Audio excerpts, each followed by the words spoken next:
What's going on, ladies and gentlemen? Hope you're all doing well. Welcome to another day of Tides of Torment multiplayer. So today it's going to be a bit different.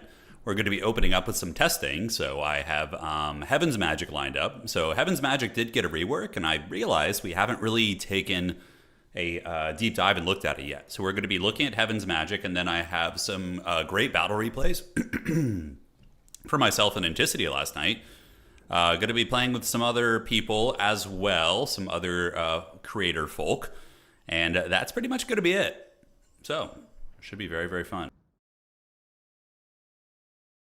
All right. What I was also thinking we could do, I don't know if we will do it, but maybe doing like a tier list type thing. So we could open up the tier list maker and we could rank all the units based on my initial impressions, which I think would be pretty fun. And we can discuss their applications and what they're going to be good at, etc., etc. Inorias, I'll take a look at that. Thank you, darling. Appreciate it. Dziękuję bardzo. Yeah, we've noticed some changes, like the Toad Dragon on Nurgle, for example, did get a cost reduction, which is pretty cool. So there are a lot of neat little things like that. All right, give me 1 second here, and perfect. Perfect. All right, so we're going to have some multiplayer games in about 15 minutes.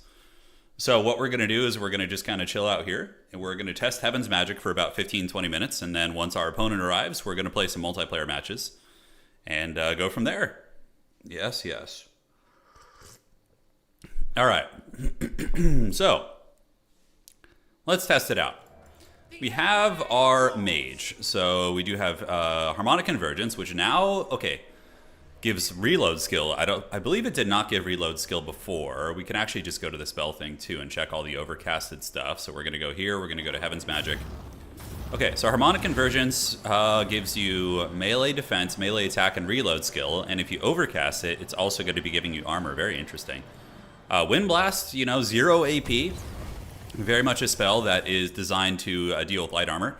So if you're playing with like Sail, for example, or if you're playing with anybody who is designed to face off against light armored stuff, or you're going to be facing off against light armor factions like Beastmen, like Skaven, whatever, spamming Wind Blast is going to be good. And it does have the new Windstruck. So Windstruck is a new effect, which we can see here. Lower speed, acceleration. That's pretty good. That's pretty good. Yeah, I like that a lot. The fact that you could slow something down by 40% gives it a lot of utility. Because let's say you're about to get flanked by heavy cavalry or something, you need to slow them down. You don't really care about the damage from Wind Blast, but you want to just slow them down. 40% speed off like, an 80 movement speed cav is quite good. Uranus Thunderbolt. Just going to be doing a bunch of damage. More armor piercing, pretty straightforward. Curse of the Midnight Wind, just extended duration, so very simplistic. Armor and melee attack debuff. Comet of Cassandora now has monstrous impact, so it has the same ability that the Dreadquake Mortar has. So that's kind of neat. Probably won't change its applications too much, but yeah, it's still going to hit like a truck, obviously. With Monstrous Impact, then when you overcast it, it just does more explosive damage. So the overcast does, yeah, it increases the explosive damage from 72 to 144. Pretty good. What if Norska? Norska having the Lore of Ice wouldn't be too far out of the realm of, that would make some sense. Like, there could be some shamans with Lore of Ice, I think. I think that would be totally fine. Because Lore of Ice isn't like... Lore of Death is arguably better. It has a better Spirit Leech. I guess Death doesn't have like a effective wind type spell. I mean, yeah, Purple Sun, but you don't have like a cheap like Ice Maiden's Kiss type thing. I mean, Norska's not going to get it. I agree with that. But I don't think it would be a big problem lore-wise if they did. All right, Chain Lightning as well. I've been using Chain Lightning a lot. It seems very good. It has 100% AP value. And yeah, if you get it right in the middle of an armored unit that's bunched up, it can do some good work for you. So what we're going to be doing now is taking a look at the animations and whatnot, and just seeing how all this looks. So let's head over here with our mage, do a little bit of poppin' and a little bit of Mary Poppins here.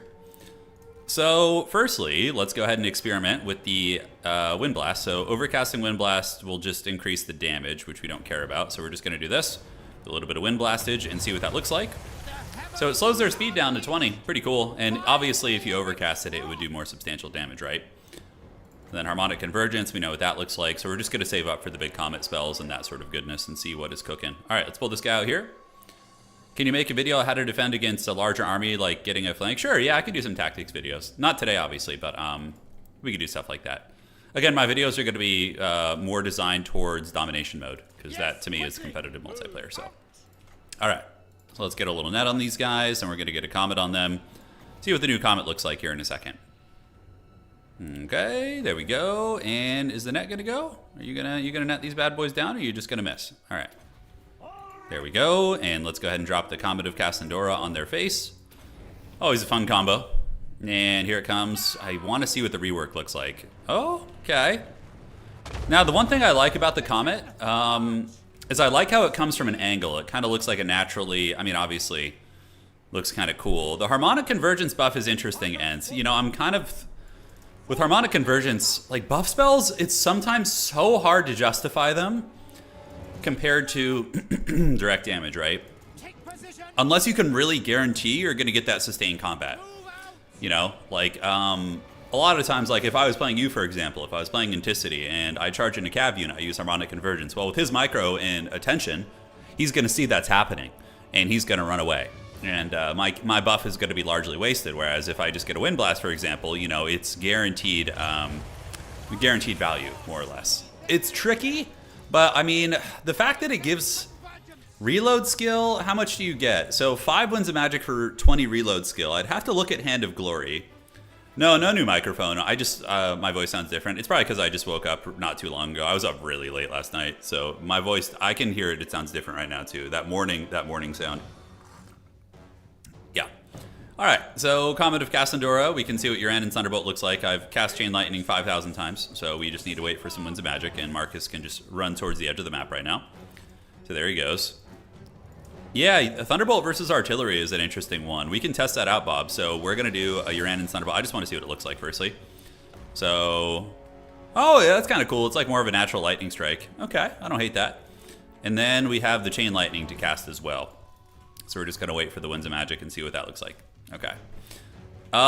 So we are going to get the Chain Lightning here. We're going to blob these guys up. You know, being ornery. By the way, I'm going to be doing a campaign stream. I'm very excited. I'm going to do a Wolfert campaign.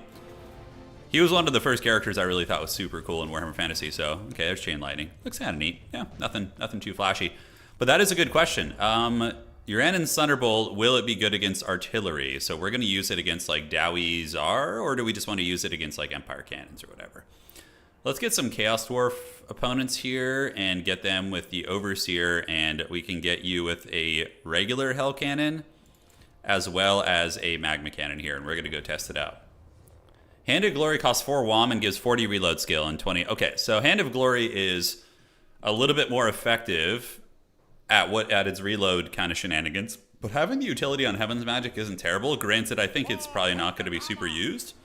All right, so we're going to fly forward, get blasted a little bit, see if we can dodge these shots, and we are going to do a Uran and Thunderbolt here. We're going to wait till we get an Overcast, fly around the back of these bad boys, and how much is Overcast? Okay, there we go. So we're going to do it right there on these guys. Probably not the most accurate. Okay, so that did decent damage. I would imagine 2 of them will probably destroy this thing, and then we're going to try it out on the other artillery piece as well. Yeah, usually, if I remember, it took 2 to kill the Hell Cannon, right? Yeah, let's see.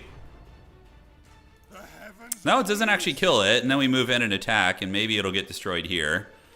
Regardless, yeah, I mean, that's not bad. That's totally worth it. I mean, if you're playing like High Elves or a faction that's really weak against artillery, a single Hell Cannon basically just ends your career. So being able to just basically 2-shot it, like you just hit it and then charge it with your wizard and it gets destroyed. I feel like it might actually kill it sometimes too. Maybe if I cast it a little bit more dead on. I feel like one of my casts was a little bit off. All right, so we're going to do a Uran and Thunderbolt right there on this guy, see what kind of damage we get. We're going to stay still here. And here it comes. Kaboom! When lightning strikes. Did not seem to do well against the Dowie Tsar artillery there. The flame cannon shot the Hell Cannon and killed it. Oh, did it? Is that what happened? I was like, my vision was like hyper focusing on the. Yeah. Okay, that's funny. Not sure you're casting it. Yeah, we're gonna reload and try again in a second. Okay, let's bait Marcus up here to net this thing down. Yeah, it didn't do much damage against the Magma Cannon. It used to. That used to be one of the techs you would see against Chaos Dwarves. It just missed? Okay, it just missed. Okay. That's really funny, the traitorous Chaos Dwarf crew here. Let's get in there, try that out. So wait for the net, and then we're going to get it again. Okay, so let's see. Do we get it? Here comes the net. Is it activated? Marcus needs to get it. Come on, Precious. Get in there. All right. So then that looks like pretty dead on, right? That looks pretty dead on right there. Yeah, it still doesn't do damage against the SE artillery. Chaos Dwarf already is still bugged. Yeah, yeah. It's too bad. I mean, if Chaos Dwarves were like a meta terror faction, I'd be a little sad about that. But considering they're not, I'm just like, yeah, whatever. Let's see how it does against like Cathay cannons. I kind of want to test that out. All right. The demon in the cannon was acting rowdy. Yeah. All right. But yeah, that should definitely be fixed. I mean, it should do damage against it. I'll report it to Creative Assembly. Anything we catch today, I'll report. Okay, so next up, we're going to go try against some Cathay cannons. We're going to fly forward and hopefully not get cannonballed too hard. Come on, little buddy. Cathay cannons are pretty cool. They have a really good sound effect. All right, so we're going to do Uranus Thunderbolt. I have to wait for them to sit still to see where they're going to line up. Okay, let's see if it just takes down a cannon, for example, right? Oh, that did not do anything. And that was directly on the cannon. Okay, so that doesn't seem cost effective at all. We're going to get him with another ability here, and then I'm going to try a Comet. Comet might actually straight up be better at wiping these things. All right, so Uranus Thunderbolt, we're going to get him there pretty bunched up right there, so let's get that. Shit, it doesn't do anything. All right, yeah, so there's that. Okay, that just straight up does not work. We can just go in circles. I'm going to draw the Benny Hill circles. Is my favorite thing. And just drawing circles. There we go. Okay. So we're going to try the Comet on these bad boys. Yeah, I really thought it was going to do damage against the Grand Cannons because they do have crew. I mean, yeah, using like Chain Lightning or a Comet would probably just be better. So Comet of Cassandora is here. And now what we could do is we could just let them posture up here for a second. Now we're going to drop a fat Comet on their head. So we're going to do that. That should hit a couple of them. And here it comes. Yeah, that was much better. At least it did some damage. And did we kill one of the cannons? We did. So the Comet of Cassandora just one-shot a cannon and took down a lot of crew. However, I don't think that's cost-effective for 13 WOM, because you'd have to spend a lot of Winds of Magic to try and take down the crew. So arguably Chain Lightning might be more effective, but really none of them seem like great options. All right, so let's gather up here. Let's do this. The Uranus Thunderbolt thing not working is very strange. Okay, Marcus, you need to stop firing your bow, little homie. And we're going to wait. We need 14 WOM. So let's get our 14 Winds of Magic and hopefully do this. And then we're going to do the Chain Lightning here. Okay, Chain Lightning. Yeah, it's all right. I mean, Chain Lightning is kind of, yeah, random movement there. So, yeah, I probably wouldn't reuse any of those against artillery. There's better options. All right. Can Overcast kill more cannons? Maybe. It gets more explosion damage. It does. Yeah, I'll report it to CA and see. You know, the Thunderbolt not doing any damage is really, really weird. All right. So I got some games coming up. So let me go ahead and host this, do this, and old.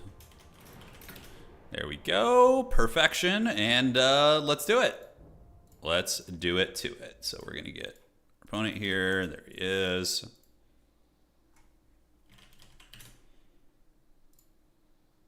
Cool. So we have multiplayer games now. Hey, what's going on, Grim? Oh, yeah, it's been a while. How you been? Good to see you. Hope all is well on the road, my friend. If I remember correctly. So, multiplayer matches. Yeah, man. I think we could do a tier list type thing today. I think it'd be fun. I have a pretty decent understanding of all the Norskin stuff and like what's good amongst them and when they're good. The High Elf stuff I still need to experiment with more. I feel like the Oceanids are not very good.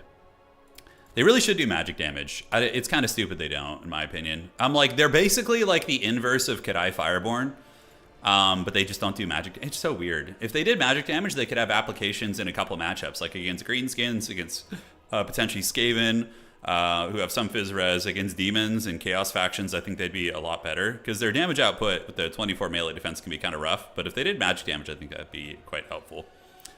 I had a game against Ent last night where we tried out the Oceanids, and I was very disappointed about their durability. I mean, they have 0 armor, yes, but they just got melted even by crappy shooting, even with 50% missile mitigation. The Lore Master of Hoeth item, sure. I haven't even looked at that. So Lore Master of Hoeth, let's go to Homie. Let's find Henry Cavill here. There he is, and he has the cloak and the blessed 8 leadership. Wait, what? Cannot. Oh, look at that. So 8 leadership, expert charge defense, and an aura. And affected units, if their hit points are greater than 50%. Oh, that's kind of interesting.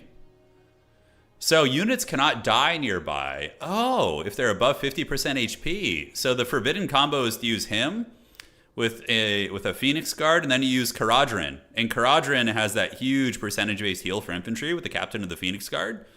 And you keep him up. I mean, this is obviously a really haggard, like, Bronze League combo, but kind of interesting. So nearby units cannot die. You put him with an elite Phoenix Guard, and then you use Caradhran to keep their HP above 50%, and they don't lose any models. That's actually kind of cool. You know? Yes. Okay, perfect. Yeah, my opponent just getting the Total Tavern map pack, and then we're good to go. With Alariel, yes. Yeah, the Iceland or Ashland, however the hell you say it, sniping combo is really fun. Yeah, I think that was the first thing that people experimented with. DeVito Goblin. Yeah, okay. All right. So let me see what he wants to play. What you want to play, old or new? You choose, brother.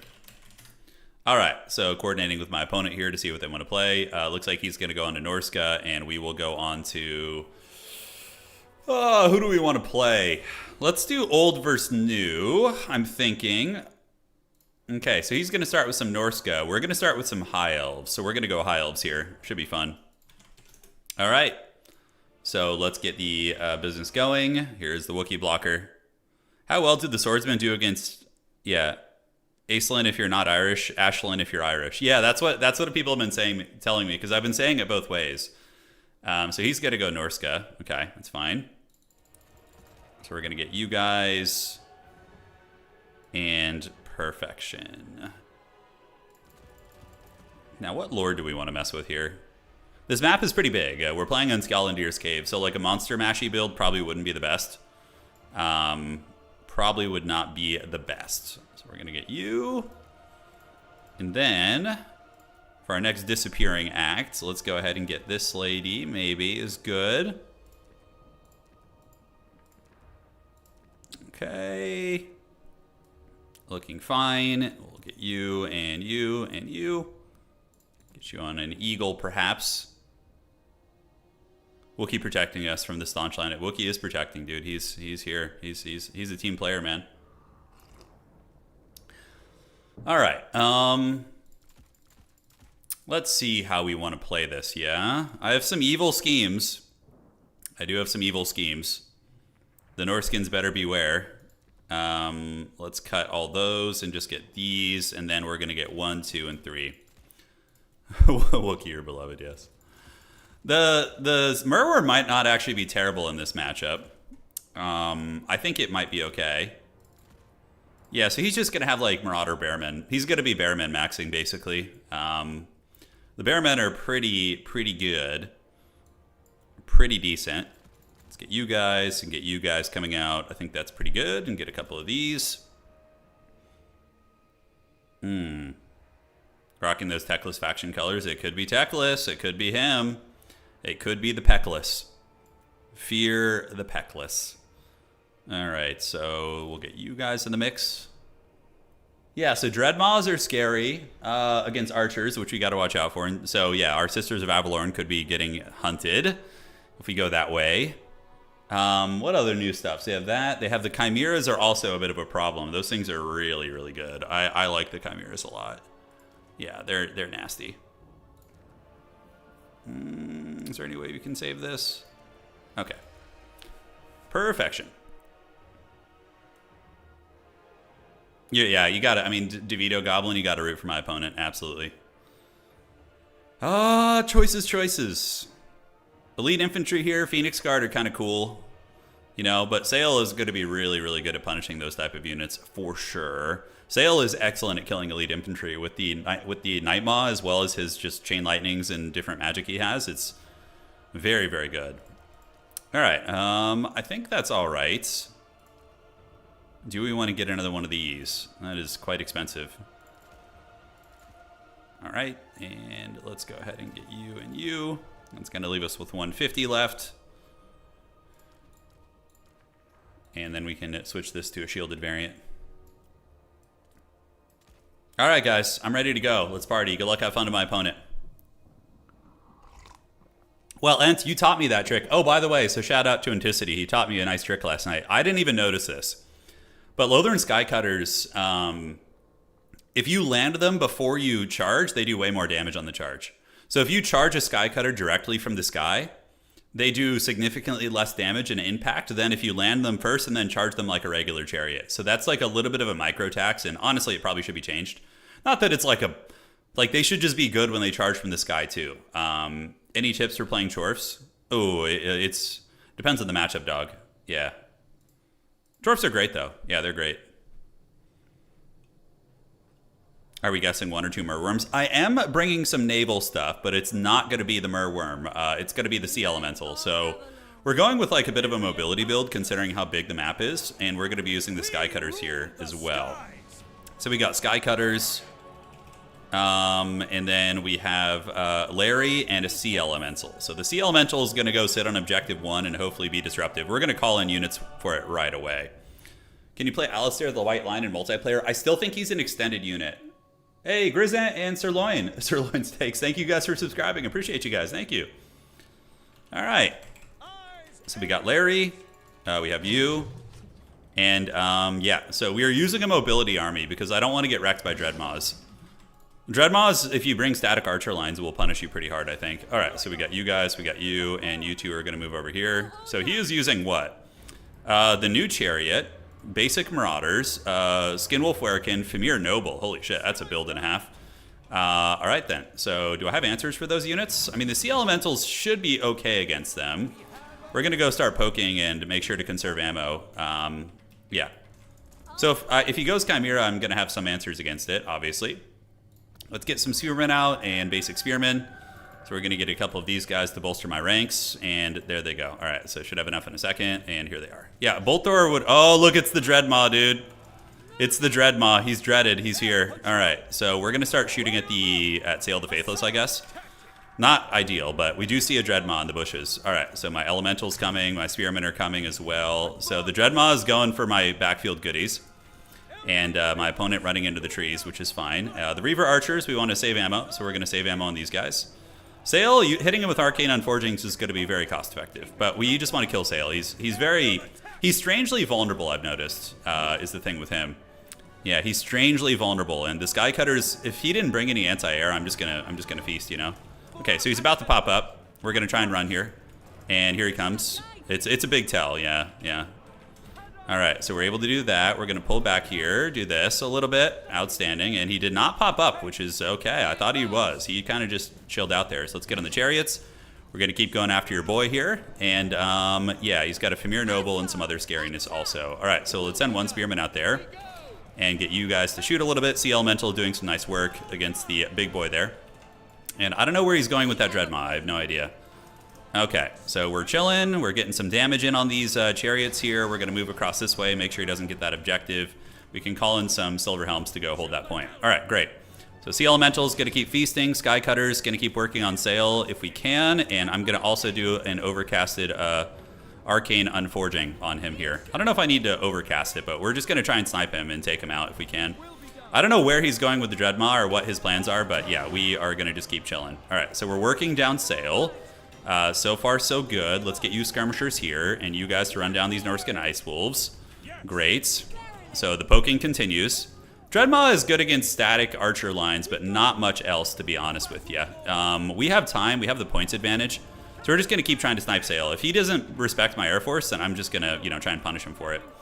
That is going to be how that goes. All right, so you're back. We have the Sea Elemental coming over this way. He's probably not going to blunder that. We're going to get him with another overcasted big blast spell here soon.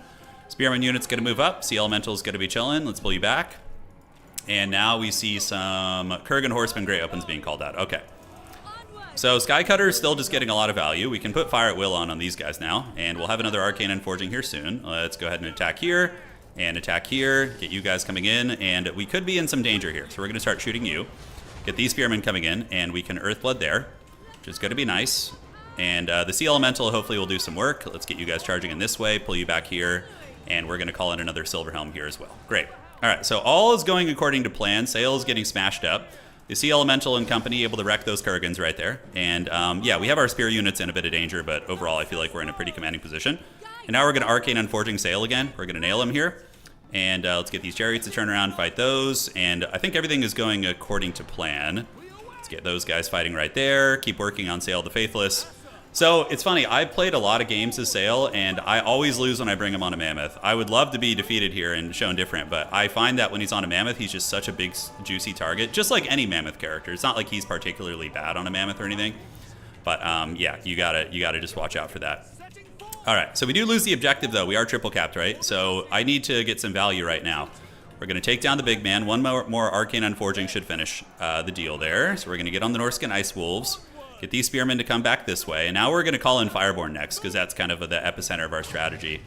The Elemental, yeah, we could do that. It's going to lower leadership too, so that's pretty nice. So we're going to just keep doing this. We'll use the Chariots to clear out infantry eventually, but it is not this day. All right, so let's just keep shooting here.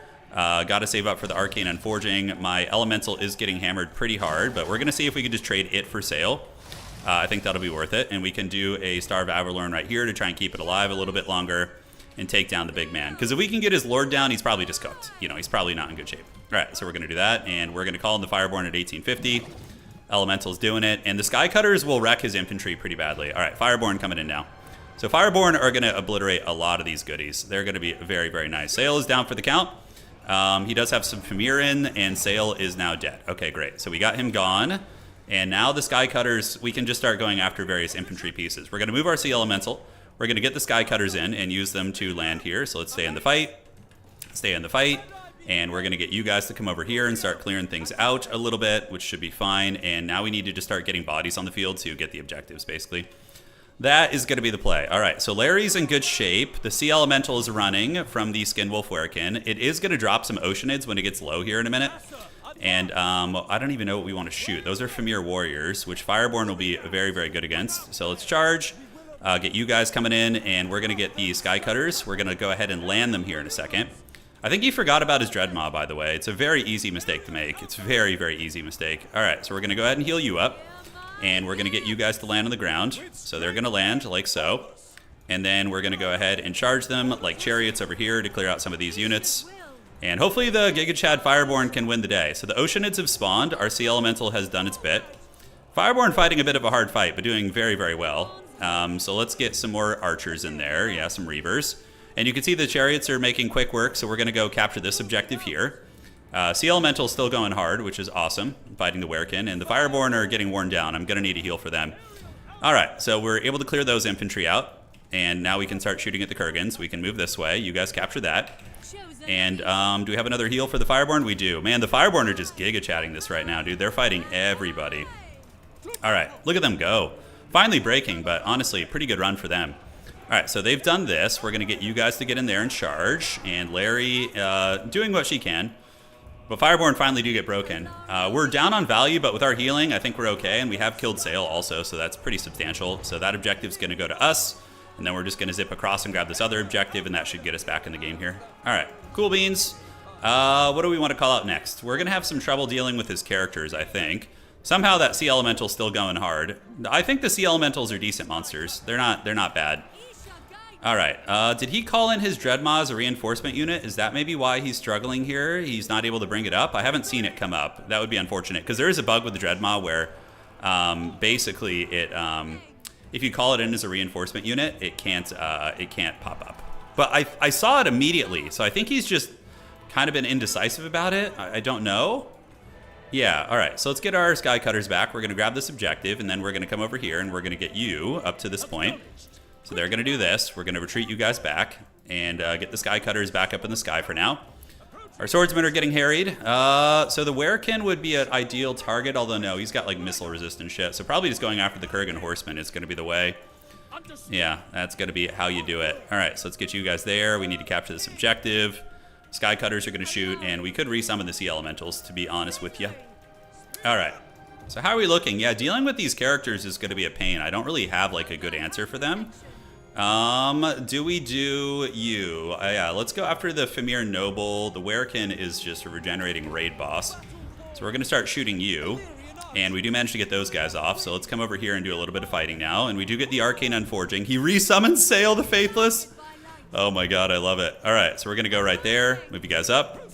Come across this way. Yeah, the Dreadmaws don't have any capture weight, correct? They do not. How are we looking? Is that Noble getting it? He is, slowly but surely. Oh, the Dreadmaw. Okay, it finally pops up. There's the Dread Wiener. So it emerges in the night.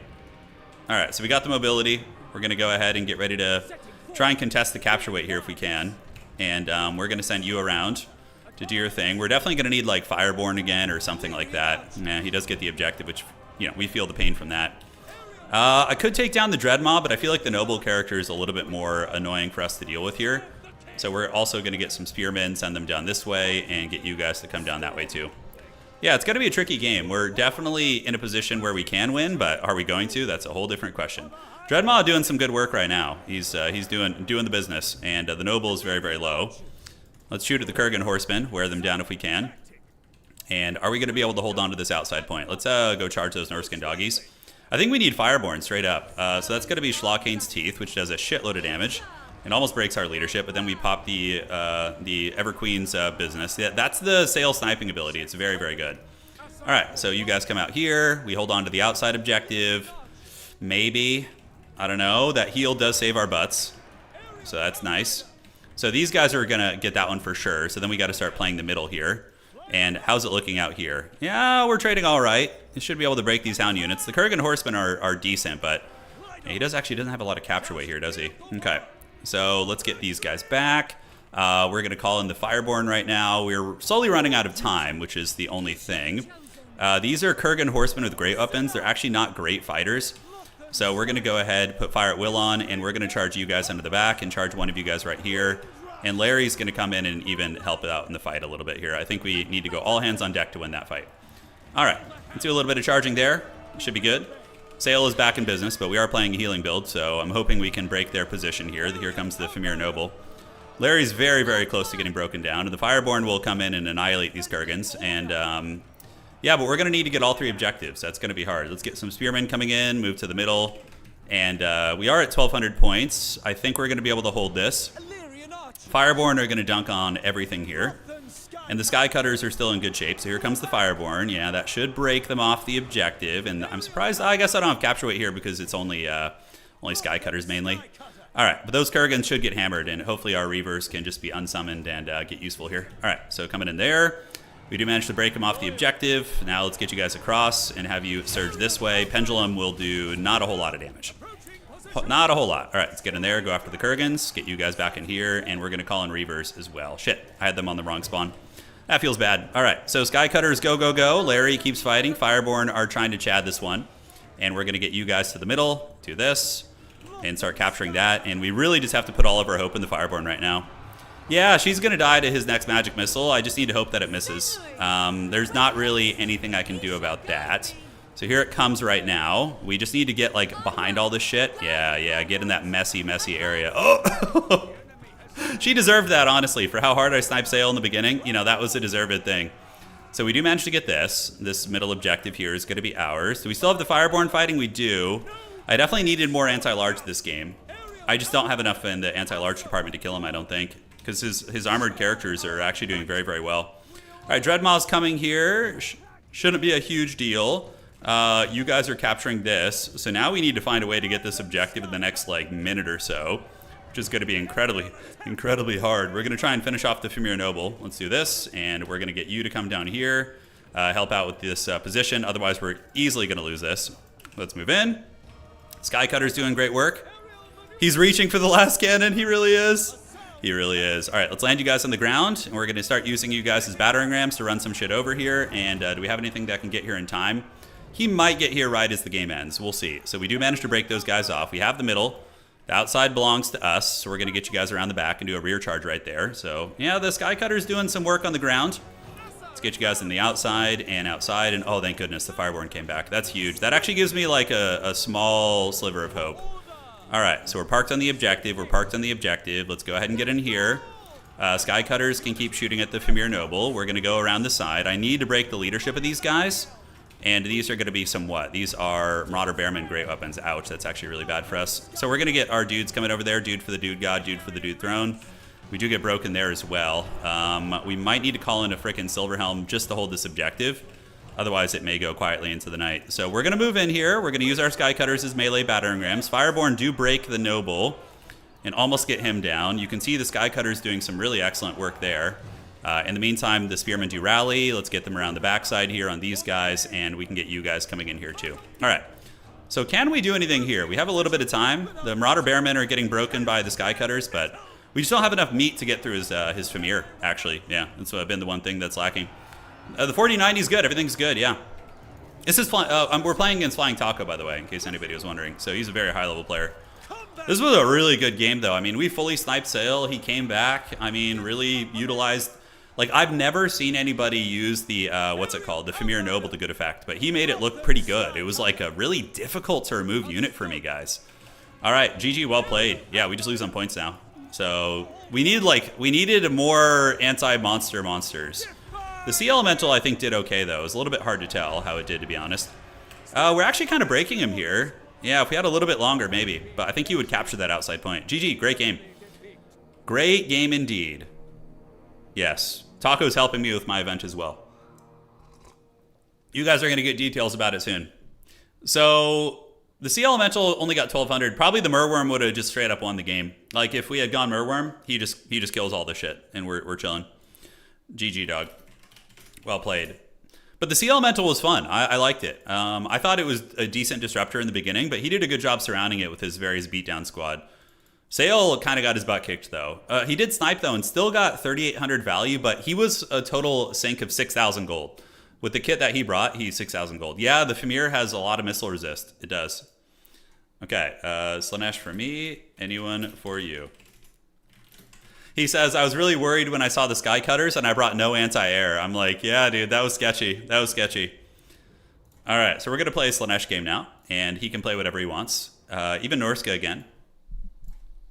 Anyone you want. Even Norse again.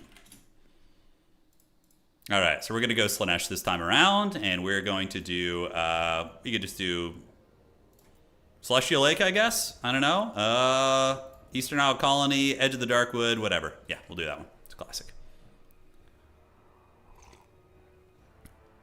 I still live in California. Yeah, I live in California. I love it here.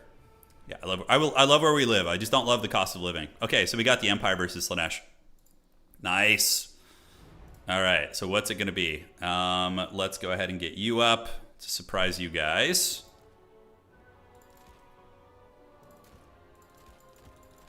So what character do you bring here? Like the mask, the Jim Carrey seems really fun, but Mortis Engine isn't particularly great against the Empire anyways. So I think we skip out on that. So we're going to get you here. Yes. The Sky Cutters got like probably 1,800 to 2,000 value because they just straight up killed his lord. Yeah. So that was pretty nice. Okay, so we're gonna get this. We're gonna get you. That and that. What does that even do? The silencing is kind of cool. Okay, so we're gonna do a really fun unit here. Enemy units routing within range. There's so much to do, so much to see. So what's wrong with taking the back streets? All right, so that looks fine and good. A little bit risky, but I think it will be fine. He's probably going to have a lot of heavy cavalry, I would wager, is going to be the play. All right. So Hellstriders against Empire have always been pretty good. Furies also, for chasing down grenade launchers, are necessary. And then for our next disappearing act, what do we want to bring? Evil. Do we go with a bowline, dude? Do we want to bring the devotee bowline against their Hawk and Long Rifles and get obliterated? Is that how we win this game? I think so. All right. So we got these guys, and then, yes. So what other new units will be good? I think you got a Slangor Max. Slangors are just so good. I mean, they get obliterated by Empire Heavy Cavalry, though. That's one thing you really do got to watch out for. It's like an absolute bully beatdown. All right, so we got these. I think the Praeton just sucks, and I think the Champions of Slaanesh are probably just too expensive for this matchup. Zinch crying in the corner with only 2 lords. Yeah, well, they got, all the Zinch people, you guys have to remember, you get access to the Changeling. So technically, you have as many lords as you want. It's great. It's a win for everybody. Yeah, honestly, I can see him bringing the landship. I really can. The landship is pretty dreaded, so I could see that. I could see that. All right, let's try that. That looks fun. Cut a couple of these guys and get a couple of you homies. Net 500 gold for them, huh? Pretty expensive, I do dare say. Pretty expensive. Man, the Slaanesh is just such an awkward amount of money. Why are the melee devotees are really bad. They're probably one of the worst units, I think, in the entire repertoire here. Pretty freaking terrible, in my humble opinion. All right. Do we want to get the Princes of Perfection? Are they the perfect princes? 950 left. Seekers are decent against Empire for sure, but also have a lot of vulnerability against the skirmishers and whatnot. I think Fiends are really good in this matchup. Fiends are very, very disruptive. The Chariots all seem pretty Bronzodia. 950, and I don't think Spawn are going to be any good. He's probably going to bring some big, scary stuff, Yeah, we need probably some of you guys. It's very easy to get super excited about just the Slangor maxing, but I think you do need some sustainable infantry too. Yeah, good enough, man. Good enough. Let's see how this goes. Landship, I think, actually might be okay against Slaanesh. Do Slangors beat melee devotees? Probably not. No, the Slangors, I think, have way worse stats. Like, the devotees have 44 and 48 on their stats or something. Yeah, if I were him, War Wagons are also a great choice. War Wagons are a great choice. Snake Lady undefeated so far, just saying it's true. But I brought a Steer Car. Anticity showed me his power last night. Granted, it might not be as good against Empire as it is against like Greenskins, but he is really oppressive when he's functional. I'll show you why if it appears in this game. So he has an aura that if there are enemy units retreating near him, he has a massive AoE debuff, which is crazy. So we're going to send 1 warrior to the backfield, 3 up to the middle. All will suffer. All right. So we got you guys. We have a Shadowcaster and Steer Car. Both of them are going to be on Demonic Steeds, which give them 100 movement speed. So I have like this character squad that is just super fast and furious. Then we're going to get 2 Slangors to deploy on his back objective. And yeah, with a Seeker to help punish Cav. And that's going to be the idea. So we're going to do that. No. All right, good luck to my opponent, man. Let's have some fun. The regular Warriors pwn are 150 cheaper. So to me, I just think it's worth it to go wider. Yeah, the Whip Warriors are still good and everything, but, it's just way, way cheaper. Warriors of Slaanesh. So Toddy is very meta, to be expected. Let's go here, and let's park you guys here. And we're going to call out a Slangor, maybe to zip across and grab that objective quickly. We can send our characters to the middle. He already saw them. So he's got Demogryph Knights, Royal Turf Gryphites. He's got a Landship. So yeah, we knew the Landship was coming. It's very, very good here, I think. Fiends will be good against it. Fiends will be the one thing I have that's like really punishing against it. So we do manage to steal his back objective. So now we can run into the woods here. We can basically just get it and flee the scene. We're just trying to be annoying, basically. All right, so you're going to come back here. We're going to get you guys all the way back here. And yeah, now we're going to go play the middle here. Call in Fiends of Slaanesh. Warriors are going to get that back cap. And yeah, because with Royal Altorf Gryphites, Boris, and a Landship, we're definitely not going to win that fight. Although maybe with all of our characters we could. But it just feels super sketchy. You know what? Maybe we do make a play for that. Maybe we do. Let's call in some Fiends. They're going to come up and feast. Toddy is such a good fighter, though. Steercar is good and all, but I mean, Toddy is just a beast of a character, you know. So we're gonna get you and you to just park on the woods. We're gonna get you coming out here, so these guys will be chilling, and we can slap them with the Melkos if we want to. I wonder if our two characters can win that fight, you know. I wonder if they can. All right, so we are trolling there. We got the back objective. The Fiends are gonna come over here. Fighting on his back objective is very dodgy. You can see we're being shot by a little something, but he's calling in Null and Ironsides. They'll do good damage if they're able to shoot, that's for sure. You guys need to just keep the land ship in check. 100 movement speed is pretty sweet. It's pretty sweet. So we're going to get this objective. We're just going to hold it for as long as is safe, really. We can get you going after the land ship now, and we can move you guys over and go attack the land ship there too. Because we have 100 movement speed, right? So we should be pretty chilling on a lot of that stuff. So we're going to go after the land ship. Charge it there and do some damage, and then we're just going to pull back. So we did get some good HP damage on it. We're going to retreat you back here. All right, and then I think we just call in another Fiend unit. Yeah, so Warrior, beat down those Spearmen. You beat down these guys. Let's call you over there. And is he actually going to take the fight here? Looks like he kind of is. Toddy will be okay, but he's not going to kill Warriors super quickly, you know? All right, so we're going to go this way. We'll pull you back into the woods. And then we can get the dreaded ambush here. So we're going to do this. He's not going to fall for it. Yeah, he's not going to fall for that. No problem. Let's get you guys there. Keep retreating you guys. And the Fiends are getting a lot of damage on that ship right there, which is great. All right, let's get another Fiend coming out. And Demis do charge in. So now we can go, and I misclicked. Lovely. And he just cycle charges, which is smart. Reiksguard Knights, do we want to go for it? I think this fight here is kind of doomed. So we're just going to retreat. You know, sometimes it's very easy to just be like, oh god, I'm getting attacked. I got to go all in. But I can just lose one Slangor and not care about it.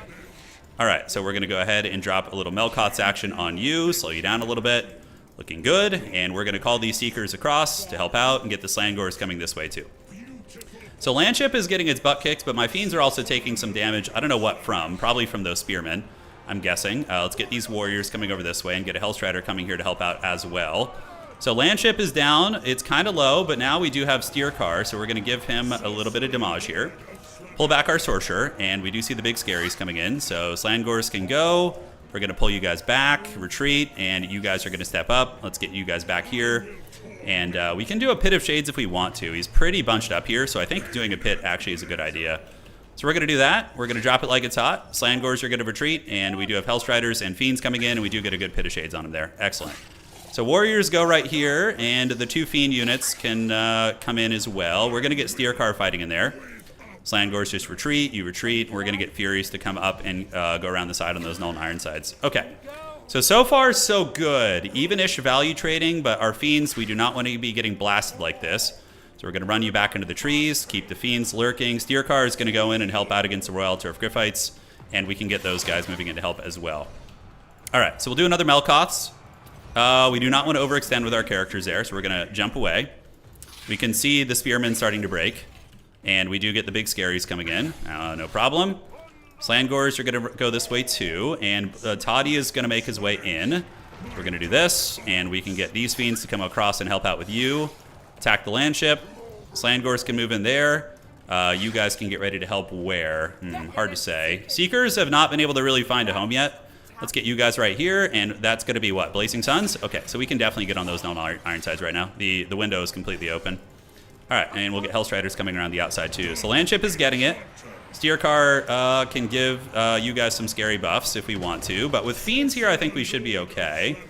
Hard to say. So the ship is getting it. We're going to move these Warriors in. Yeah, keep pushing. And these Fiends need to come over and help out. I think we win this blob fight because Steercar is going to break the leadership of a ton of these units. So we're going to go for an Alpha Strike right now. So right now, he's giving a huge leadership debuff. I don't actually know what that ability even works on. All right, so we're going to get you guys there, and we're going to get you guys on those guys. And I think we just won the game because we just Alpha Struck him super hard. Now, everything here, guys, is getting negative 75% speed and negative 16 melee defense. It is so cracked. That character is insane. All right, let's get some Chaos Knights coming in.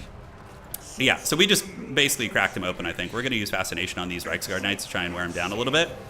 And, yeah, now we just kind of fight the blob fight and live our best life. We have Warriors here, too, which are really nice. Landship is getting bullied. Steercar can go. And what does that actually...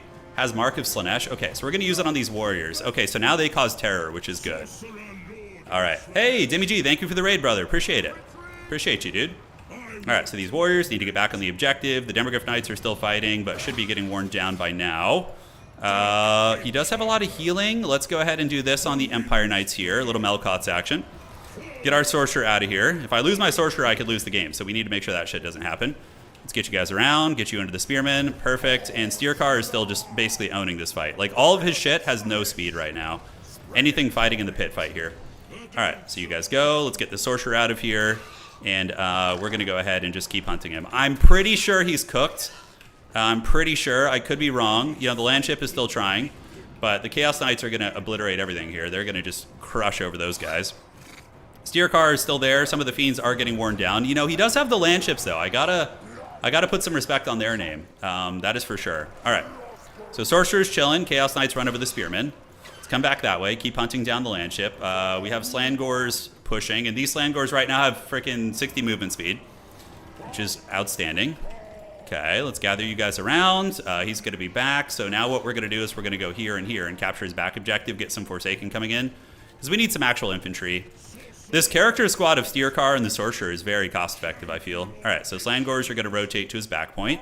Warrior's going to rotate back there as well. Let's get you guys, get these characters coming, and what do we have coming back here? Royal Turf Griffites. All right, so the Griffites we could nail with Narcissism, and then we can attack them with the Furies. So we're going to do that, nail them with Narcissism, hold them down there. Let's get the Hellstriders back, run you guys under, and get a nice little engage right there, get the two characters enveloped, and those are going to be what, Empire Knights? Yeah, those are going to be Empire Knights. Okay. So here we go, just still rolling. We've almost got the demis down. The Chaos Knights are doing great work. I don't know how he's catching me there. We can use the Sweet Sorrow to try and speed away on those, I guess. And the Chaos Warriors will start capturing the back point. You guys are going to zip. Do we break the Demogryph Knights? So it looks like we do. So now what we can do is charge into the back of this unit here. All right, keep you guys rolling. Get you guys over here to help out on the objective, and we do manage to break the demis, so now we can get into the back of these Empire Knights with Steercar and company. See what we can get done. Hellstriders can go fight here, and we're going to need to probably call in some Seekers just to get up and help in some of these mobility fights. We are ahead, but it's a close enough game where, like, one fumble from me, and he could easily be back in this. So we're going to do a Pit of Shades right here. That should hit his units primarily. Yeah, we'll see. Okay, Warriors over there trading all right, and is he going to get away from that Pit of Shades? Looks like partially. Probably should have just Melkoths. That was a mistake. Yeah, it's all good, though.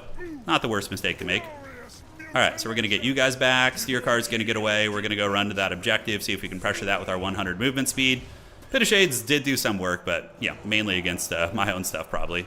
All right, so Seeker's going to come down here. Yeah, perfect. We do manage to come over and break those Empire Knights. So now, can we turn and win the fight? I don't know. Those frickin' demis, by the way, having like just a couple of them still going here is so troll.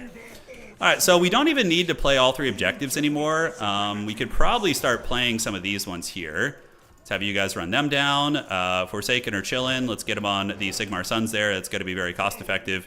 Fury's able to do some good work, and the Chaos Knights are holding it down, but I think he does have healing. I need to respect the fact that he has healing. So if you know, I could still lose this game because I'm probably not as ahead of as I think I am, you know? Like, he's got a lot of units coming in. Thankfully, I do have a full health warrior chilling on the back objective. If I could kill this landship here, that'd be sweet. So we're going to try that. Try and get the landship if we can. You know, let's get on you guys. We're going to get these. Oh, look at that. Is that the slow? Oh, no, it's not active right now. Okay, we need to run with you guys. Come on. Did he slow me down or some shit? I don't even know what just happened there. All right. So let's get back. Let's keep running. We're going to do this. And we could do a little bit of funny business on the back point. Chaos Knight's here. Let's get him to the middle. And I think we just call in more Fiends, to be honest with you. Forsaken will raid boss well. We've almost got his freaking landship down. So we're going to get our characters and go after it. We're going to do a little Melkoth's action on you guys. And see if we can freaking kill his landship, which has been eluding me this entire time. All right, so we're trying. Our character's getting a little bit smashed up. We're going to need Fiends, and you guys just keep running. Yes. Perfect. And now we can charge back into the Reiksguard Knights there. All right, so Steercar should help break some stuff. We do have Hellstriders over this way. Hellstriders against Blazing Suns won't be amazing, but it's not the worst thing in the world. We need to get our Sorcerer away. That's what he's targeting, so yeah, we need to make sure that that's how that goes down. We're about to get a big sandwiching charge on him here, maybe? Yeah, let's get into those Empire Knights. Good. Let's get you back. Hellstriders can attack Toddy. We need to keep Steercar in the main fight, because when stuff starts routing, he'll debuff them. So I think it has to be a mortal unit. Yeah, we can give Demonic Whispers to the Hellstriders to give them terror, which is nice. And Reiksguard Knights can get slapped with that again as well. All right, awesome. Fiends. We're going to need those Fiends. We might have to Helm's Deep because we are fighting a very tough fight here. We do manage to break some of those units. So now Steercar is going to be giving a leadership debuff. Now that there's a unit routing nearby, that's where Homie really shines. All right. So middle objective is in flux. We could do some Slangors on the back point. I think it's not a bad idea. Let's get them. Did they spawn? Did it not work? There it goes. Okay. There they are. Great. So they're going to hustle over there. And Toddy's really just being a menace. He really, really is. We're kind of running out of steam here a little bit, though. So we're going to need to retreat back and pull these Fiends back. We can just Helm's Deep on one point. We've been ahead for a long time. So we have earned it. So we're going to come back this way. We're going to get you guys to come down there and attack here. All 7 of those Chaos Knights. Seekers and company going to retreat. We have the Fiends coming. We should be able to make some good holds on our back point. The fact that his landship keeps escaping with like 1 health is so awful for us. It's so freaking bad. All right, let's just fight those Blazing Sun Knights. We could have Steercar fight there too, and then we're going to go ahead and get a Melkoths on those ones. All right, so we got Fiends, we got Warriors. Our Sorcerer is going to run away. We can go ahead and do another big boy going down there. And we just Helm's Deep up on this objective here. All right, so yeah, Steercar's trying. A couple Forsaken still lurking in the wings. We have a pretty stalwart army back here between the Fiends and the Chaos Warriors, so I think he's going to have problems with it. We're going to see. So he moves in. Fiends are going to be engaging. And Toddy has just been an unholy beast this game, man. He has been a big problem. All right, let's get these Warriors chilling out over there. And you guys are going to go here. And he has not noticed me sneaking up on his back objectives. That probably wins me the game. We'll see.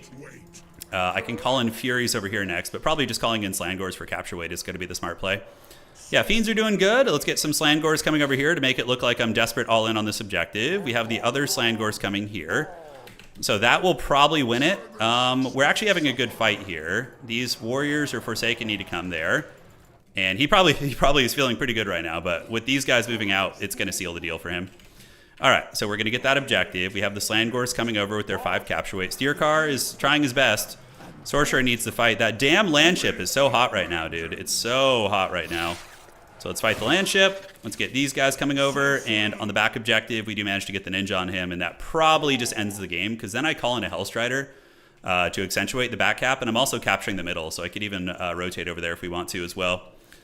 All right, come on, come on, come on. Let's do this. And let's come down here. And great. So we can do Demonic Whispers. We're going to do it on the Slangors. I think Steercar is going to be a pretty meta character, actually. He feels very good. His AoE debuffs can really just turn the entire games around. All right, so we do manage to steal his back point. And the middle point is also potentially going to be stolen by us, too. We could rotate there. He's got some heavy cav coming over, but it's probably too late. And we're actually maybe even going to win this fight. We have a lot of good units here, like a healthy Fiend, a full health Chaos Warrior. His landship at 83 HP is absolutely hilarious, by the way. All right, we're playing against Flying Taco right now. Yeah. All right, so let's creep around the back, and we're going to go, and GG, well played. All right, nice game. Nice game. Still got it. Yeah, that was fun. This character is awesome. The Sorcerer is really good. I mean, having those characters on 100 speed is really, really good. Yeah, Seekers did fine. Chaos Warriors did their job, you know, just hard to get off objectives. Chaos Knights probably would have been better just to get even a Pleasure Seeker or something. His demis were a menace. Those were hard, but we kept them to 600 value, which is good. All right. GG, well played. So next up, we will play what? GG, dog. I will go, he's going to go High Elves, and we will do Warriors of Chaos. I think we do some Warriors of Chaos. That'll be fun.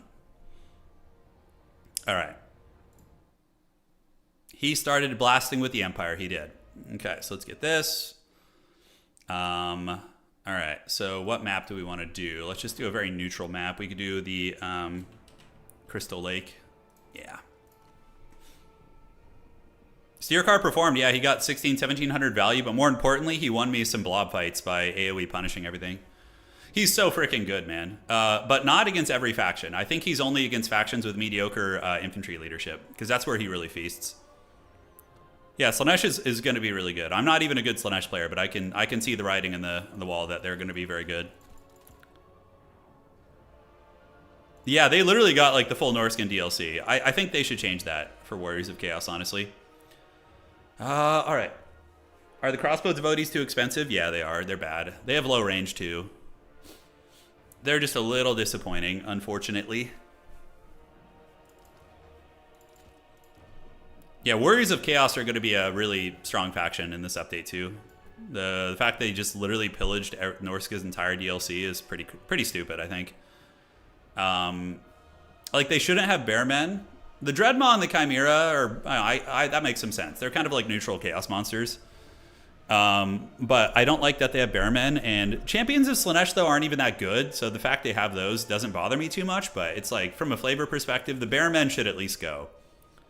Yeah, the Bearmen should not be there. Granted, that doesn't mean I'm not going to use them. That's for damn sure. But yeah, they are very, very good. Yeah, keep the Chimera, keep the Dreadmaw, you know. I think.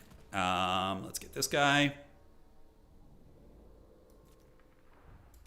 Let's call you in reserve. Do we do the dreaded Dreadmaw?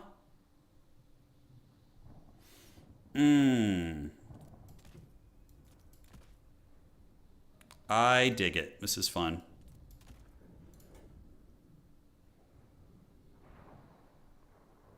Let the good times roll, man. Thank you guys for joining today, by the way. It's been fun hanging out.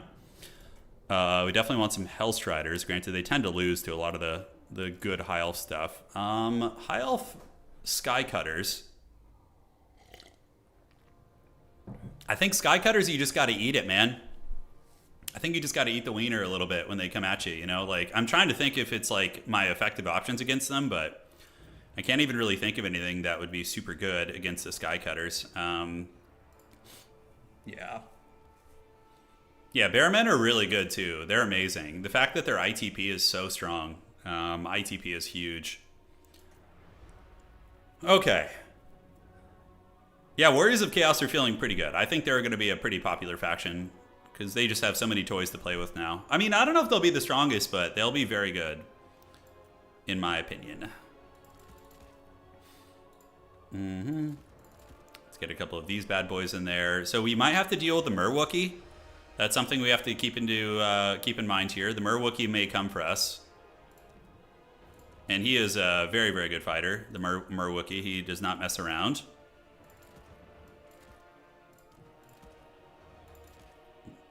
I'm just bringing... My build is just literally random shit. There's no strategy. It's just kind of like, let's get a little sprinkle of all the good stuff. That's going to be the trap with Warriors of Chaos, right? You're going to have a lot of players who just like... Yeah. They're just like, oh, I want this. You know, all these fancy toys. All right. I think that's fine. Although we really do need some Hellstriders probably in our build.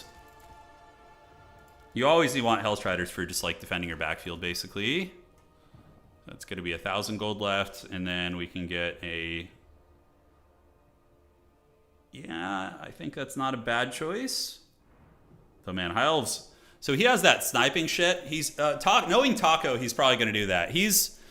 So the fun thing about Taco is he's like an extremely high level player, but he also like brings like fun stuff. You know, it's very rare to see high level players like him that do that, you know? Hey, General, thank you for resubscribing, man. Appreciate you. All right. Random bullshit go. Exactly, dude. This is like playing a Grixis good stuff deck in tabletop. It's like, ooh, let's throw Ristic Study in there. Let's throw like all our good cards and have no synergy. It's basically that. So 900 HP here. We're going to be bringing you guys out. It's just these marks are going real quick, like, I got to tell you. I'll tell you what.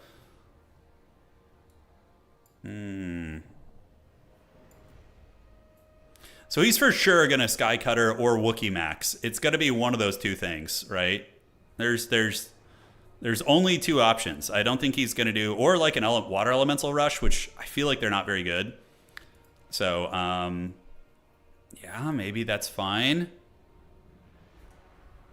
Severed Claw would be a nice addition, probably, to the builds. Think. And then in reserves, we have our Hellstriders, we have our Forsaken.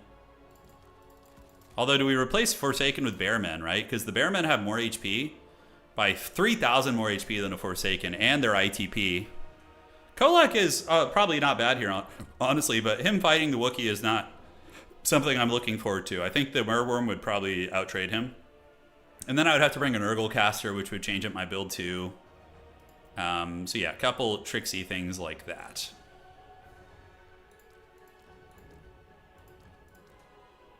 Okay. Looks fine to me. And we can get an armored troll and then one more unit here. All right, I like it. His build's okay. Could be worse. Knights of Immolation, yeah, I had them in my build, but I took them out. I think the problem with chasing Skycutters is they just kite you, and they'll just shoot you the entire time. But yeah, I probably should have kept Knights of Immolation, and I switched to Rot Knights because I wanted to contest the ground a little bit more, but Taco is going to go with the Merworm. I'm kind of hedging my bets that it's going to be the Merwookiee right now, guys.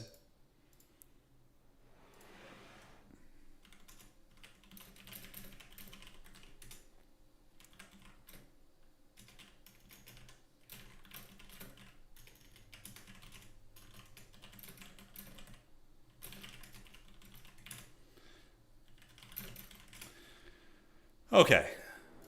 Outstanding. So here's our build. We have Marauder Bearmen, and then we have Marauder Bearmen with great weapons, and the Severed Claw is going to be there too. So that's our infantry core, which I think is pretty good. We have Sartorial, the Ever Chicken. We have the Chimera, and then we have the dreaded Dreadmaw, who's going to be coming in here.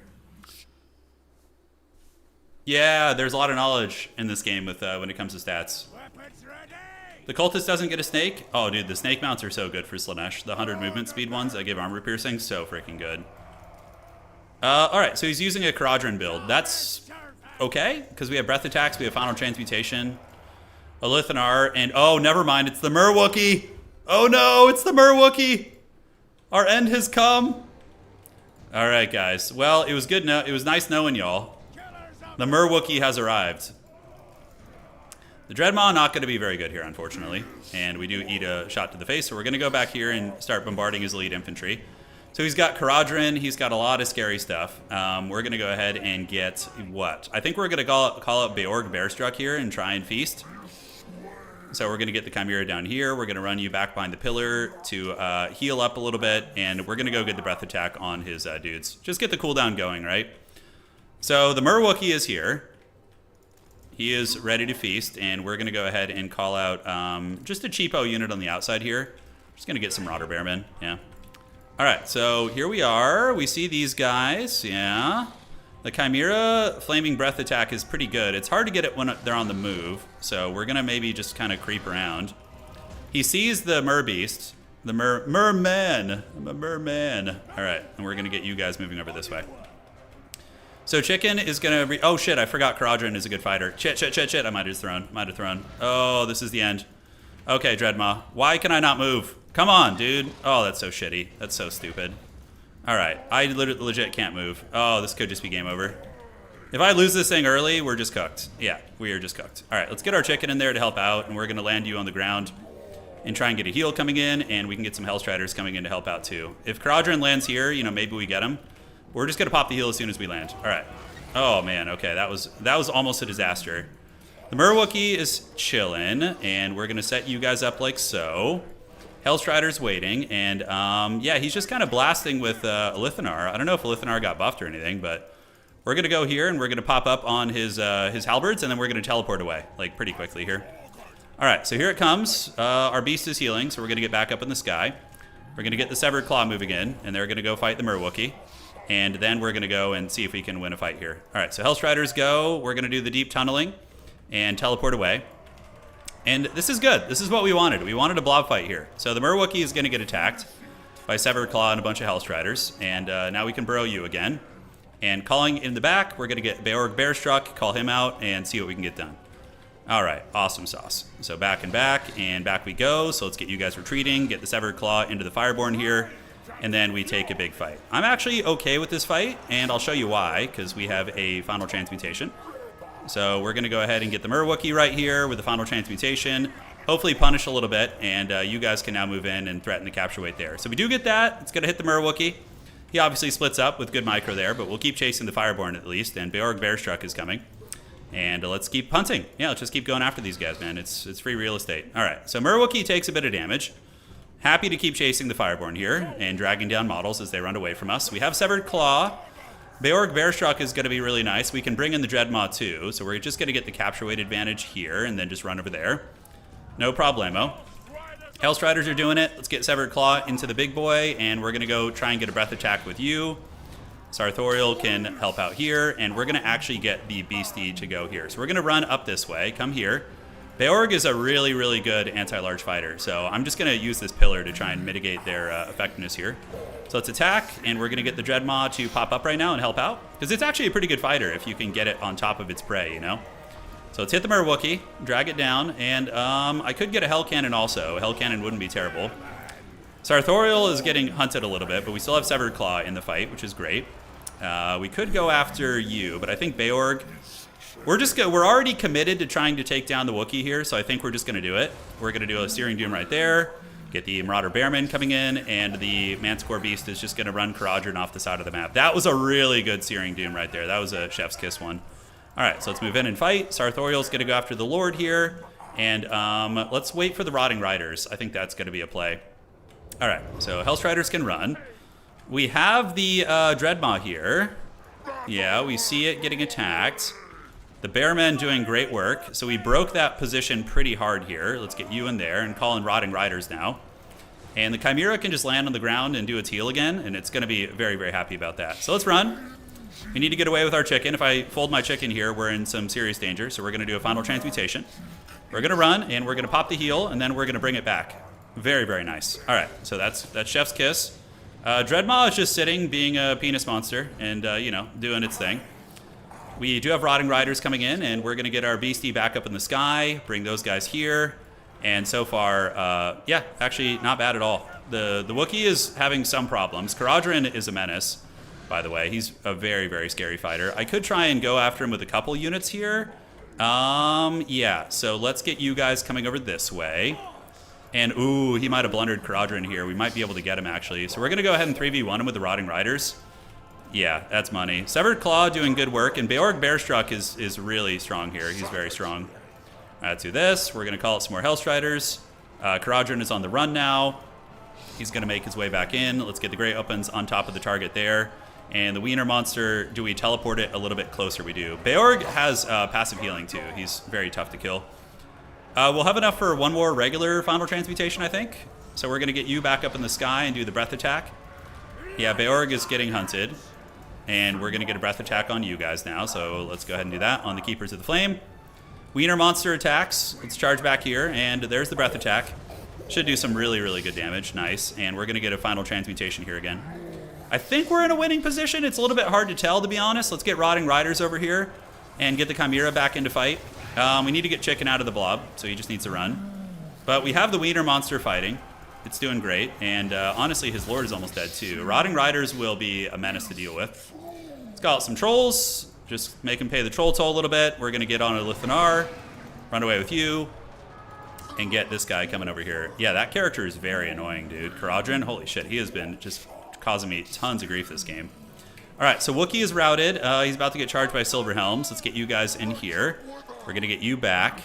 And, yeah, we just hopefully win this fight. Let's do some deep tunneling over here onto the White Lines of Krace.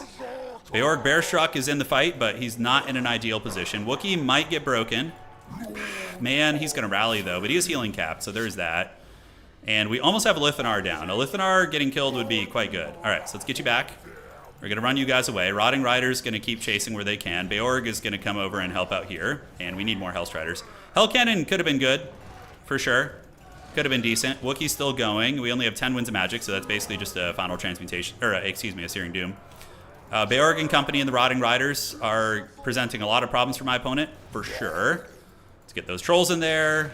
Manticore is going to run away, and Wookiee is still back. He's pissed. So do we have Burrow? We do have Burrow. We're going to need it. All right, so Searing Doom here. Do we do it? Oh, man, those rotting boys need to win, but it looks like they're getting terror-routed, which is really bad, actually. All right, these are going to be Silver Helms. Let's get Beorg to turn around and fight, and the Chimera to fight too. We're going to try and rally our Rotting Riders. If they just get routed off, that's really, really disappointing. Okay, Bear Warriors, yeah, it's literally all we can call in, so we're going to need to do that. Wookiee is in some trouble. We do have the Wiener Monster. It's coming. I am falling a little bit behind, I think. I think he pulled ahead. Some of the fights, not able to finish off anything here is kind of rough. Chicken is going to keep running, and we have you guys and you guys to fight those Silver Helms. Beorg is just trapped here. He needs to get out and fight more effective fights. He needs to be piecing the hell out. All right, what do we have here? Chimera? Yeah, Chimera. Okay, so the Chimera is going to try and get out. Caradhran seems to be having trouble connecting with me, which is good. And, oh, thank goodness, we get the Rotting Riders back. That's huge. All right, so they're going to come. Beorg Bearstruck is going to run. We have our Wiener Monster waiting underground. Wookiee is bullying me now. So let's fight the fight here versus these guys. Do we have any Hellstriders to call in? Not quite. All right, let's keep it going. Where are my Rotting Riders? Yes, let's see if they can help our chicken against Caradhran. Let's unsummon you. Wiener Monster, we could do the burrowing, the deep tunneling here. We're about to just get enveloped here really hard. So let's get a breath attack right there. I think we get Beorg down here and try and replay our fight. Yeah, so the Rotting Riders will help against Caradhran. You're here. We have the Wiener Monster coming. We do get a good breath attack. The Chimera still has a lot of room to heal too. So let's get you guys down. Unsummon the Hellstriders. We do manage to chase Caradhran away there. Down here, down here, down here. Let's get you guys right there. And yeah, these guys might just get caught. He's got a lot of mobility right now. He's got a whole lot. And a ton of healing. So that's why he's ahead of me on value too, largely, is because the healing has been very good. If we had been able to finish off the Merworm, maybe, and also get the kill on a Lithanar, but we failed on pretty much all of our gambits. All right, so Beorg is here. We'll have another heal here for our boy in a second. All right, that's fine. So let's just gather up on this objective. We have some time to work with, right? Great weapons will do well here, especially if we get us around with Hellstriders. So that's going to be very cost effective. And Beorg is going to keep running. We have our Wiener Monster. Come on, Beorg. We need you out of there, buddy. And we're going to do the healing, and then we're going to get back up in the sky. And outstanding. All right, so Beorg can turn around. We're going to get the Chimera to attack here.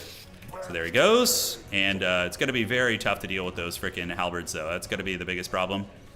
All right, Chicken's going to get away. We can do, I think, one last Searing Doom right here to try and punish. The Wookiee Monster is doing great. Still very, very much alive here. The great weapons will fight effectively there. We get a good Searing Doom, mind you. And he's got about 1,000 HP. All right, let's retreat. And let's retreat. Do we flip this objective? We should. We should flip it right now. He's got a lot of the sea creatures coming in. Dreadmaw, I'm not sure where I want to use the Dreadmaw right now.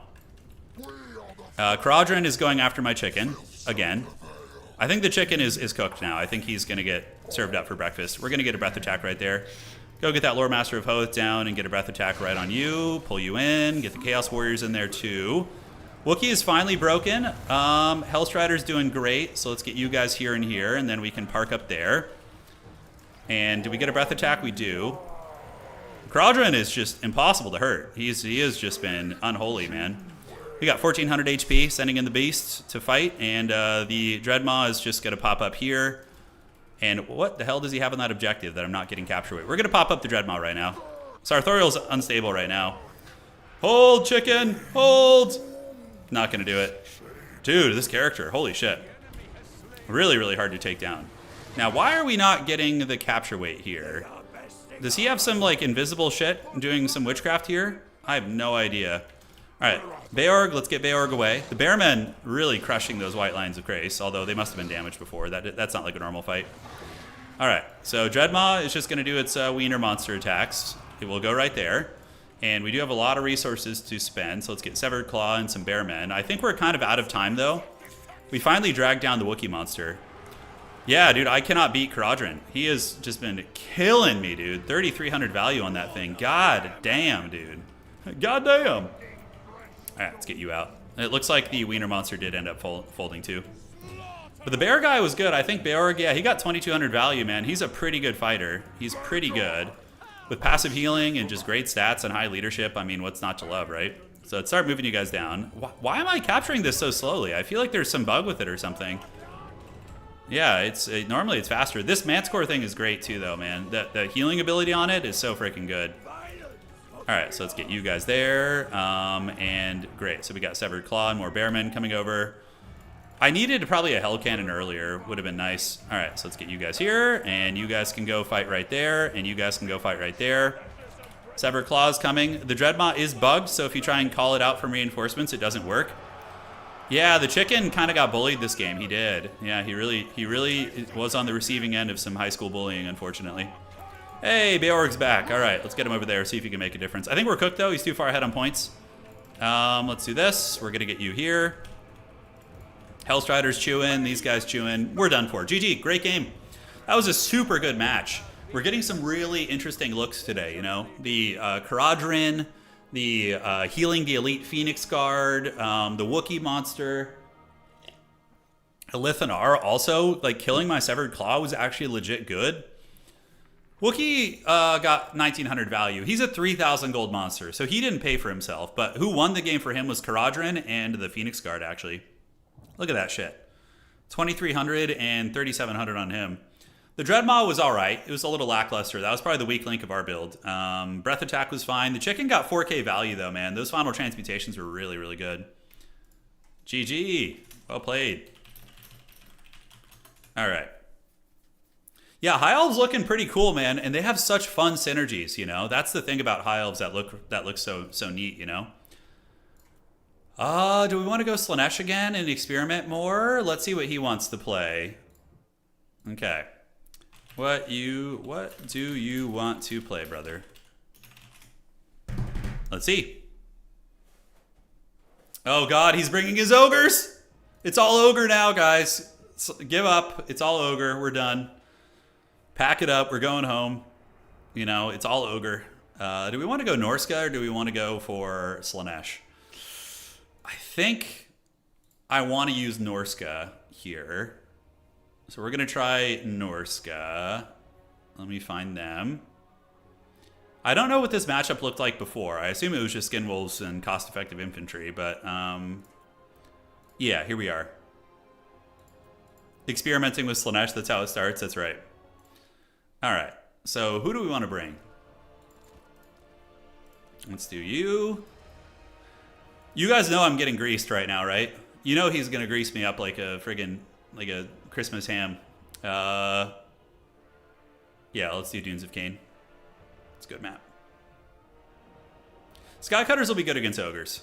Hey, Loza, welcome to the stream. Yes, today we're experimenting. Thank you for subscribing. We're trying out all the new goodies. I mean, I just think Bearmen are like the go-to infantry. Just ITP, like being really raid boss durable. Oh, dude. Okay. I'm getting a little crazy with this build. I already regret it, but it's okay. It's gonna be awesome. Oh, this is so mouth breathing, dude. I love it. Come on, baby. Oh yeah.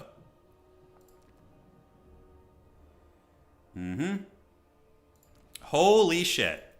Okay, this build is like straight meme, by the way. So I apologize ahead of time if anybody's looking for competitive builds, but this one is truly magical. All right, so let's get you guys coming out. Yes. Oh God, yes. It begins. It begins. Yeah, Skycutters are literally good in almost every matchup, I think. I think they're so good. All right, so what other infantry do we want? Yeah, that looks good to me.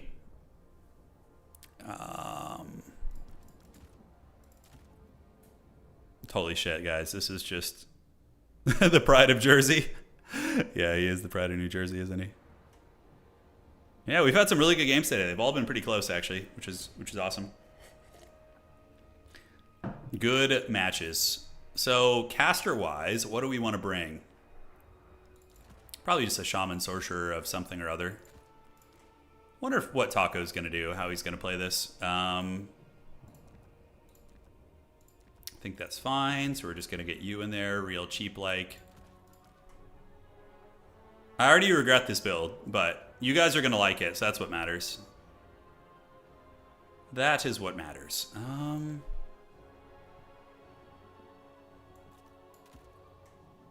Okay, and then baseline Marauders are probably still useful just for bodies. Hell yeah, New Jersey mentioned, yes. I've been to New Jersey a couple times. My I have some family who lived there for some time. Jersey. Oh. Dude, the Wookiee monster did so good. What's up, Ryan? How you doing, man? Hope you're doing well. Yeah, last game was freaking awesome. He used the Wookiee monster against me to pretty good effect. I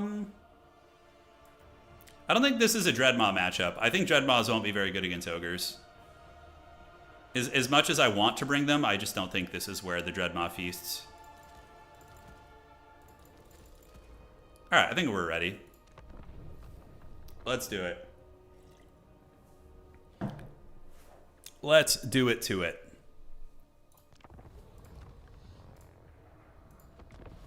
Alright. You went to an AOS tournament? Nice. Oh, dude, the new Nurgle minis are really tempting me to play Age of Sigmar. That new Nurgle line is so good. Oh, it's so good and tasty.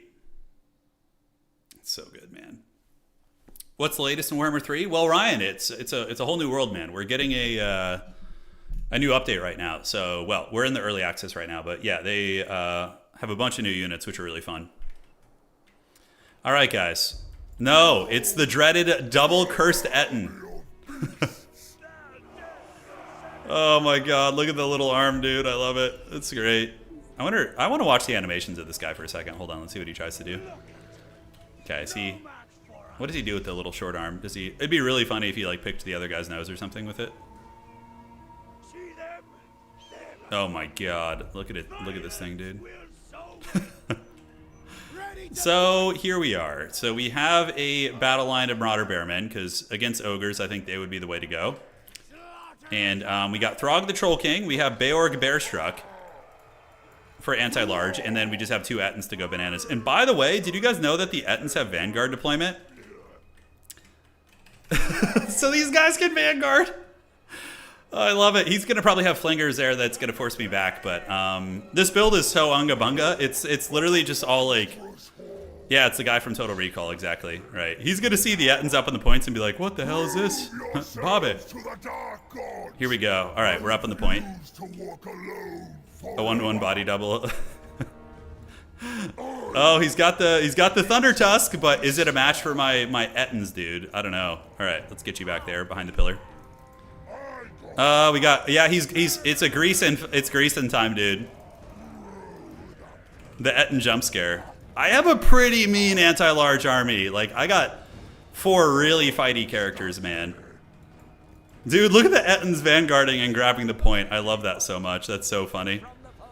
All right, so the Ettin Vanguard is successful. So now we're going to get you 2 here, and you guys can come over here. We got Throg. He's got a healer. The Troll Guts caster. The thing about Ettins that people don't remember is Ettins actually heal. So they have healing, which is super, super good. So we're going to get a Javelin guy to roll up right now. And the 2 Ettins are going to come. Are these pigbacks? No, just regular Noblars. Okay. So he's going to start trying to charge my shit. We're just going to keep pace and hopefully be able to cause some havoc. There he goes. So you guys grab this. We're going to send one to the far side here. And we're going to see where the blob fight's going to take place. Bearmen, I don't think they have any charge defense or anything, so they're going to get it, unfortunately. But we're going to go here. Not that bad of damage, to be honest. Could be a lot worse. So this is where the fight's going to be, basically. Yep, let's go here. Let's get you over here. He does, like, I don't know, 5% HP to those guys. Okay, I thought that would do more damage, but it wasn't that bad, actually. And then we're going to get some business here. So we see his Thunder Tusk going this way. So we're going to get our characters to hunt that thing down. Perfect. And he's got some Ogre Bulls with dual weapons heading out to intercept us there. Okay. So the Ettins will wait. The boy will watch. We do get some boinking on the Thunder Tusk, which is outstanding. And the Javelins are going to come up. And let's get some Skin Wolves ready to help out. Bearmen will probably defeat Saber Tusk pretty well. And let's get the Ettins to go fight them. Let's pull you back this way and see what we can get done. All right, so Javelins are gathering. I'm going to take a lot of damage because he's more mobile than I am, so there is that. Okay, Thunder Tusk go this way. We'll eventually send something over there to help. And now we can just take some of these guys to Pound Town here. So here he comes. Let's get the Javelins to turn about face. Skin Wolves can come over here and help out too. Do this, Final Transmutation, and that's kind of the direction the battle is looking like it's going to be going here. So we need to go and lock it, pop, lock, and drop it. All right, so you fight here, you fight here, you fight here. And where do I get the final transmutation is the question. I think we go for the Sky Striders. They're more of a mobile threat, you know, so I need to deal with them. We're going to get Beorg Bearstruck on you, and you guys can go on this. He's microing pretty hard, but it could cost him a little bit if I'm able to get some good picks here. We'll see. We do get the final transmutation. The Ettins are both rampaging, which we don't really care about too much. This is a good time to test their limits, right? If we can get his caster here, that's going to be huge, by the way.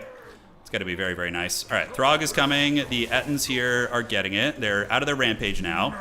I don't know if we can escape, actually. We might have actually blunderooskied here pretty hard. We'll see. So the Ettins are going to try and waddle away, and we're going to get some more Skin Wolves to come out. I thought the final transmutation would be worth it, but I don't know. Maybe not. We'll see. His caster is almost dead. Let's fight these Saber Tusks. Okay, Ettins are retreating. It's fine. They did do a lot of damage with the healing shenanigans there, and the Skin Wolves and company fighting a good fight here. Those are pigbacks, though, so we got to put some respect on them. All right. So the Ettins using their movement speed. And the Skin Wolves are coming. Let's get some Frost Wolves as well. And once the boys get here, maybe we can do a little something. So how's this looking here? Yeah, we are hammering down these Saber Tusks. Cool. All right, Throg and Beorg are doing great work. Now we can turn and fight with the Ettins. You guys hang out on the point. Those Bearmen over there are doing the work of the gods. And you can see we are able to turn them around here. Are these pigbacks? These are just regular Noblars. Okay, that's fine. Do we go after Greason? Do we get the Grease Lightning? Beorg and company can definitely fight this unit. This is just a Thunder Tusk, although retreating away might be smart at this point. The Javelins do get routed. We get a lot of units. Uh-oh, Greasy is getting Ettined, bro. He's getting Ettined. All right, let's get Beorg to come in and help out. That's going to be really nice, and then we're going to get another Frostwolf in there, too. All right, Throg can continue doing his thing. The Ettins were able to put some greasing on Greasus, so we're going to continue chasing him. We're going to try and get Throg out of there and see what we can do. One Ettin is going to need to heal, so we're going to need to retreat it away. Frostwolves are munching on quite a bit. Value trading is pretty even at this point, actually. Throg can just fight this one. It's fine. He's not going to escape, so. All right, the Flingers, though, doing the work of the gods, man. Those things are just putting in heavy, heavy lifting here. All right, let's get you guys back. And we have Beorg chasing, but we don't want to overchase or else we're going to lose him. Throg should do well enough against that thing, you know, he should. Let's go start working here. Let's get this Thunder Tusk chilling out over there. And we do see some boys doing their thing here. Let's call in some more Frost Doggies. Skin Wolves and Frost Wolves are a really good combo. It's very, very strong. It's a build as old as time. All right, so Ettin is coming. Beorg Bearstruck is going to come over here too. We're going to kind of do a bit of a rotate right now. Rotate towards our strength. We have one Bearman unit here. Greasus is beat up, and we are saving up for another overcasted transmutation. So, yeah, this is Throg's natural habitat, though. Just fighting a big guy, you know, that's kind of his whole thing. Let's get the infantry to screen out the Ogre Bulls here. And Beorg now has a homie, and the Ettins are healing, so there is that. All right, let's call in some Spearmen. Let's get those guys up. Let's get you guys back. Ettins are chilling and chilling. And Beorg and company able to win that respective fight and actually get that Thunder Tusk relatively low. So it's going to come down to some heavy, heavy fights here in a minute. All right, so Ettins are just raid boss tanking it, man. They're doing awesome. Let's gather you guys up, gather up. We're going to get another spear coming in and get those guys rolling. And we can wait to fight until we have our spear position. So let's get you guys. We're going to get in on those pigback riders. The Flingers are still, you know, happy ammunition-wise, which is tough. We got the 2 dog units here, so let's just push. One Bearman can wait here, I think is fine with our mage. Yeah, we're going to need the other ones to move up. The Ettins are basically just power crept giants, essentially. That's exactly what they are. They're just very, very good. All right, so we're going to go get these guys. We're going to pull Throg over here to help out. Ettins can move in and fight. We're going to retreat you guys back, like so. Do this, and where's our final transmutation caster? All right, he's coming. He's a-coming. So Throg, get in there. We do manage to get some big old Ettin damage. The Ettins are still hanging in there, and they're very quick, actually. People forget this about the Ettins. So let's see if we can get a catch here, actually, because these Sky Striders are very overextended. I think we might be able to punish here. Yeah, because if we just Frostbite them, maybe we can feast. I don't know. Let's try. Skin Wolves. All right, so let's rotate, pull this Ettin back. The fight on the objective is still going. Skin Wolves there are champing it. So we're going to get all up on these guys. Throg's going to get in. We want to get spears over there too, and basically bait out a final transmutation battle. That's going to be the play. All right, spears in the mix. Ettin keeps fighting here.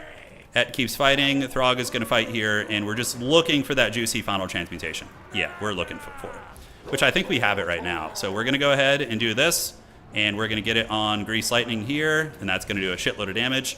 Skin Wolves coming in. Let's get them on the Ogre Bulls and see if we can win this fight. All right. So on this side, do we have anything that can do it? We do get a huge Final Transmutation. One of my Ettins is broken, but that was a money one right there. It was very, very good. All right, so retreat these dogs back, pull you in. Greasy does get lightning blasted, but remember, he has healing and I don't. So that's something I got to watch out for. Although I do have the Ettin healing. That's not true necessarily, so we do have the Ettin healing. All right, so we're able to get that one. We've have had a double cap for a second. Let's unsummon you guys and unsummon you guys also. Call out some Kurgan Horsemen. They'll actually be okay against some of these bigger targets. And keep just pushing into the ogres here. All right, let's get those Mornfang Cav. Oh, man, Ettins are so good, man. They're just, like, vastly superior giants, you know? Will I have enough for another Final Transmutation? I'll have enough for one more regular one. Okay, that was big. And now we have a Disgusting Blob, which I suspect he's going to have a lot of problems dealing with. I think he's going to have problems dealing with it. All right, let's do this. Do we have any Skin Wolves laying around? We have a healthy unit here. Those dual weapon bulls are a bit of a pain, so we're going to come over here and see if we can help them out. So now we just move to the middle. That's it. We just get our Disgusting Blob, and we move to the middle. All right. Let's go here, keep the Kurgans lurking, and we're going to get some Famir next, I think. That's going to be the play. All right, so Grease is retreating, Grease Lightning. We just go get the middle point, and we win that way, and we kind of hold here, keeping you like so, and you Kurgans can wait right there. Dude, Ettins are so freaking good. They're so raid bossy. Let's go get those Ogre Bulls offline, yeah? And then move here. Great. All right, so, and plus, Beorg Bearstruck is just such a good tech against Ogre Kingdoms, you know? Yeah, he really is. All right, let's get some Famir coming here. We're going to get you guys in there with the dogs. And this objective's going to be ours. And the two Ettins are just going to sit down on this middle objective, and we're going to be feasting. All right, so the Man-Eaters should lose this fight. Let's keep Beorg over there. Keep these Hound units here. And the Ettin, by the way, is just healing right now. So it's straight up just healing, which is amazing. All right. We do manage to hunt down those ogres. We got Famir warriors coming in. Throg is going to help out. Kurgans are raid bossing it. Yeah, Taco really likes to play that maneuverability ogres, it looks like bouncing between objectives. Thankfully, we have good enough independent armies that we're able to deal with it. And we do have a Final Transmutation coming, so this blob fight is going to be very good for us. So we're going to do that. Hopefully nail him here. That's going to hit everything, and then we can get you guys to come across and try and help out. We get him with the Final Transmutation, pretty much his entire army. Ettins are hanging out. Taco's just going to be trolling me like this, bouncing back and forth and back and forth. And I think we win this fight. So the Final Transmutation probably seals the deal. Famir coming in will also seal the deal as well. Yeah, dude, this Ettin build is good, especially since he didn't go Leadbelcher. Yeah, the fact that he didn't go Leadbelcher is giving us a lot of action here. All right. So we get that. Beorg Bearstruck is doing it. We have Famir Warriors who are going to be freaking awesome. And then the Beast of Tashnar also. We have a Kurgan Horseman soon. Let's do some unsummoning. And you guys can charge into the back of these guys. The Ettins need to hang out here. I think we need to maneuver between. Hopefully we could just break his back on this position and win this fight. I mean, that would be ideal. But it's not going to be easy. He's still got a lot of stuff. And those damn Sky Striders are just such a menace, dude. Do we need to pull back and start consolidating our forces again? We are up on points, so I think we do. I think we can afford to yield this objective, so we're going to do this and this, and we're going to rotate back this way. I won't have enough for another Final Transmutation, but we will have enough for other stuff. Yeah, cool. Okay, so calling in here. Let's see. Let's get some Skin Wolves. They're going to be a little bit more useful. And the Ettins will move in. We can keep one Ettin back there. Hopefully the Spears can do it. We can keep the Skin Wolves there, too. I think one Ettin rotating here is going to be enough. And let's keep you Hounds rolling. Famir just doing the work of the gods, boinking down everything here. Yeah, but he has huge healing. He's playing healing, a healing faction, right? So, yeah, that's making it very difficult. We need to keep you on the objective. Every little bit of capture weight matters, actually. All right, so the Skin Wolves can just take down those Noblars. Not ideal, but it is what it is. And we can get on these Flingers here in a second. Let's go ahead and get some Frost Wolves coming across. Frostwolves Hunger. Throg versus Greasy time. Okay, the Clash of the Titans, man. I should have brought another spell, by the way. The fact that I didn't bring another spell is very bad. All right, so Beast of Tashnar, going to wait for the flank here, and then we're going to attack the Saber Tusks. Get another Frostwolf coming. Norskin Frostwolves are just so good. I think Throg will beat Greasy, especially with an Ettin nearby, and Famir warriors, you know, they're very good. My sorcerer might as well be in combat at this point. And the Ettins are just really showing what they're made of. I mean, it's not necessarily that they're doing a million damage. It's that they're just... who cares about this fight, by the way? We can just abandon this fight here in a minute. As long as we just kill Greasus, we don't care. Yeah, he should die to Throg in the that in here, especially if you get behind him and get him with the Frost Doggies. Kurgan Horseman, moderately useful here too. Let's unsummon you. The Ettin is still chasing. We have spears. I think that fight will be a win for us. Is Greasus going to get it, is the question. I don't know. I think we just take this fight. These are just regular Ogre Bulls. So let's just take this fight here and see if we can finish off Greasus. Because I'm up on points pretty heavily. I actually think I just went on 1. So we could just retreat this Etna and win the blob fight. Yeah, that's fine. Although we still have spears there, so... Why retreat when we don't need to? Bearmen. Yep, let's get some capture weight here. Let's get these guys behind the fight.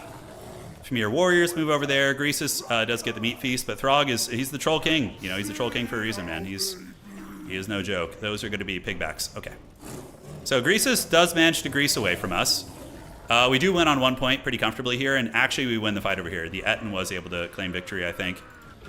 Yeah, that Ettin is still healing. It's so nuts. Look at that thing, dude. Yep, that's kind of how Giants should be, honestly, because Giants have always seemed like they're a little lackluster to me, but they should be strong. Ettins are like what Giants should be.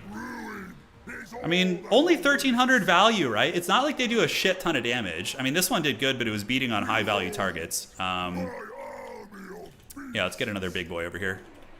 Just keep winning this fight. Yeah, Throg is going to do very good here. And Famir Warriors, that is Mornfang Cavalry. Alright, so how are we looking? Ettin's still going. It's probably going to break, but I think retreating is too dangerous. Let's call in some Kurgan Horsemen with great weapons. Yeah, Greasus is... I mean, Taco makes Greasus very, very scary. Alright, let's get you guys still fighting, and we have a couple units coming in, Kurgans as well. Our Ettin here finally getting close to breaking, but not before it just, like, it crushes everything around it. Man, oh man. Okay, so let's get the Kurgan Horseman to run interference and go kill that Thunder Tusk before it can get to the blob fight. Okay, let's go here. Beorg Bearstruck can take down the Slaughtermaster, and in the back, we can just keep calling in Bearmen. Alright, we got it! We didn't get greased! No greasing for me today, not today. Oh, he wanted to grease me so bad. No, but those freaking Giants, man, the way they heal is so powerful. It makes them so durable against small arms fire. GG, dog. Yeah, man, passive healing is dank. Yeah, if you had more slings or powder guts or leads, I'm dead. Yeah, the thing about my build is it obviously looked very strong against his build because he didn't bring any traditional shooting. Like if you were to go, no, Frog, we're 1-1 today, or 2-2. We both won 2 games. If he went lead belchers, powder guts, anything, I'm probably cooked. Like my Ettins would have gotten melted by traditional ogre shooting. So yeah. 1,500, 2,000 on the Thunder Tusk. His flingers got 800 and 800 apiece, which is pretty good. Yeah. Lead Belchers would have annihilated me. I think so. All right. And let's see how much longer he has. Yeah, even if he only had 2 flingers. If he had like 4 of them, I'm cooked. Yeah. Yo, dog. Let me check here. I'm checking to see if he's done for now before we move on to our next games. All right, cool. So Taco's got to go. We had some great matches today. And now we're going to play some games against Catholic. Man, playing Taco's micro is so freaking good. Like the way he micros his mobility is so annoying to play against. It's crazy. All right. Let's get the lobby going. That map isn't too bad for shooting. It's all right. You could definitely do like powder guts, those type of things.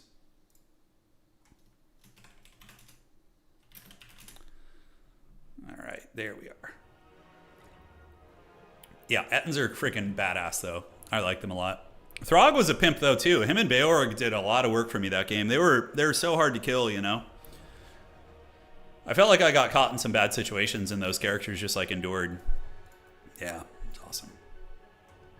All right, team. I want to bring the Trouser Snakes. Hopefully Catholic plays a matchup where I can use them. He should be here in a second. Yeah, we were just playing Flying Taco. You can rewind back on YouTube and see all the games. We had some really good matches.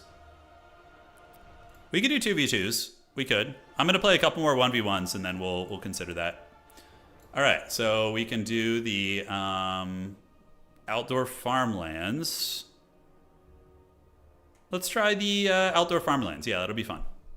I actually don't know what this map's like, really, so let's see what he wants to play. He's on his Star Dragon. He's good. Yeah, I mean, he's got some unique abilities. Anything you want. I will play Slaanesh this game. Okay. And he's gonna go Tzeentch. Now, Changebringers could be kind of scary, but I think you could just pavane them to the ground and they basically just kind of die. So that is good. Okay, so we are gonna get you. Yes, evil. We'll do that and this. Yeah, if Dav wants to play some 2v2s, I'm super down. I'm super down. It's up to him. All right, so we could do that. It's gonna silence you. That's kind of fun and great. So again, Tzeentch, what do we have to worry about, man? I don't know. Evil Tzeentch schemes, man. I don't even know what this map looks like. Outdoor farmlands? Is this I guess it doesn't matter. We're both playing Chaos Faction, so. Yeah, I don't think I would be able to protect devotees of Slaanesh. I think they're just so bad. Especially, I mean, Tzeentch is okay at shutting down range, so. Probably not a safe bet. Let's get you guys. And then we can get, let's see, what else do we want to get?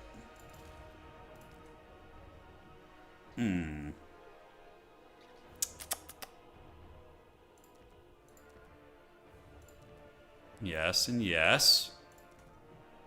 Then we got 1,300 left for our build.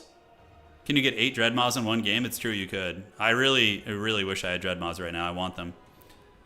Let the Dreadmaws feast. Uh-huh. No, Iceling is good. Yeah, he's good. He's really solid. I mean, his rally ability is decent. His ranged ability is really good for sniping, but it's very finesse-based. You can also have a Skycutter mount, which is pretty fun. So, couple cool options for him, I think. The Druchii Anointed. Oh, I want to bring it so bad. If it had stock, I would consider it. But the fact that it's just like in the open field, just waiting to get the wiener is just like not ideal. All right, so we're gonna get you, and then yeah, 2 of those guys I think is good. The Devotees of Slaanesh, yeah, they're terrible against Tzeentch. They're a Phys-Res unit, so they want Phys-Res. So that's not going to be excellent.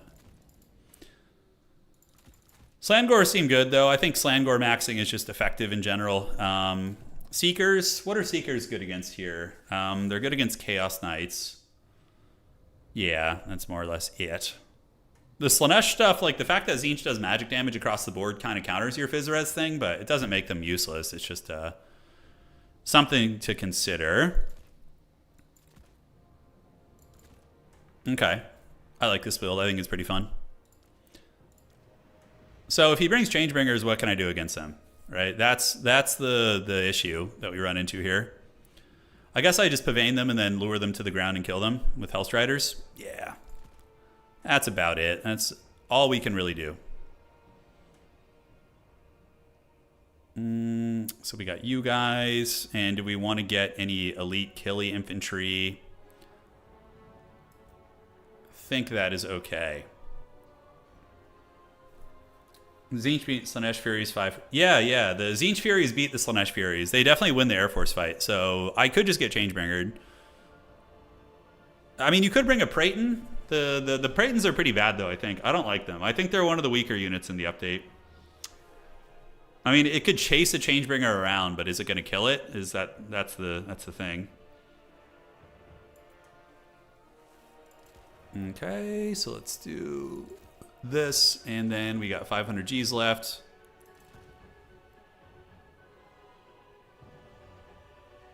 That could actually catch me off guard.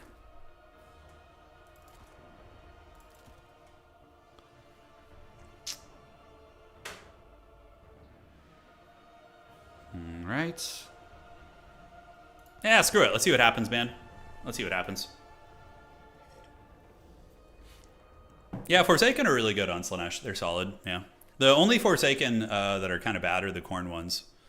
Khorne Forsaken are terrible just because of their melee defense. Like, I don't think the Chaos God marks... I mean, yeah, it kind of makes sense for them to have negative effects, but they're also... yeah, it's a little, like, sad with the Khorne ones, because they get, like, Frenzy is part of Mark of Khorne, but they already have it, so it's just kind of like they kind of get dumped on by that. No beta for this, no. It's coming out in a couple weeks. About 2 weeks from today. We're going to have some big tournaments coming up soon. The dates are not quite confirmed, but you guys remember the World Championship event we had, right? About 2 weeks ago or a week and a half? The top 4 players for that event, they qualified for a CA official event. Oh, shit. This one has 4 objectives. Oh, I did not know that. All right, then. So, yeah, we have Anticity, we have... Danikentrop, we have Blood Penguin, and Charix. So they're going to be playing in a huge major event on early access. So they're going to be playing with the new toys, which is going to be very fun. Okay, I straight up did not know that this is a 4 objective map. Yeah. 1 and 2. Would you ever use Fiends of Slaanesh instead of Pleasure Seekers? Yeah, Fiends of Slaanesh are better than Pleasure Seekers. They're more cost effective. They seem to be more resilient too. So we're gonna see if we can get a triple cap on them out of the gates. This map is really funny actually. I totally forgot it was like this. I swear I didn't do this on purpose. All right. So we have a Steercar with his demonic whispers, which gives leadership and gives fear and terror, which is cute. But his sign of depravity is why you bring him. He lowers speed and melee defense when enemies are running nearby. So like in big blob fights, he just straight up wins things. Yeah, it's kind of fun, though. This is a different take on domination here. So hopefully he deploys on this side, and we can just get a free triple cap on him here. I like Fiends a lot more than Pleasure Seekers myself. You guys like them more? Yeah, in my experience, Pleasure Seekers are good, but they're I like the Fiends more. All right, so we're going to do this, and we're going to do this. We're going to steal his objective, steal this, and this. Move you guys up there. Unfortunately, he did deploy on the right side. So we have a Mutalith Beast. Are we going to be able to get his objective before he gets there? That would be really funny. All right, so we're going to throw there. We're going to take our boys over here. I don't even know what's hitting me right now. And we're going to retreat. And then you guys are going to retreat here. What the hell is hitting me right now? What? Is it... Did you guys see that? What the hell hit me? It hit like everything. Oh, is it his blues or pinks? They have full ammo. Wait, what? What the hell was that? Was there some evil witchcraft here? All right, let's get you guys there. We're going to rotate here, take Steercar over there, get you guys lurking back here, here, and here. All right, so that is going to be the play. And next up, we do have Champions of Slaanesh, which we're going to use this game. So we're going to use those guys. He's going to come for this point. So we're going to go all the way to the back and try and lure him as far back as possible. And now we're going to just take this objective for sure. The Mutalith ability, was it that far, though? I don't know. It seemed like it was a little bit far. We can do a Hysterical Frenzy on you guys, so let's get you back. Yeah, you guys go run down that Forsaken unit. So we're going to get the capture on him here. And in the meantime, Champions of Slaanesh, I think another Horseman would probably be prudent. And use them to poke the big boy. All right, so we're going to steal his objective here. We're going to get parked there. Steercar is coming over there too. Hysterical Frenzy will be nice. We could use that here to buff these guys up. And if we just steal this objective, then we just pull back and win afterwards, basically, right? Is the idea. So those are going to be Chaos Warriors with halberds. We're about to get Tzeentch magicked pretty hard, so we're going to try and dodge part of it if we can. It is going to be Tzeentch's Firestorm, and you guys can just retreat now using your speed, and we can throw some javelins and shit. All right, so we do steal his objective, so now we just need to get back. This map is very weird. It's like, yeah, it's very, very weird. All right, let's get back, get you guys back, just kite him a little bit. And just run and run and run. So since we got the point advantage, he now has to advance. Right? He now has to advance. All right. So let's keep running with Steercar. We can go after the chariots here. And what do we want to call in? It's time for the Champions of Slaanesh. Yeah. Let's get the Pleasure Guard, baby. Yeah, boy. All right. So Pleasure Guard are lurking. He's rotating this way. Steer Car is going to mess him up, though. And we can use the scary, the shit here to make them cause terror.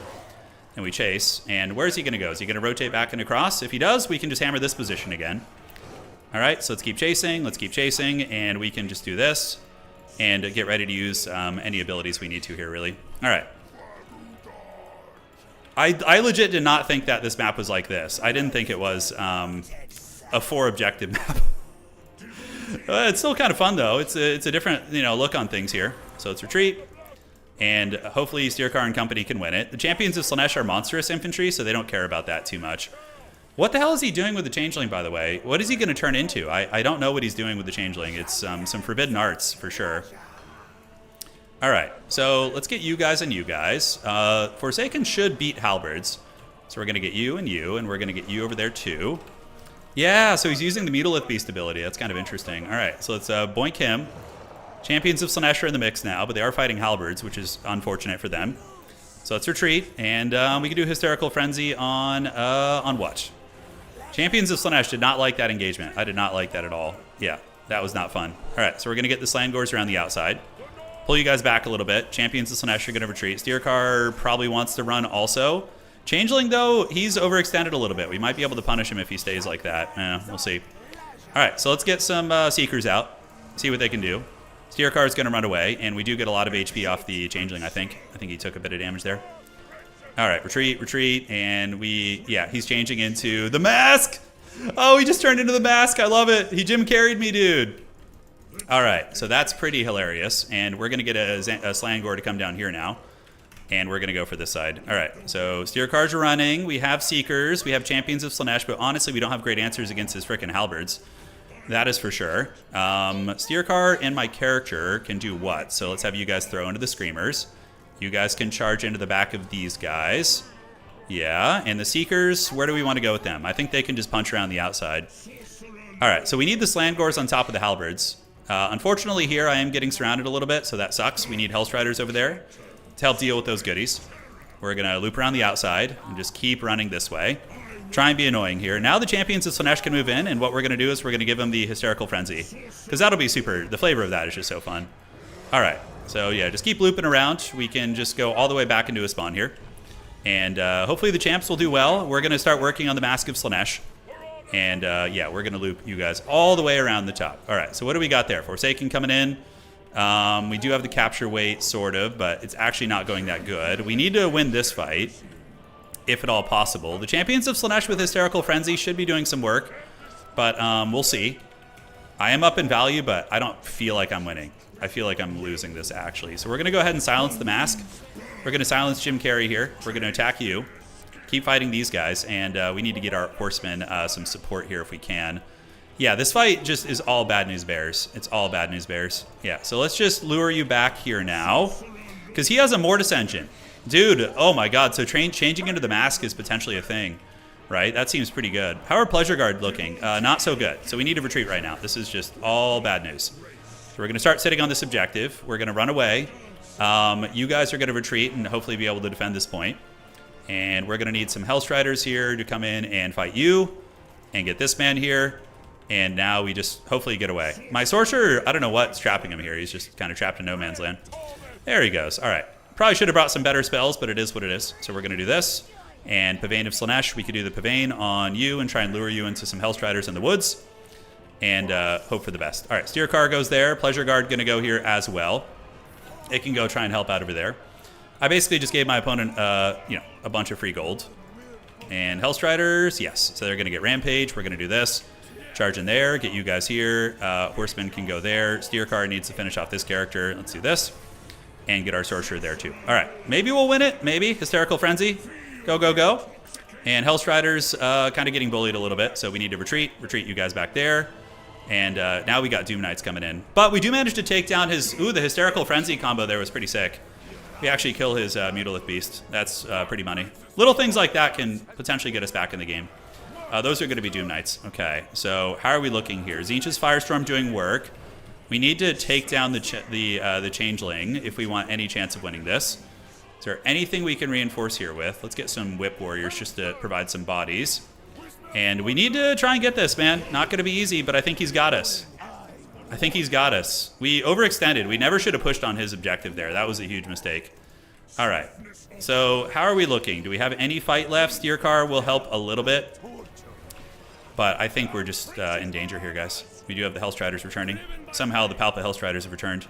They can fight here. Steer car is going to keep going. We have Pavane of Slaanesh. I could use it to try and rampage you guys. I don't know if he can actually beat the mask. Oh, that's such a cool Forbidden Zine strategy, man. I love it so much. I'm so glad he did that.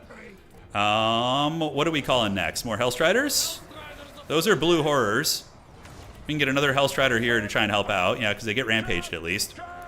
Steer car needs to clutch this game for me, but he's mortis engineing me into the pits of hell, basically, which is so rough. Hysterical Frenzy, round 2, and we're going to go ahead and silence the mask to shut its abilities down. And let's do Hysterical Frenzy right here on those guys.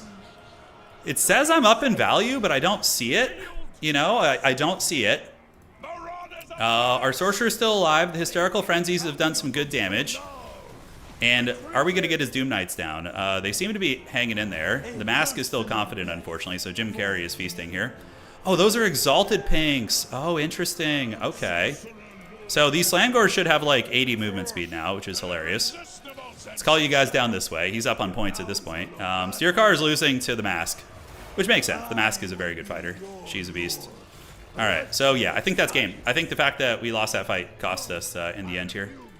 All right, let's get you guys coming out. Let's go after the pinks here. We have the Sorcerer, but that is going to be all she wrote. Oh, dude, he's probably got how much value on the Changeling? 2,600 is pretty good. Yeah, it's pretty good. All right, so Slangors go reclaim the point. We're not going to give up yet. We're going to keep going. The mask value is pretty good. We definitely threw by pushing objective 1. We should have just defended the entire time once we had the points lead. This map is very fun, though. I like it. It's cool. I don't think I would use it in tournaments, but for standard stuff, it's decent. All right, so Steer car, probably not the way here, because, you know, the leadership on this faction is pretty good. Hysterical Frenzy, bit of a fun change of pace here, and what do we have? So they're going to rip up these Exalted boys now. We got the mask coming for us. Maybe some Seekers here in a minute. We're going to see where they land. So those guys are getting taken down, and we need to see where they decide to go. I think they're just going to hunt my Lord, which is fine, and we need to run away from this, so we're going to use our movement speed to try and get away. Okay, that literally just did not work at all. So let's let him catch us, and then we're going to jump with a unit here. All right, so the Slangor is doing really, really good. Let's get this, come out here, go that way, and now we should be able to punish those things pretty hard. No, he missed. It missed, thankfully. Oh, man. Okay, but he's getting 4 victory tickets. Oh. So Changeling value, let's see. 2,900 value. Pretty damn good, man. Especially against Slaanesh. Because you don't, like, plan for it, right? You're not planning for that. That's really cool. All right, let's charge in here, and we can get you Slangors to come over there and charge. But, yeah, we're cooked. We're cooked. We threw the game pretty hard. But Steer car probably wasn't good in this matchup anyways. I don't think he was. GG Dog, well played. Great game by him.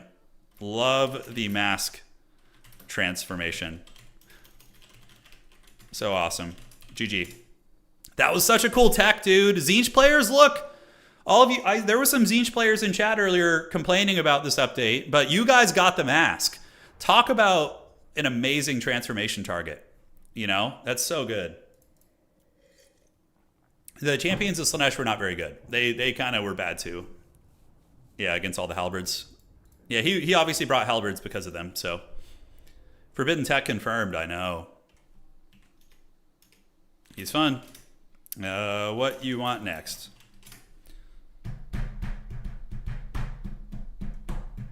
Maybe the mask was the Changeling all along, yes.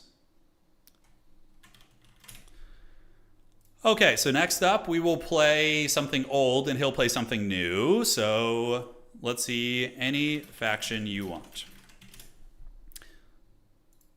Talia maps, sure. We'll do the Mercenaries of Talia. I don't know what the map looks like, but we will see. No, the mask does not need to be nerfed. I don't think it needs to. No, the mask is fine. It's good, but it's not OP. Let's do it. All right, so we're on one of our new maps made by our glorious map making team. We'll see who made this one. Let me see if I can check here. Does it say who made it? No, it will when we're loading in though, I think. Yeah, he had double Mortis Engine, but we did kill the Mutilith Beast, actually. The Hysterical Frenzy Hellstriders were able to kill it very quick, which was pretty fun.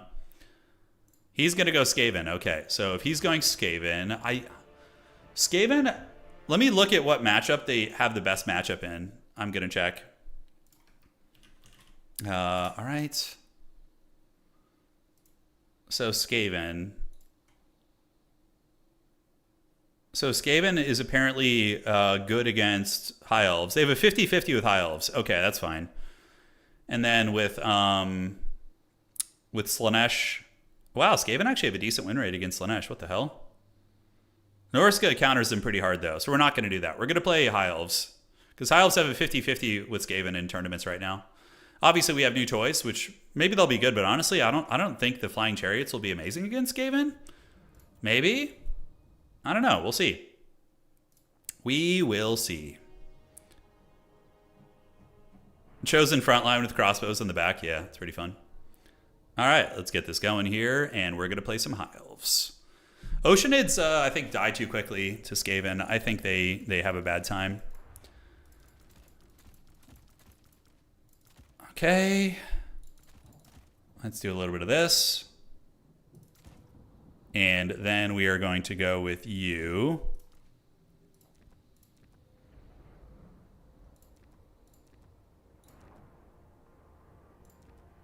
And get you on that. Okay. The Murwookie time against Skaven. I mean, it could work. It absolutely could work. Yeah. I do not know. Skycutters in this matchup, let's see. What do the Skycutters bring to the table? Yeah. So Skaven are going to have Jezzails to shoot them out of the skies. And I think that will be very effective. So you probably don't mess with that. The Sea Elemental could be like a decent call-in against Skaven later. The Bolt Thrower Skycutters, what do they bring? So they have 250 range. Jezzails have how much range? Let me go check. I need to look at some Skaven stuff here before I decide how we're going to play this. Jezzails have... what? 275, yeah. So that's actually just bad. Yeah, I think that would not be good. Maybe the regular ones could do some work. It's hard to say. Okay, and then that's fun. And then we want to get you. So we're going to get this, and we're going to get this. So that's a lore passive. All right. Nullstone silences the entire battlefield, right? So when you use Nullstone, nobody can cast spells for 35 seconds, which is kind of interesting. Yeah, so then for this...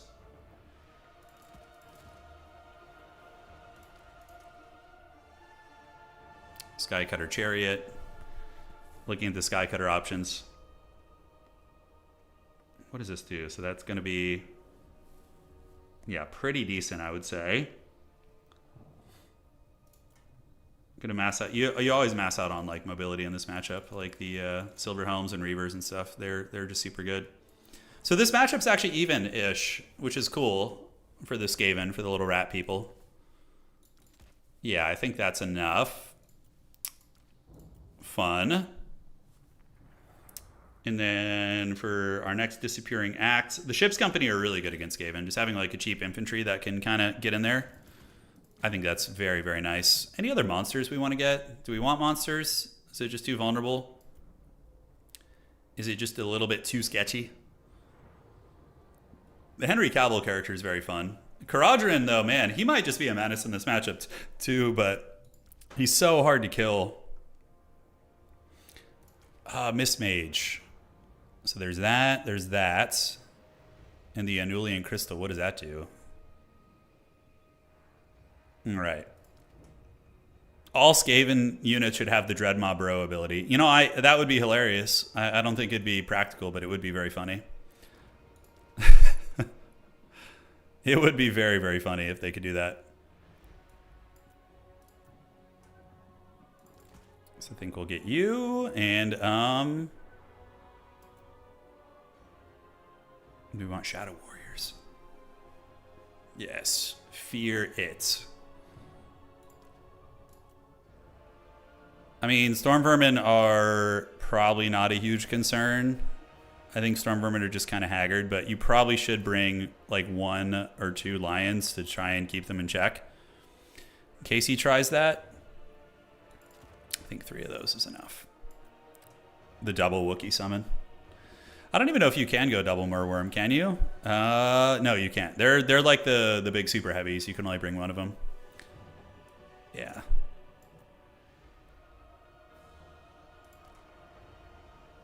That would be quite a bit of money. Okay. Nice. Let's see what we have here. Reading between these abilities here. Almost done. And we do want to cut that. All right, guys. I think we're ready to feast. We're both coming up with a big scheme in here. Big scheming tricks. Okay. So he will probably try some sneaky rat play. Sneaky, sneaky rats. Do we want to give Oceanids another chance? I've been shitting on Oceanids quite a bit today. I feel like they're just like not great. They are durable, and do they cause fear at least? They do cause fear. God, why do Oceanids not do magic damage? It's so stupid. They really, really should do magic damage. In my humble opinion. All right, let's get that, and then we got 900 left. All right, good luck, have fun. GLHF. We got Sea Lord here. Oh, ready to go. Oh, it's party time, man. How's life treating you guys? You guys all doing well? Been a fun little stream today. Tomorrow we're going to be streaming Anno most likely. So Anno Pax Romana. And then as soon as we're able to, we're going to do some, we're going to do a live stream campaign. So we're going to probably play through a full Wolfric campaign. We have terror in our builds. We do. We do have them. I don't know what this map's like. So one objective here. One objective in the river. Oh, the aquatics. The aquatics matters. And then we do see, I think there's one in the middle too, if I'm not mistaken. Yeah, okay. So we did bring Sea Lord. He's going to be on his Sky Cutter. We have a couple archers as well. We're going to be moving in a formation back here. We're going to go 2 on the middle. Oh, I have aquatics on my infantry. Oh, fight me in the water, dog. Oh, it's going down. And then the Mist Mage can just roll up here, which is fine and cool. So we're going to keep them in formation. We have the Merwookiee. Merwookiee, I think, is good here. Because he causes terror, he counters Skaven big units, and he's got pretty crazy missile resist. He's got 25%, and he also has a block chance. So if you're shooting at the Merwookiee, he's... I think he gives it to himself, right? Let me read it. Hold on. Yeah. Okay, great. 3, 4, and then we got the Merwookiee. Great. Good luck, have fun. All right, let's see how this goes, man. Let's go fight these filthy rats. Merwookiee. Unleash the Wookiee. I will be summoning your Oceanids, Wicked. I have them as a summon unit on my Mist Mage. So I brought the healing ability, the stalk and snipe ability, which lasts how long? 20 seconds only? Okay, so it's not super long. Okay, let's get you guys up. Up we go, and the Merwookiee can go live in the trees, and our 4 archers are going to move up like so. So what do we see? We do see Poison Wind Globadiers. Or mortars, actually. I should have brought sisters. Yeah, and a Warp Lightning Cannon we're not as concerned about, because those things I find to be kind of mediocre most of the time. We need to get our archers ready to punish his mortars. I don't know if we'll be able to kill it, but maybe. All right, so you guys are moving in. We do have a lot of mobility. We have a Great Eagle, too. He has Howling Warp Gale, I think. Yes, and Crack's Call to punish my elite infantry. The Merwookiee is in the bushes in its natural habitat. We're going to do this, get this. Merwookiee can start capturing the point. And I don't know if we can shoot over that pillar right there is my only concern. Yeah, and Ashland should be a decent little chariot. That's kind of the idea with him, is we have him used as like a chariot piece. All right, so for our next show here, we're going to go ahead and call in probably 2 Reavers and get a little bit of mobility coming here, maybe 3 even. Get them like along the side here. Ashland's going to come back this way, and we're going to get you guys out of your lock formation, and we're going to go ahead and use the ability here. So we're going to use the mist ability, we're going to use that, and then they're going to start shooting at the guys back there. We'll see if they can actually connect. We're going to see. Oh, look at that. Look at the archer sniping the mortars back there. How much longer does it last? 15 seconds? That's so sick. That's so freaking cool. I love that ability. The flavor on it is amazing. All right, Merwookie's going to come up and help now. Mortars are losing a shitload of HP, and he's still in range.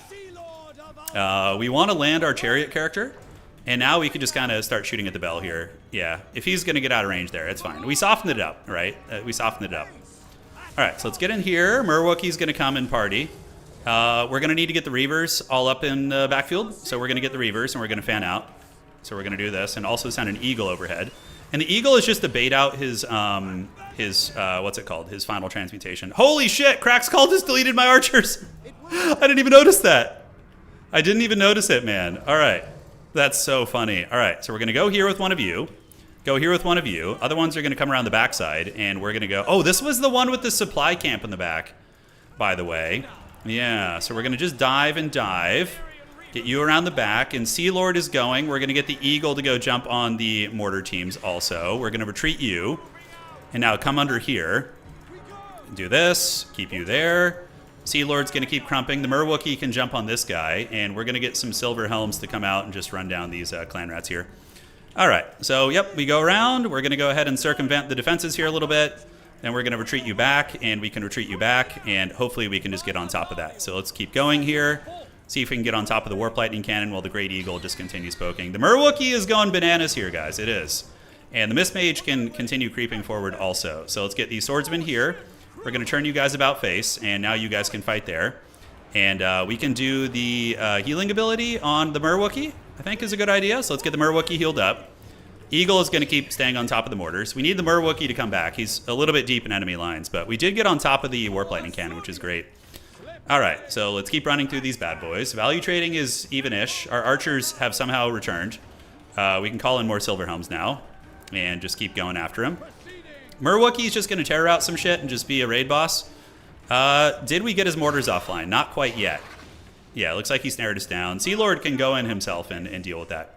All right, so we are holding the river fronts. Merwookie is going to help with the ogres. You guys can go here. Let's get these archers about face, and you guys come in and run them over too. He actually did go Storm Vermin, believe it or not. Yeah, Sea Lord will be able to get some good damage there, so those guys will be taking Pound Town, and they're broken now. Great Eagles are very much like a sacrifice unit, so we're not too concerned about that. We're going to get a little summon right there, and Merwookie is just going to roll back to the middle now. Yeah, I did blunder my wizard, though, so that might give him a good chance in this game. All right, so Merwookie's coming back to help out with the Storm Vermin, and the archers can shoot here. My wizard in trouble, but, you know, we'll see if it costs me the game. We do manage to get back here with the chariot, so we're going to run right now, get you guys to loop back and around, run down some ogres, and Skaven Slave Slinger is actually in a bit of danger over here. Okay, so let's get off the edge of the map. Hopefully my wizard comes back. If he does, we might be all right. We may be okay. So keep hammering. And these are clan rats. Archers can move up and start shooting at the Storm Vermin here. We're going to look for opportunities to get the weapons teams, and Ashland did get back up in the sky, so we're going to take off up in the sky here. Call in some Narnia Lions, and hopefully my mage comes back. You know, that's going to be the play.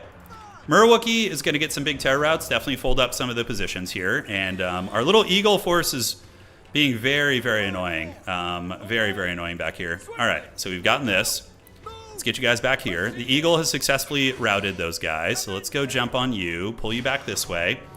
The Merwookie is very much alive, and this damn mage just will not move out of this position. It's very tough. If he rallies, I'm going to be feeling pretty good, but if he doesn't, it's going to be sketchy. All right, so Eagle's back up. We do manage to land on top of the Warp Lightning Cannon, and we're going to get on top of the globes, get the Eagle back here, so the backfield diving is actually going very, very well. And Merwookie, I think, maybe just wins me the game, right? We'll see.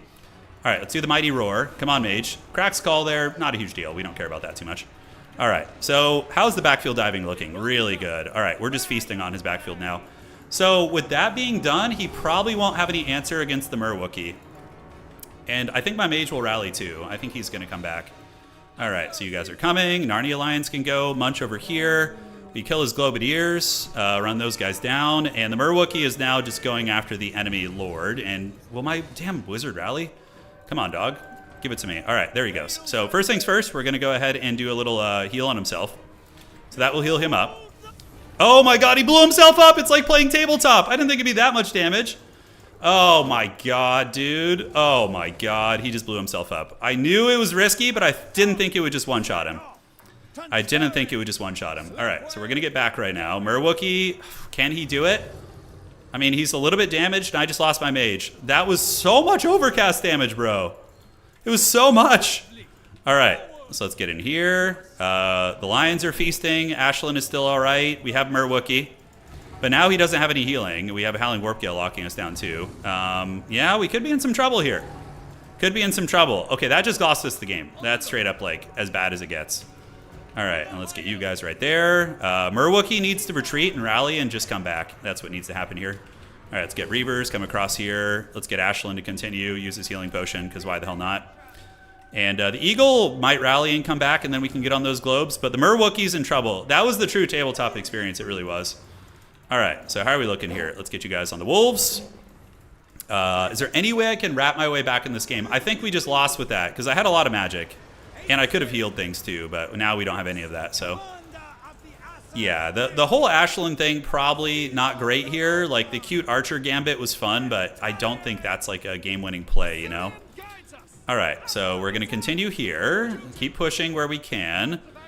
We do get our Eagle back, so we're going to go get into the Warp Lightning Cannon. Yeah, and you guys come across, help out there. We have a decent fight here. Maybe if I can cheese the Skaven Lord, I think that's my only chance. Hey, my mage is back. All right, well, at least we have him. He's coming. Nice ability right there. That was really good. All right, let's fight there. Let's get some more Reavers to come out and just try and run down what they can. Merwookie is shattered. He's risky. I mean, the meta way to beat Skaven is just to go wide, and you could probably do that with high elves by, like, just monsters rushing them now, but I don't know. Maybe we kill the Skaven Lord and they fold up. You know, stranger things have happened. Oh, he's got Warp Grinders. Maybe they got buffed. Maybe they got buffed. All right, let's start capturing his camp and see if that does anything. I think it gives me bonus supplies if I'm able to do it, which is really fun. All right, so he does Warp Grinder those guys, but probably will not save it. Let's go ahead and take down the Skaven Lord if we can. He's got 400 HP. Narnia Lions are back. Let's get them back to the camp here. We're going to go try and actually capture his supply camp at the back and see if that does anything. I don't know. All right, let's get those Warp Grinders. Let's kill the Skaven Lord. Is he almost dead? It looks like it. And we're going to go here. Ashlyn is sitting at 1 leadership. We're going to come this way, and looks like we did get broken. LOL. Oh no. That overcast was really funny, by the way. That was hilarious. Okay, looks like we're out of range there. So let's get on those globes. Mage is coming. I think we're just cooked. You know, we're just in the pits right now. The Merwookie is still wandering around the rivers to this day. And we do capture his supply camp. I don't know what that actually even does, but we'll see. If it can be relevant, we're going to keep hunting you down. And the Eagle, we might need to detach the Eagle to go after the Skaven Lord. We might need to. All right, so the middle is being recaptured. Is there anything we can do on the outside? What do we have? We have some river folk fighting. Maybe some Silver Helms can help with this fight. I'm not sure. These are what, just Plague Monks? Okay. So homies here, our character's back. The Eagle is knocking down the Warp Lightning Cannons. I've stolen his supply camp in the back. This map is weird. You have like a supply camp. Okay. So we're going to do this. Start reclaiming the middle. We have his supply camp. If Ashlyn comes back, maybe I have a chance. We'll see. If he runs, I think I'm cooked. All right. So the Warp Lightning Cannon. Oh, he's back. Slim Shady's back. All right. So we need to get that heal on him ASAP. So we're going to drop a little Oceanid ability here. We're going to get Ashlyn back. Can we shut down the Skaven position here? I don't know. So we have, I think we get extra supplies is how this map works. I have no idea. So Oceanid's in the middle. Going to be duking it out. We're going to try and get this objective. Can we do anything here? Let's get some Rangers coming over here. And yeah, and then UCAV can go help there. Ashlyn did not make it to the healer, unfortunately. So we got shut down there. And his mage has 85. This is the bravest Skaven I've ever seen. The bravest Skaven I've ever seen, dog. Oh my god. He's holding on with like 8 leadership. Or 85 HP. All right. This is a pretty fun map, though. I do like this. All right. Let's go here and here. Let's do that. And we're going to fight it out here. Yeah, very cool. GG. Well played. So, yeah, a couple things were just risky there. We did kill his lord there, though. We finally killed his lord. The Murworm is probably a little too risky against Skaven. Even with all its missile resistances, it's just a huge target. It's not like a Dreadsaurian. We threw our mage early. That probably cost us a bit. The game was winnable for sure, but we didn't play super well. Ashlyn did all right. The Archer gimmick was cute, but I think it's overrated. Unless you're going like Sisters of Avalorn and going sniping. GG. Fun one. Who do you want next? So gonna see who he wants next. We can go to Norska. I will play some Norse. Norska. There we go. Iceling, the mage you betrayed. To be fair, he blew himself up with overcasting, all right? It was his fault. Yeah, crazy. If you try and drop links, the automated system's going to get you. Yeah. Oh, yeah. Sorry about that. I don't know. Yeah. If we have a mod in Twitch, they can help you out. But if not, we're paying the troll toll. That map was weird as hell. The fact that we captured his supply camp is very funny. That would actually be brutal. Anticity on that map would be truly forbidden. Because he would just use Slaanesh and steal your back business. Let's do an Itza battle, yeah. Let's do like a fast knockdown drag out Itza. Anyone you want. So he's gonna go Kislev. Kislev I think is really, really good. I am digging the Kislev here. Okay, that looks fun. And Dreadmaws against Kislev. I don't know. Are they any good? Probably a little risky, to be honest.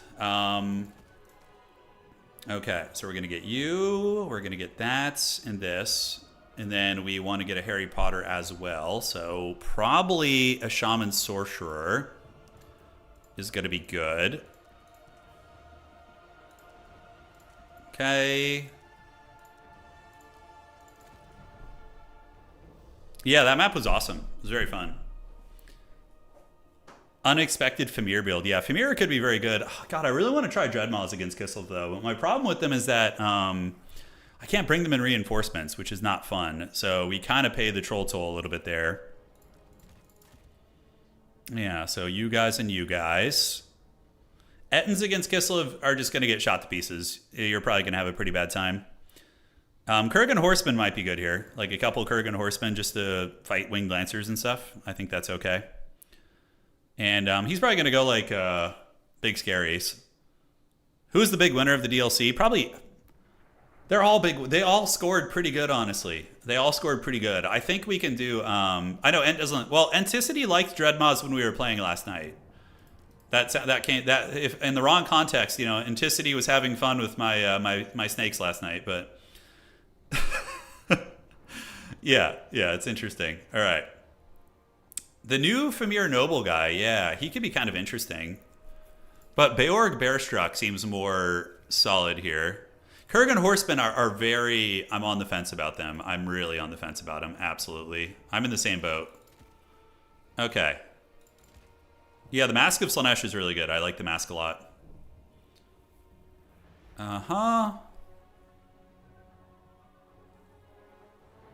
Yeah. So we got you guys. What else do we want to bring? Maybe a couple of these homies would be good. Yeah, as like a reinforcing piece. And then in our main army...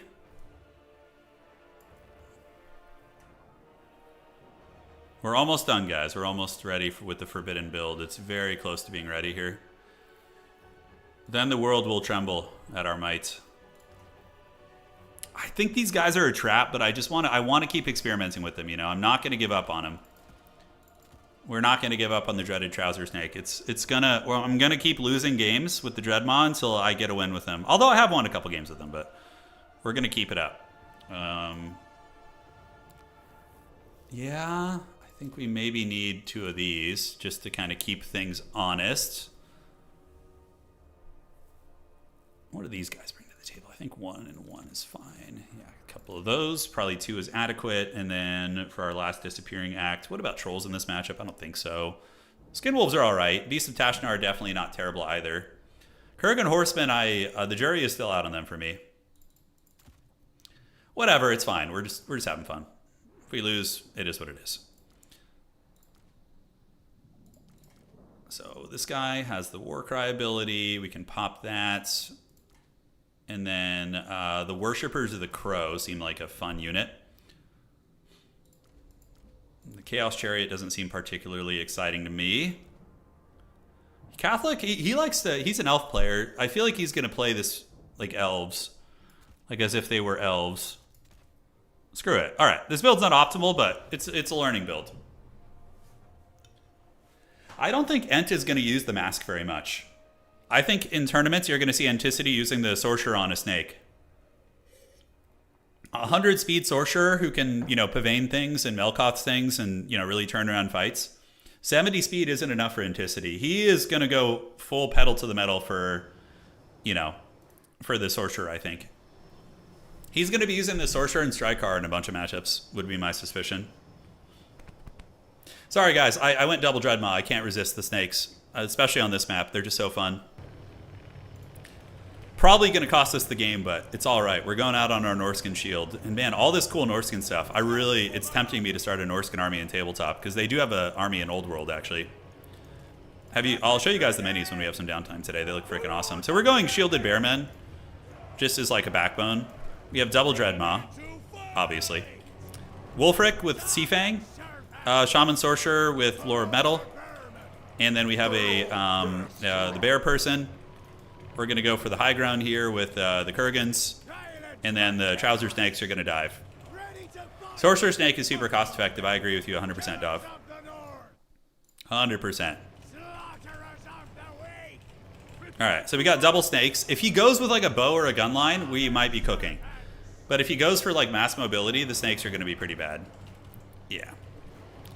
They're only 1,000 gold though, to be fair. Alright, Little Grom, that's fine. So we're going to get you in the woods. Hide from Little Grom for a moment, and we're going to get our Kurgans over there. So Little Grom is very scary here. We have, oh, he went for Ulrika. That's super fun. Alright, so Little Grom is shooting at what? My Bearmen? He's going after my Sorcerer, okay. To be expected. Alright, so we're going to get you guys out here. He knows the Trouser Snakes are here now. And we're getting the high ground objective. Wulfric and company are going to hang out here. We can dive Little Grom with the Trouser Snakes, but it's not going to do too much. I don't think. Now what do we call out next? I don't know. I'm thinking actually an elite infantry unit here. Yeah, so you guys just keep capturing there. We're going to get you and you up now. And these guys, the snakes are they're going to feast here. So we're going to get one of you guys here. One of you guys goes right there. And we need to start getting good sea fangs and shit. Yeah, so we need to get those. All right, so we're going to pop up here, and we're going to pop up right here on these guys and see what we can do, and there we go. All right, so the Trouser Snakes have popped up. We're going to get a Sea Fang down the pipe on these guys, try and like Alpha Strike them a little bit, and he's just going to go for a sniping build. So we're going to do this and then go back in the trees, and then we're going to call you back out here. All right, great. So the Sea Fang was huge. We just got huge damage, and the Trouser Snakes are actually doing okay.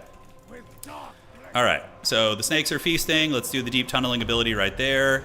And we can do the deep tunneling ability right here, pop under there, keep these guys going, and now we can even consider some Kurgans. I know he's just gonna try and cheese me and snipe me with Little Grom, so we're gonna be privy to that. All right, so what we're gonna do now is get a final transmutation on Ulrika, try and drop it like it's hot, and we can keep moving in. We do see the Golden Knight, Nyarska, and now we just retreat with the Kurgan Horsemen. We get a final transmutation there, it's gonna be pretty fat. And Beorg Bearstruck is going to be very nasty. We need to burrow our snakes. And we now have some huge Great Weapon boys coming in, so they're going to be nice. And let's get some more Marauder Bearmen, but with Great Weapons this time. All right, so the Kurgans are just going to kind of sit out of sight, out of mind. I don't know what the hell I'm doing with my Sorcerer here. So we're going to... I've been throwing away my Wizard so much lately. Man, I don't know what the deal is with that, but it's been tough. If he lives, then I'll be all right. But if he dies here, I'm going to be very sad. All right, so the Kurgans get in. We get our horseman there. We're going to go hide you behind this pillar, and Wulfric can pop back out and use a Sea Fang here. The snakes, yeah, that's going to hurt. I don't know if we can get away from that. We're going to try and move forward. And this Trouser Snake's going to pop up here. That is a Pit of Shades. All right, deep burrowing. We're going to get one right there, and we're going to do a Trouser Snake pop up right there. Get some wolves coming out, and oh my god, he found me. He found me! All right, Wulfric can come and try and fight Golden Knight, but I don't know if he can even win. So we're going to use Hunter of Champions. We're going to get you back. The bright side is that Shaman Sorcerer is really cheap, and we don't care about it. Oh, Ulrika's dying, though. Okay, that might win us the game. Oh, dude, the Kurgan's taking down Ulrika is pretty huge. All right, so we did slow. We're going to go try and finish the job on Ulrika. Let's get you guys moving through here. Honestly, the Trouser Snakes are doing some work, man. They're putting in some lifting. All right, let's get you around. Wulfric's going to use another Sea Fang right here in a second. I just got to figure out where. I think that's fine. Get you guys right here, and we can go and hunt this character down. All right, Ulrika is alive at like 1%. It's very unlucky for us. But our Shaman Sorcerer also lived, so he's going to be pretty decent. All right, let's get you guys there. Call in the Great Weapons, retreat you back. And we need to just get away and make sure we don't get Little Groms. All right, so Beorg Bearstruck has returned. Yes. All right, what is he fighting back here even? What the hell is he on? Okay, it's a Snow Leopard. Okay, he should have a good fight versus that thing. We'll have our Deep Tunneling ability soon. Let's get the Scary Boys coming over here. So he's obviously going for the snipe on me, so we're going to try and avoid that. Wulfric is going to go get in the fight. We have the Deep Tunneling ability, so we're going to pop up there and do some damage. And this one is just going to keep its fight going here. We need to get on Ulrika. Our Shaman Sorcerer is coming back, and now we can call in some Famir, I think, is going to be good. All right, we have the double cap. The Trouser Snakes are doing it. We get our little pop-up right there. Beorg Bearstruck has returned, and that's a huge win for us. We really want to get Ulrika, though. If we can get her down, then that's very, very big. All right, Wulfric getting his butt kicked by something. I think it was Little Grom. So Wulfric is going to go be a natural denizen of the trees again, and Beorg is winning his fight back there, which is outstanding. Oh, boy, I got too close. Okay. Let's get those Winged Lancers. We're going to call out Famir Warriors with Great Weapons. And then we're going to go ahead and just keep running away. Yeah, so Wulfric needs to juke. He needs to run. Trouser Snake time. Let's do the Deep Tunneling and see if we can pop up on top of what.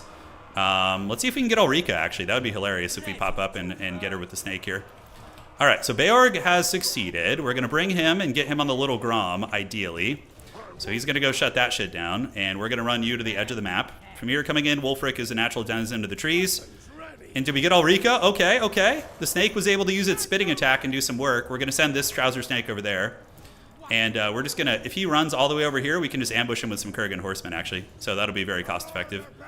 Ulrika getting killed by the Dreadmaw. I'm not hating that. I ain't hating that, ladies and gentlemen. All right, so you guys are coming. Famir Warriors are here as well. And now what we're going to do is call out some Kurgans, and they're going to just jump on this character. And that should be good. All right, so Trouser Snake versus these infantry. Beorg is getting on. We can do the burrowing, so we need to burrow and then pop up again. Do a little bit of that, move you guys in, and the Kurgans will put good pressure on. Let's get you right here. So we got to time this carefully. And yes, and yes, and yes, and there's the pop-up, so we should win that objective. And Beorg Bearstruck is all over that Little Grom, which is huge. And we need to get our Trouser Snake in the fight. Holy shit, are the snakes working? I think they're working. Against like a good player too. This is not a gimmick, you know. This is cool. Alright, so we're gonna do a Searing Doom right there. We're gonna just chill you behind the pillar. Play it safe. Wulfric is living in the trees, because until Little Grom is dealt with, I don't want to throw the game. Ulrika still being alive is really haggard. So we do get a bombardment there. Kurgan Horsemen, I think, actually legit here are decent because they can help reinforce. They have been able to get us around here, so we're going to run you away. See if we can get a 2v1 on these Griffin Legion. Oof. Man, I got slowed so hard by that. What the hell even hit me here? All right, Little Grom is still getting hunted. We have you guys. The Trouser Snake's able to do some great work over there. I can't get past that Golden Knight, unfortunately. So let's get you guys right here and get the Kurgans around the outside. Ulrika needs to go, dude. The fact that Ulrika's been alive this entire time is such a joke.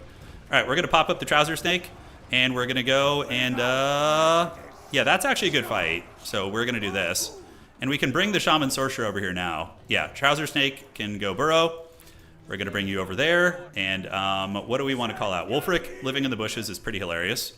We're going to go get on you, and I think we're going to try and get a final transmutation there. Little Grom getting killed by Beorg is super good. We're going to get the Famir coming in, and you can see the Kurgan's actually doing decent damage, so that's nice. We'll get a little Searing Doom right there. And then we're going to get a final transmutation on Ulrika. Oh, we don't need to. Okay, so we're going to get you instead. Outstanding.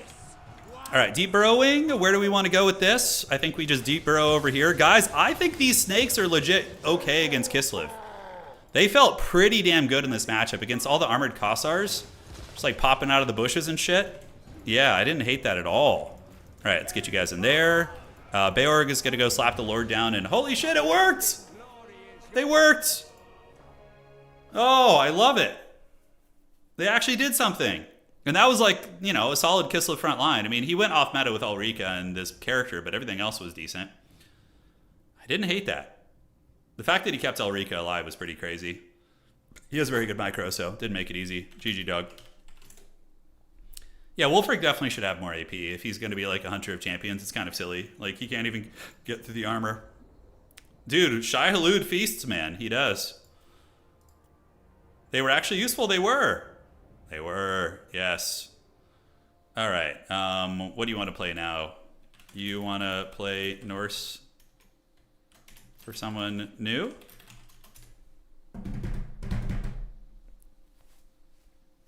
Dude, I want to be the Lord of the Trouser Snakes. It's my new strategy. It's time.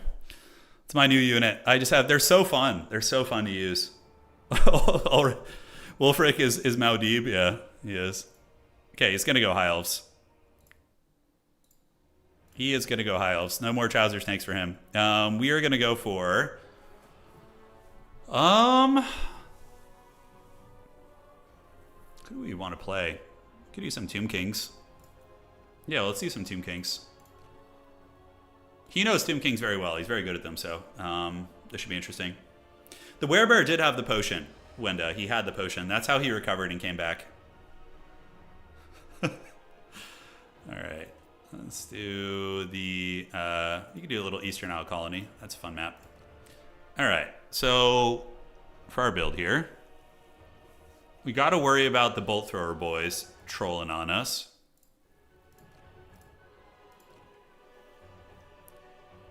So let's get Wookiee up. Yeah. Beastman, I'll get a Beastman game for you guys today. I will. The Bray Herd cometh. Okay, let's get you guys, and then you and you. And this. 2, 3, and 4. So what Lord would we want against High Elves? I mean, Arkan is going to be pretty good with all his like Spirit Leeches, but he's also very vulnerable to sniping. Oh, I have some dank plays coming for you guys right now, guys. This is the secret sauce.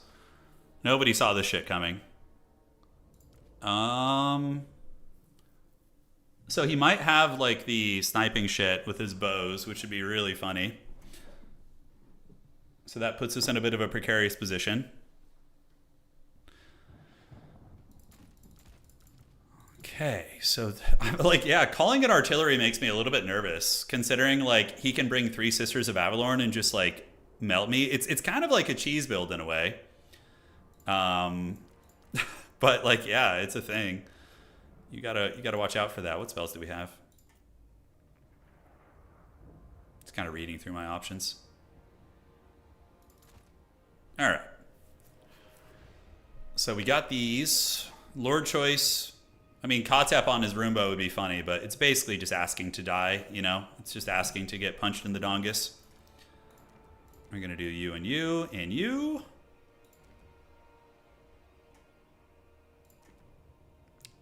I wish Thatcher's Chariot was a little bit better. It's always a little bit disappointing. All right, so that looks good. And then maybe a couple of these and one of you guys. All right. So that's going to be that. And then in reserve, we have that. Regular melee Shopti are always a decent choice. Necropolis Knights with Halberds are kind of cute, but there's probably better options that you have. And what about Tomb Guard in this matchup? So, yeah. They are not bad. Nahakar Warriors will get potentially hammered by the Chariots. So maybe we do a little bit of this. All right. Yeah, apparently the Titan got some buffs. I don't know, yeah, power recharge, and it gives you spell mastery now, which is kind of cool. I don't know how else the Titan got buffed, but yeah, theoretically the Titan could be okay here. Just like a huge magnet for missiles. The Bone Giant, yeah. The Bone Giant is tempting. It really is. But Bone Giants are one of those things I bring all the time, and then I regret it because I can't, like, can't get the objectives. They just, like, run out of ammo and just are dead weight.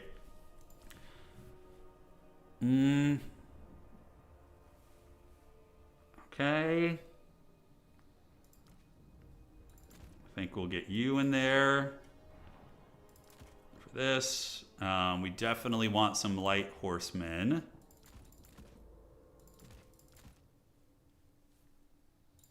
All right, and then we can get 2 more of you guys. Almost done, team. All right, this build's fine. Yeah, it'll do, pig. It'll have to do. It will have to do. I think we can hold our back objective adequately well. Sure, let's ready up. Yeah, Laura Mist is pretty cool. It does help with range trading. Absolutely does. Yeah. All right. I'll be right back, guys. I'm going to go refill my water. Thanks for hanging out tonight. If you guys are enjoying the stream, do drop a like. I think after today, we'll have gotten a lot of battles in. We're going to have a big early access tournament coming up within the next couple weeks, probably after Thanksgiving, I would wager. And but once they give, so they probably, once I get enough people together in the early build, I'll probably put together like a fun faction war style tournament. I have a cool idea. So we do an 8-player or a 4-player tournament. Each of them picks 2 factions, one new one and one old one. What the heck was that? Okay, I just heard something fall. But regardless, I got some fun ideas for that. So I'll be right back. Give me 1 second.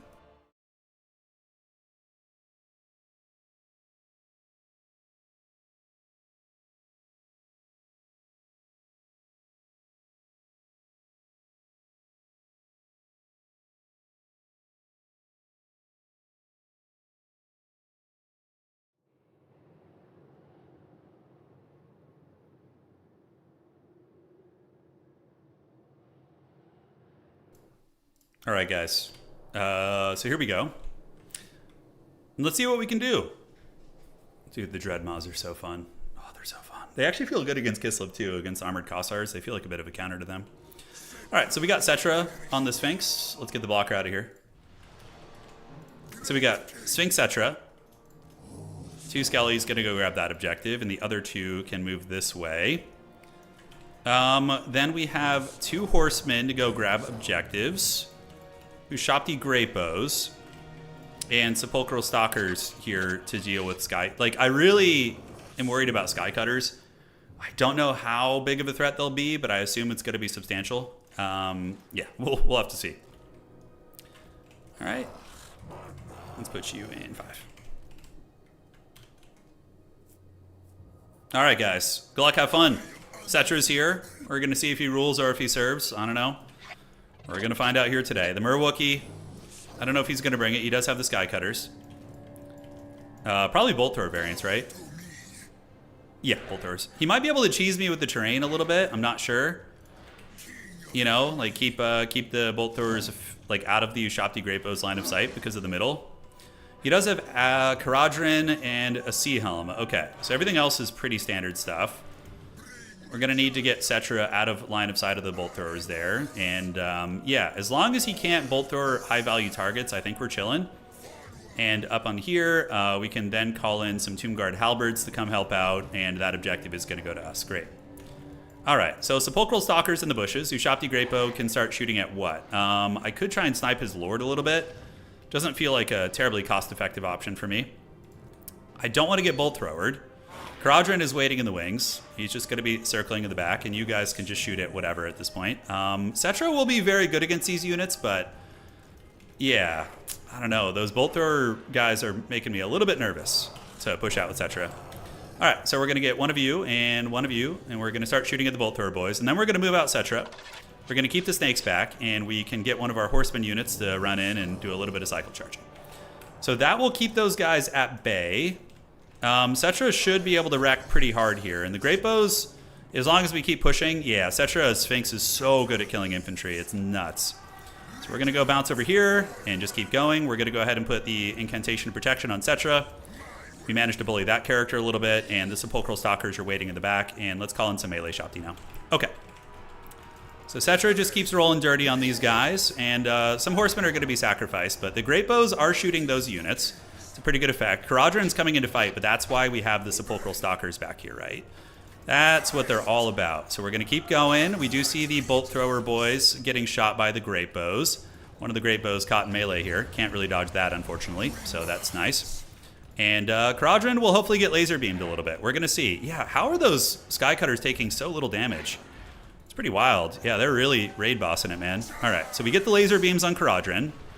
And we're going to get you on the Bolt Throwers here, which they seem to be trading pretty damn well. Did not expect that. So halberds will arrive soon. We're going to get you guys back.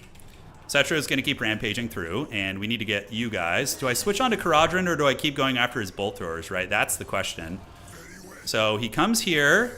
We have Tomb Guard halberds. We're going to go ahead and do the overcasted anti-large bonus and keep you guys shooting. Melee Shopti are here. Cetra kind of getting whooped on a little bit.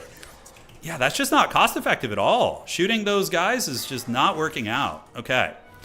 So let's get some more Sepulchral Stalkers to come up. We're going to need to rethink our strategy here and get you guys in on Caradron. So we're going to try and get him. He honestly seems like one of the nastiest fighters in the game right now. Like, every game I played against him is just really, really hard to deal with. All right, let's get Cetra over here. I don't have a ton of healing, but maybe we can kill his Sea Helm. So we're going to get the Great Bows back. We're still eating bolt thrower shots. Cetra might need to retreat at some point. We'll see. So we do get this, and our horsemen need to get over here because we are in danger of losing our back objective. So we're going to go here, do this, and Cetra can go clear off the back objective now. I think that's going to be fine. All right, so Great Bows, how are they doing? Are they back online? They are. I think we just shoot at Caradron, actually. Seems more cost-effective, to be honest. And then we have another Stalker back here in case. So we need to reclaim our back objective, so Cetra is going to go do that. So Caradron eating a lot. Yeah, okay, finally we get some good damage on him. Usirians, we can use it on the Spearman here. Run him over, see if we can get this objective back. And Caradron is eating a shitload of damage. And we do get afflicted by Curse of the Midnight Wind. Okay, pretty cool. Caradron's running. We get our Sepulchral Stalkers back. These guys chill out. Keep hammering him down, and let's get you guys to run over the Rangers here. All right, so we're going to hopefully just win this fight pretty easily. We'll get a Tomb Guard Halberd coming up as soon as we can afford it. Great, so that's going to be some solid capture weight. We do have our Tomb Guard Halberds doing some solid work here. And as far as what we have back here, it's just basic archers. Okay, so we do have Oceanids now, which we can shoot. Let's get our Laser Beam Snakes to fight there. And Caradron, we're just going to kind of keep tabs on him here. Cetra is in his natural habitat, just running over infantry, essentially. And I did AFK some units back here, so they can just go fight these Reavers. That is A-okay. All right, so we're definitely in a losing position right now, but the value trading at least is even. There is that. So we're going to go and do what? The Oceanids are diving in the backfield. Let's go ahead and snipe here and here, and we're going to need to call in some horsemen to deal with the diving swordsman units. The Oceanids, I mean, I think the Sepulchral Stalkers will beat them pretty handedly. Let's get you guys shooting. The bolt throwers are still trying. We can just sandwich these guys. Cetra is going to keep running him over, and hopefully we'll win eventually. We're going to do the lore passive spam, and we do get Realm of Souls, so that healing will be nice. All right, so now we get a new Shopti summon. We're going to do it on top of the archers, obviously. Oceanids should lose that fight. Let's get our Great Bows back. Let's just reform the ranks, get you guys back here, and you can start shooting here. And Caradron is just AFK behind a pillar somewhere, so that's good. All right, Cetra is still getting bolt throwered, but they are going to run out of ammo at some point. Let's move this way with these guys, although we need the capture weight here. Cetra can keep running over these dudes. And how are we looking stability-wise? Oceanids are getting it. They're not having a good time. Caradron, he still forgot about Caradron, so that's a really nice win for us. Okay, and great. So we do get this objective back. Cetra is doing good work. Tomb Guard Halberds can go help out. Cetra can work in the bushes, and the horsemen can keep going here. Points are getting a little sketchy. I was going to call out a Casket of Souls. The Casket of Memes might come. That is a summoned Ushabti.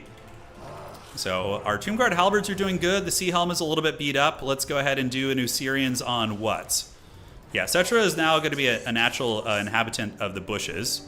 And we're going to start bombarding him with the casket here, which is going to be great. All right, so Oceanids, we need to probably target the Dragon Princes. They're going to be a bigger threat. Caradron is nowhere to be found. He's just AFK in the Shadow Realm somewhere. Cetra is now going to be a bush living in the bushes here. That's fine. And this objective, we should win that eventually. Laser beams and laser beams on the Sky Cutters coming in. We do get afflicted by some evil miss magic. Evil miss magic, yes. Okay, so those guys got cleaned up. Let's move through here. We do manage to blast those a little bit, but nothing terribly substantial. And we can do a Dragon Prince attempt here. So we do see Caradron coming back in, so we're going to get all of the laser beams trying to take him down. I think he does magic damage too, so that's pretty bad. Yeah, so we're going to try and laser beam him, see if we can get him down here. You guys go into the Oceanids. You guys can go right here for capture weight. Let's pull in some of these guys too and see what we can get done. All right, so Caradron should be pretty close to dying here. We can do some Fizz Res on God knows what. Okay, we'll just get these guys, I guess. All right. So Caradron is pretty close to dying, finally. Let's get the Sky Cutters to shoot. Cetra is going to be living in the bushes. And are we going to be able to break their lines here is the question. Let's shoot those Sky Cutters. Caradhran should die to the magic missiles. And now let's get some more Nehekar Horsemen coming in. Casket needs to be... What is even attacking the casket? Oh, shit. Okay, there's some Reavers back here. Good thing I had some random shit to deal with them. Totally was planned. You know, I had that one in the bank. All right, so Cetra's in the bushes. We can do the Curse Blades right there. We need to get an objective soon, or else it's going to become a triple cap, which is very sketchy. And the Reavers have been broken. Outstanding. So let's get this. And we're going to get you guys to start shooting at the ship's company. Those are just regular archers. It's really tempting to charge Cetra out, but I think the bolt throwers still have some ammo.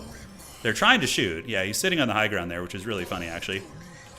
I think he's running out of steam here. Let's just keep shooting the princes, see if we can get them down. Sepulchral Stalkers are still grinding well. Caradhran is back online, but, you know, we'll see. 2 Nehekar Horsemen is going to be a lot of weight coming onto this objective here, so we'll get the ship's company, and those are Dragon Princes. Princes of the Draconic kind. Once he runs out of ammo, we can move Cetra out of the bushes. Let's get a Usirians on the Dragon Princes. Okay, so I think the beginning of the game was shooting those guys was a mistake. We have a healthy Dragon Prince right here. We need to get the Casket of Souls shooting it. And are we going to break this side open? It looks like we are. So that is outstanding. Just a slow process. Cetra is just about ready to go out. Am I going to get attacked by those eagles? I don't know. All right, so back you go, and you guys keep shooting at the princes. And let's move in here. Let's get you horsemen to go after the archers. And the Casket of Souls is doing something. I mean, it's putting in some work. Cetra is pretty safe in the trees for now, I think. Let's get a horseman. We're going to bring him around the back. Get to this position here. This honestly feels pretty good. Yeah, this feels like an even fight. I'm definitely behind, but it's winnable. Come on, Cetra. You need to show why you're the imperishable one, and this guy is just some elf dude. All right, he wins the fight. Cetra won. Thank goodness. All right, so that bad boy is down for the count. And Chad Cetra. And now we got the bows. They want to be shooting what?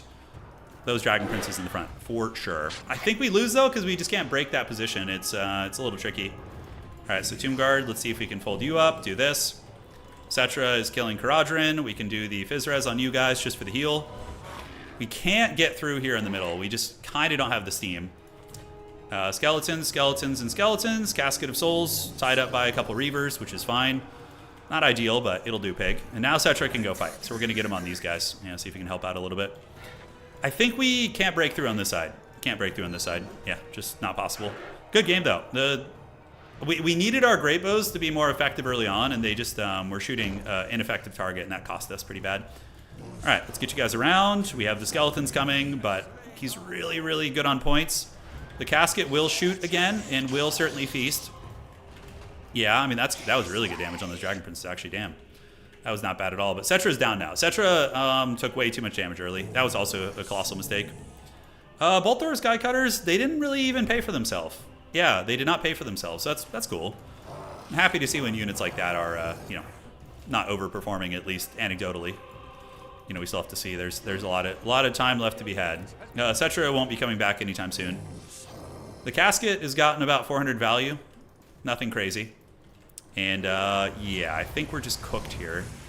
I mean, we maybe win this fight on this side, but, yeah, we're down. GG, well played. Good game.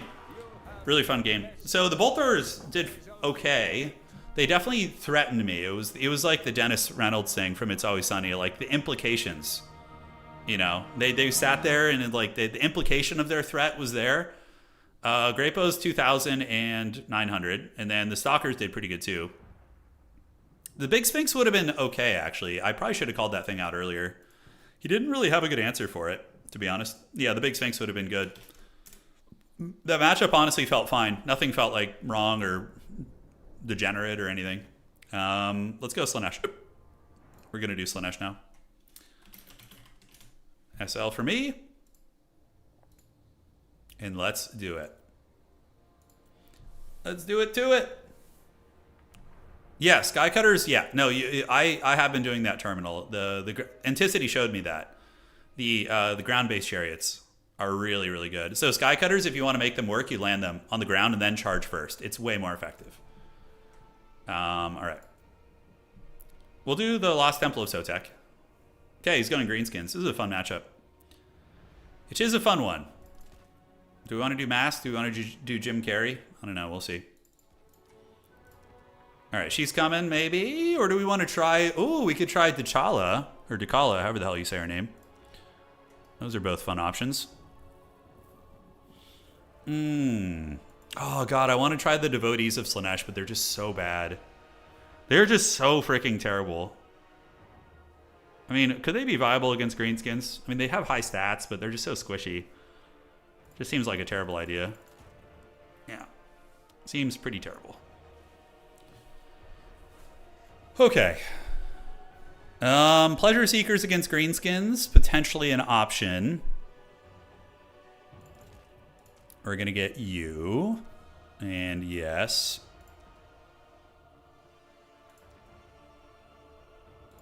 Yes. And then yes. And then do we want to get that? It's pretty good. Pretty good. Does that do any damage? No, not really. Okay. All right, guys. I got a pretty badass build coming together.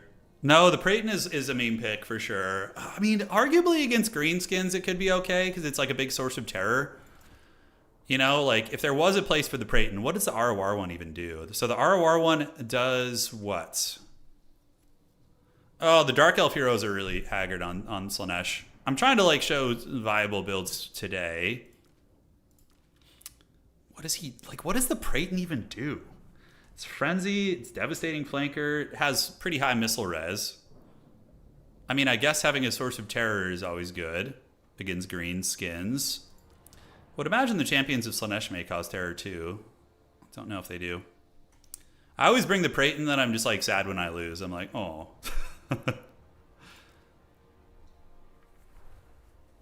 It hides in the forest and heals. Does it heal? Does the Praeton have healing on it? I don't think it does. No, that's the Chimera. Endless Malice. Yeah.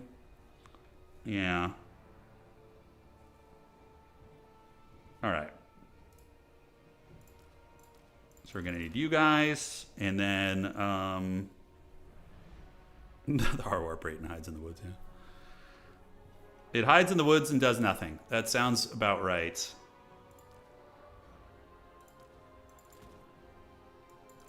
Okay, so then we get 2 of these. Let's get you and I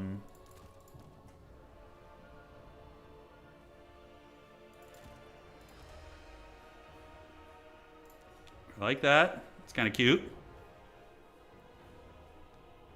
All right, so now we need to do the rest of our build here. I've got the core essentials. And we need to get the Sorcerer of Slaanesh. His Mortis Engine Shrine could actually be kind of good on this map, believe it or not. It might not be terrible. What does that do? Heals, and that gives him on this. Okay. All right, team. It's coming together nicely.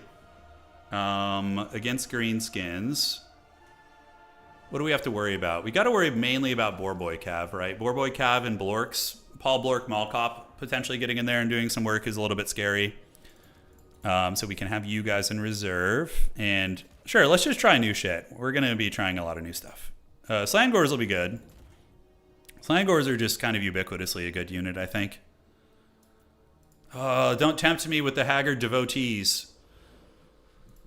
$9.75 for them is so expensive. It's so freaking pricey, man. What is he going to bring, you know? What witchcraft do we have here? Fiends of Slaanesh have always been a good unit, I think. I really like them. So we'll get you guys. We can't really afford anything else, man. Okay, the build's getting very expensive because I'm bringing some meme units here. 2 of those, and we got 800 left.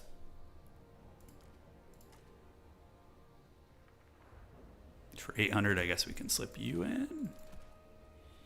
All right, guys, this build is really janky. It might work. It might work. All right, so let's get the blocker up here. There we go.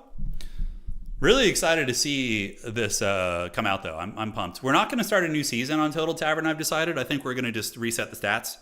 Because this other season's only been going for like a couple weeks. So I think we're just going to reset the stats. Yeah, Hellstriders are good against Greenskins. Yeah, I have 2 of them. I have at least 2. We got some good stuff. All right, so he's playing Greenskins. Probably going to be doing like a Blackwork kind of build. I brought the ROR Praeton, guys. We're suffering today. It's so risky, but you know, it can fight big stuff, kind of. So we have double Chosen of Slaanesh with the mask. So she's going to be partying with the boys. We have the Princes of Perfection to give us a little bit of anti-large. We got Strykar, and then we have a Praeton.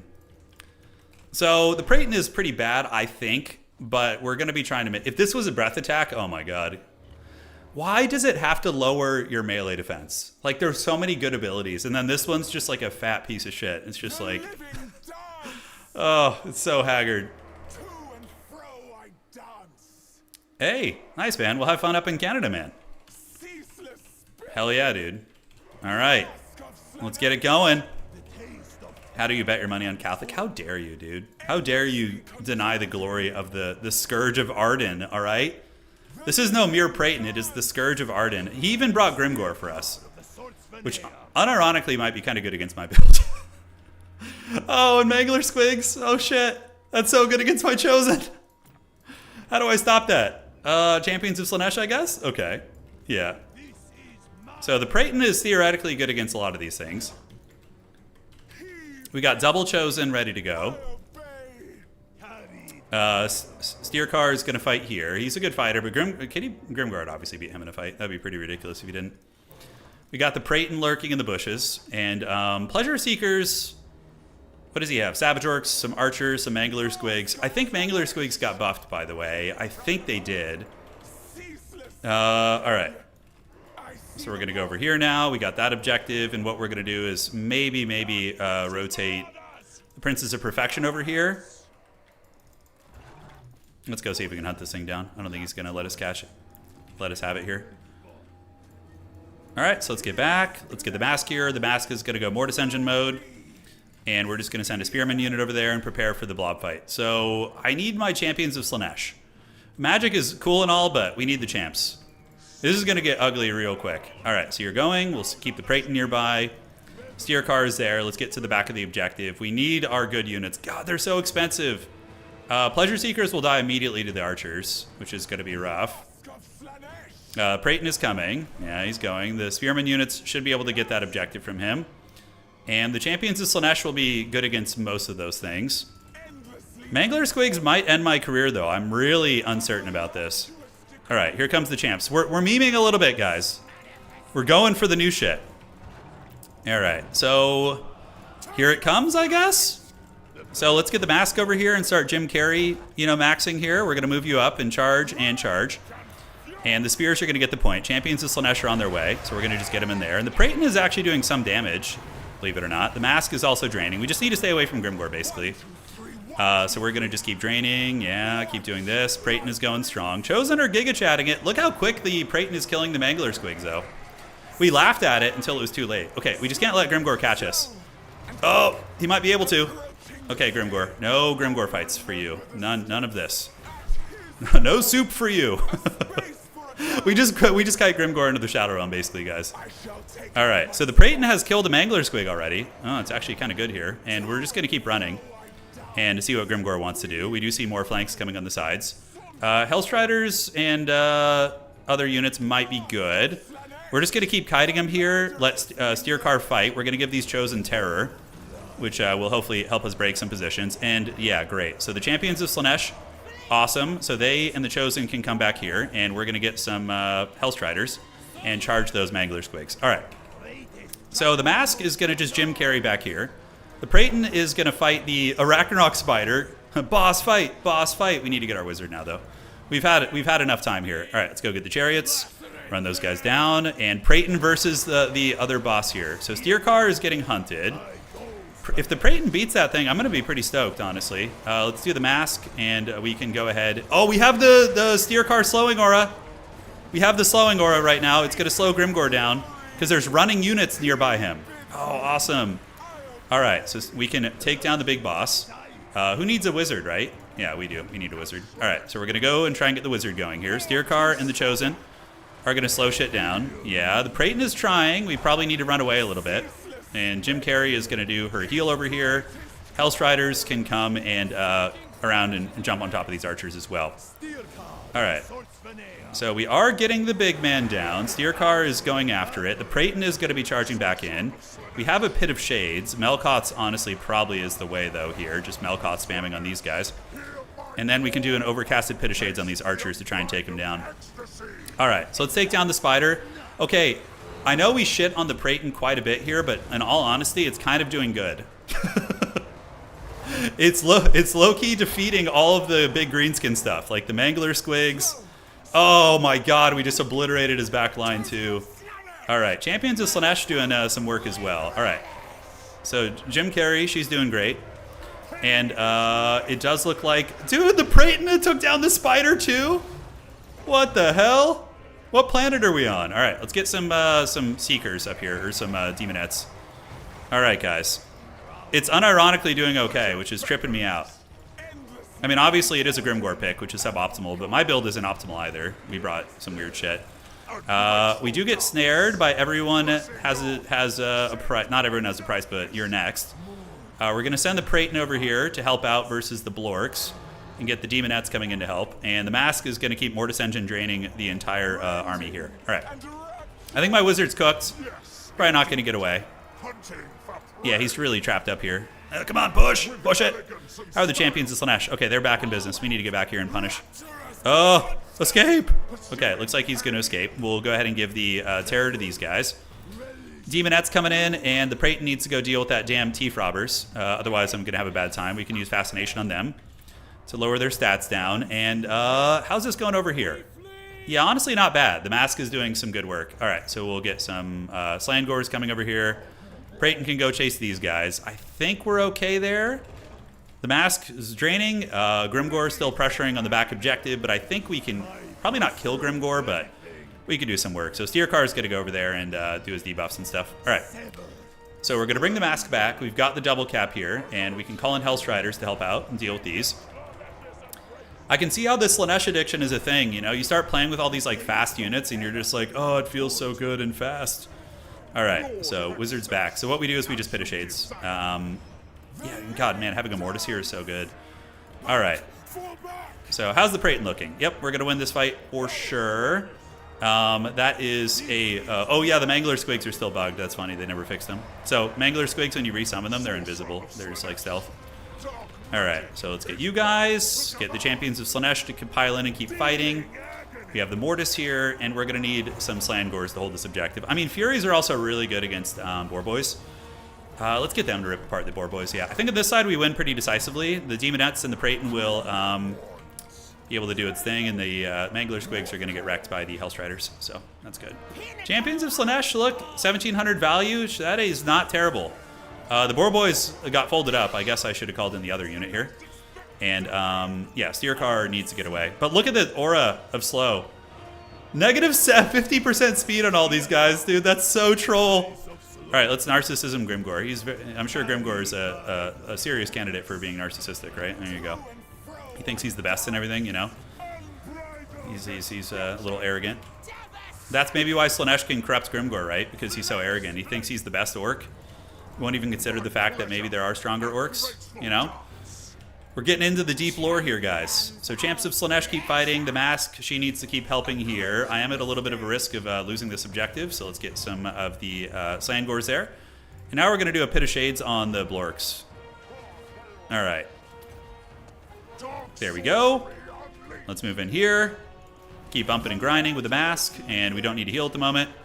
Grimgore is even getting a little bit low. The Mask is a pretty good fighter, actually. So let's move here. Get the Slangors over there. Get the Champions of Slaanesh on the Squigs. We can Pit of Shade the Blorks. So they're basically cooked at this point. Yeah, Demonette's nice to have one as like a tech against Black Orcs. And the Praeton has returned. The Palpa Praeton is back. All right. Anything we need here? I think one of us... It's not me. Okay, so he might be having some lag issues. All right. Solid win for us there. Let's go jump on the Savage Orcs. Pleasure Seeker's next, and we're going to start threatening to capture his back objective here. Let's get Jim Carrey in here, and it looks like the vortex is rotating. Pleasure Seekers will be our next call out, so. Okay, so the crumping begins. Chosen are doing very good. Champions of Slaanesh doing it. Mask is still going.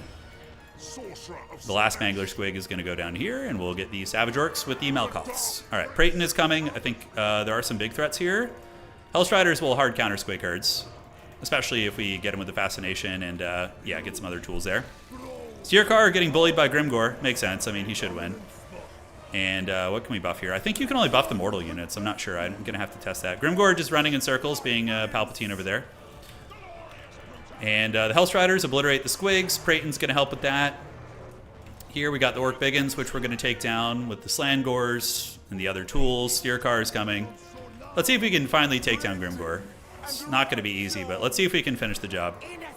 With Pleasure Guard still being alive, maybe so. All right, so we're going to send some Slangors over there. The Praeton, man, it's really funny how hard we were shitting on this thing before the game, and it honestly did decent. But that's only because he brought like some big targets for them. If it was like a wide greenskin build, we're cooked, you know.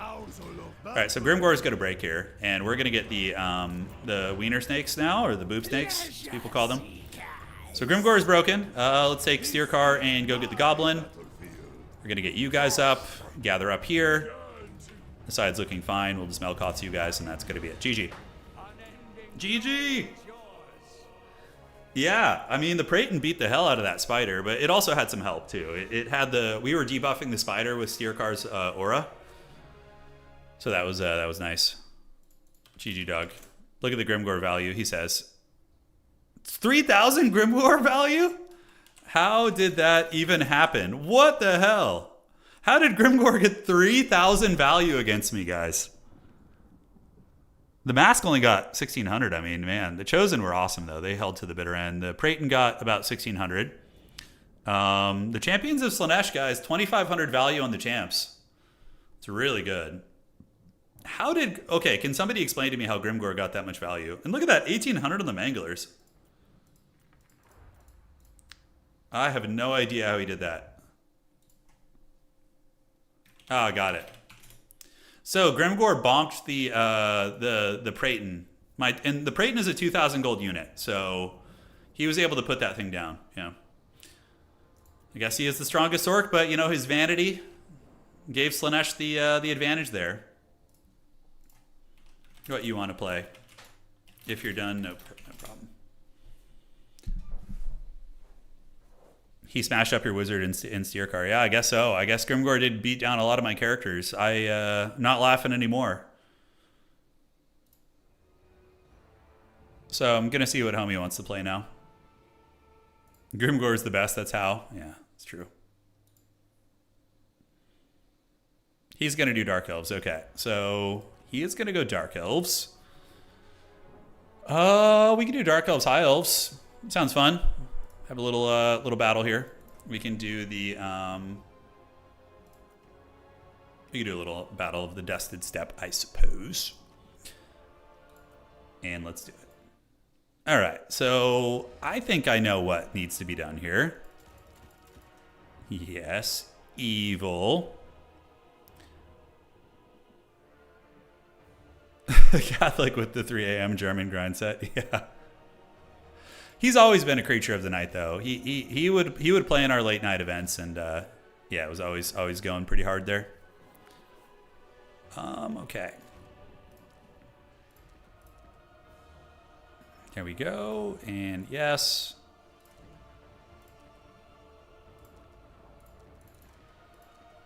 All right, I'm digging the build so far. So what are the Dark Elves going to bring? I don't know, I'm trying to think. So Medusas are good, Scourge Hunter Chariots, Repeater Crossbows, all those sort of things. What does that even do? Yeah, it's kind of cute, but we probably don't need it.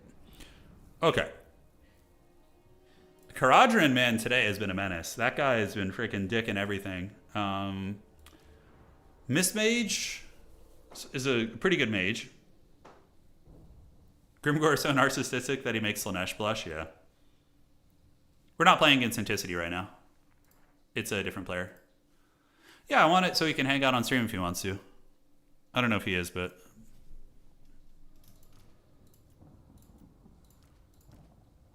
Okay. And next up, we want you. Any of the monsters necessary here? Like, what do the Sea Elemental do? What does it do for us? Or what does the Dread Wookiee do, right? The Dread Wookiee is dreaded, but is he needed here is the question. Wookiee's looking at me like you're on the naughty list. Oh, for sure. Oh, those little bug eyes. We definitely need some of these. I'm not much of a high elf player, but I'm trying to learn. Slaanesh does feel very good to play. It's addictive. You know, once you get addicted to the Dark Prince's temptations, it's really a downward spiral. You know, because it just feels so good to use those units, like those fast punishers. You're just like, oh god, yes. And then we can do some of these guys. Yeah. I think we need something different, actually. I have an idea.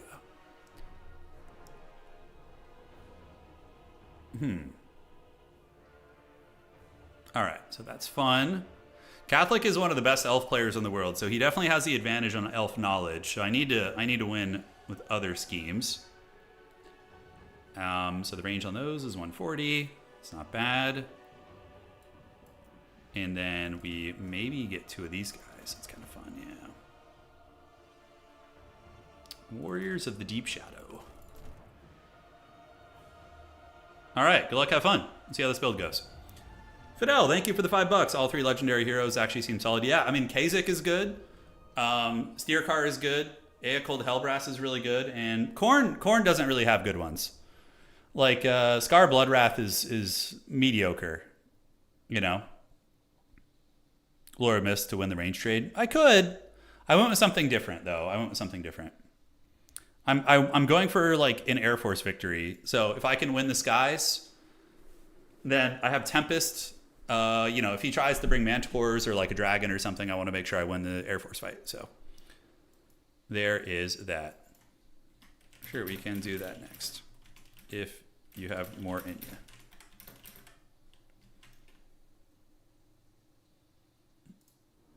Yeah, Karanak is situationally good. Right, you're right. Yeah, he's okay. So we got Ship's Company in the front. Silver Shields. I love that they have aquatic, by the way. That's my favorite. They can just fight in the water. And then we got 2 Silverins to hold the objectives. And then Altharian the Grim. We have Apotheosis, Tempest, as well as Arcane Unforging. So we got those choices there. All right, boys, let's get it. Thank you all for joining today. It's been a fun stream. We had a good time hanging out with all the homies. All right, so let's go. Is Marathi in the sky? Yes. Oh, yes. Tempest is going to be so good here. Although, honestly, I don't know. He could cause some problems for us. I feel like we can kite his Air Force with the cutters and with Tempest and whatnot, but we're just going to... How much is overcasted Tempest? I don't recall, but definitely going to be doing it. So let's take skirmish mode off. Save ammunition. So we're going to get close to him first. I figured he was going to go try and shut down my Air Force, so I brought stuff to shut down his shutdown. Yes, run back into the bushes. We need to get close to make sure I can really nail him. He's hiding in the trees, obviously. And next up, what do we want to bring in? I'm thinking of bringing some Shadow Warriors in, actually, for some counter-skirmishing. And let's take some pot shots at you guys. So we're just going to shoot our Sky Cutters at his Bolt Thrower boys and then run. So there we go. Sky Cutter's a little bit slow to maneuver sometimes, which makes sense. It's a friggin' flying chariot. We can do some of that. Catch him with the Tempest. Really tempting to use it right there, but we are going to be careful. All right. Let's see if we can lure him in. We're going to get up on this point and get our Shadow Warriors creeping over here too. Take fire at will off. Let's shoot those guys. And what does he have in the bushes? Is it going to be Shades or Dark Shards? Dark Shards. Okay. No problemo. The Shards of Darkness are here. So we're going to do you. We're going to nail you with that. We're going to get him there. And Homie's going to come in. And now we're going to start going after Marathi. So we managed to get all 3 of his flyers in one fell swoop, which is great. And let's do this. Keep you guys back. And we're just going to fight Marathi a little bit. So that was very good. And now we just kite these guys, right? Let's get another Shadow Warrior in. I think they're going to be reasonably useful here. All right, so Marathi got her butt kicked there. And now we basically just kite. Let's put fire at will, so they will shoot at the units chasing them. And keep those Shadow Warriors going. He does miss, but I just need to keep getting him with that. Yeah, and you can see he's losing HP here. Chad Therian the Grim is in okay shape. We do get afflicted by a Soul Stealer, not a huge deal. So he has the wider build slightly, right? We have the Shadow Warriors. Let's start shooting these guys. And we're going to get Eltharion to start punching these guys in the face. And we're going to need some good screening here to deal with the Dark Riders. So we're going to get you guys in the Dark Riders. We're going to get Eltharion to help with them too. And we're still holding on to the objective. All right, so yeah, I've found in my experience chasing Skycutters is really rough. So if we just keep kiting him, eventually he's going to lose the trade, is the idea. So let's go here. Let's go here and shoot these guys. We do manage to break him back. Chad Therian the Grim is going to do his thing, and we're going to get the Skycutters to continue kiting the Masters. If he can make it work, I'll be impressed for sure. I've struggled myself to really run those guys down. All right, so how are we looking here? Yeah, we were getting a lot of damage. He hasn't bunched up, though. Again, he hasn't made that mistake twice. Eltharion can go for this Master. Let's keep running. He hasn't killed a single one yet. We do see some scary boys coming, so we're going to go ahead and screen and send you guys into the Dark Riders there. If the Shadow Warriors get compromised, I mean, they are good fighters, good-ish fighters. We probably want to save up for something more substantial here. All right, so we're going to fan out. We're going to fan out, and fan out. Make sure the Soul Stealer doesn't end our career. Keep chasing right there. And looking good. All right, so the Spearman can fight into you guys. Eltharion can hopefully boink you on the head. And what do we want to be shooting here? Yeah, Blades of... Ooh, he's got like some elite RORs over there. Okay. That Master is almost cooked. The other Master is very low too. So we just got to try and hold this one objective, you know? That's kind of the jam.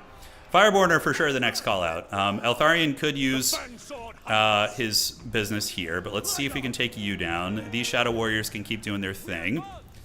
The Silvern Guard are doing really good. They're one of the anchors here. That is most certainly the case. These Shadow Warriors, what do we want to be shooting? We almost got his Master down. I'm really tempted to use a Tempest, but I need to wait for like a clutch moment. It's very easy to mess that up. All right, so we're going to land on the ground, and then once we're on the ground, we're going to start charging here. Yeah, it's going to be great. Silveren's still holding it down to the objective, and we have been able to catch one of the Masters. Really tempted to use a Tempest just to finish one off. That is for sure. All right, so the Skycutters being used as battering rams on the ground now. We're going to get you right here. And we're going to probably actually go for Marathi here. This is a juicy target. So we're going to get these guys back up in the sky. Marathi's going to get nailed pretty hard. Those are the Blades of the Blood Queen, so we need to keep running away. If we kill Marathi here, that's just probably a hard game for him to come back from. Like, very difficult. All right, so we're going to get you guys there. Marathi is looking pretty cooked. She tries to get a Soul Stealer off, but she's down. Okay. So Chad Therian the Grim ended up being the right choice. But I am losing on objectives pretty horrifically. So that is something we got to watch out for. All right, so we still have Shadow Warriors here. We have some, so let's take them offline. Get you guys going after the Dark Shards, and now the Skycutter Chariots can go and finish the prize here, while Chad Therian just continues to be a hard carry here. So let's get back up in the sky. Keep doing this. You guys shoot into the skirmishers. Do that. Fireborn coming in. Let's get him on the Cold One Dread Knights, and now we can go charge these guys here, while Eltharion will move in as well. So we're going to feign a charge. Yeah, a little fake out right there, and let's get you around the outside. The Blades of the Blood Queen going to be very, very tough to take down. Fireborn do extend a little bit greedily and a little bit deeply. Let's get some Lions to go after them. All right, so we keep pushing here, and then we wheel out this way to avoid that. The Dark Shards are offline, so let's retreat back this way, get you guys on the RORs, and just continue running through them here. All right, so Fire Chads are retreating. Let's just put some firepower down here where we can. Retreat around the back. Narnia Lions need to get into those bad boys, and now we can just start shooting. Let's get Chad Therian to keep fighting those cav units. And the Fireborn can now turn and go here. Yeah, 100%. All right, so we're going to do an Apotheosis. Do we need to? I don't know if we need to. Hard to say. So let's go ahead and land the Chariots. We need to start playing the other objectives, by the way, so we're going to go start sending some just Haggard units out there on their own. Because I guess it's kind of early in the game, though. Do we really need to panic yet? All right, so let's go win this fight. Eltharion is going to go get an Apotheosis on you. Yeah, and I think the boys are doing it. We're getting a little bit of ground here. Do we have anything fast? Yeah, we have some Reavers. They can go and probably run down these Dark Shards. I think we just won the game. I think we just won the game. Our build was very effective against his. He brought an anti-sky cutter build, and I brought the counter to his sky cutter anti-stuff. But he might still win on points. You know, there is that possibility that he wins on points. I don't think so. I think I have enough time. Let's get the Spearman in there. And with the Fireborn being healthy and just dominating, and Eltharion is a huge character. He's very good. I'm a big Eltharion enjoyer. All right, so we're going to go there. He's sending Cold One boys over here, so let's consolidate our strength. And we're going to send some Spearmen out there. Just the long grind, you know. All right, so this objective is going to be ours. And now we can use our land rams to go after this.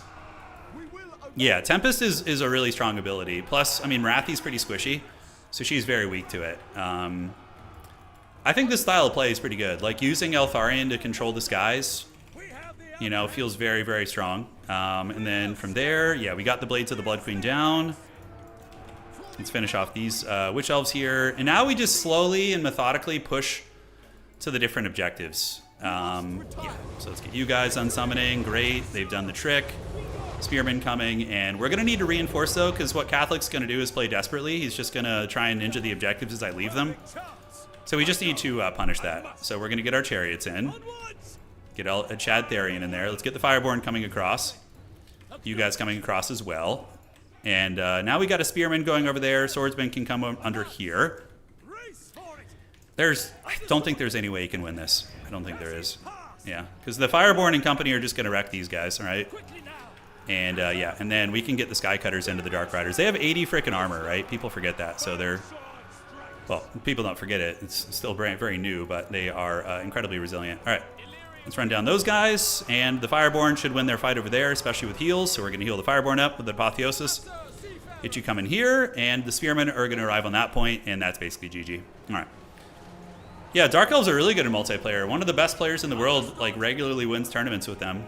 I just think, you know, my build was a little more effective than his. He tried to shut down Sky Cutters, but just ran into Tempest, and that was what got him. Dark Elves are really good. Yeah, they're incredibly solid. All right, I'll take it. So yeah, I mean, look, the value on the Sky Cutters, they just barely paid for themselves, but were very good. Eltharion carried that game. 3,600 value on Tempest. He just beat the shit out of the Masters as well as Marathi, so yeah, it really countered his build pretty hard. All right. So you guys wanted Beastmen? Okay, we're going to go Beastmen versus Slaanesh. This will be fun. What else do I get? I get the Chimeras too. Nice. Ooh, man, look at all the beasts that you have on the Beastmen. I mean, it makes sense, right? But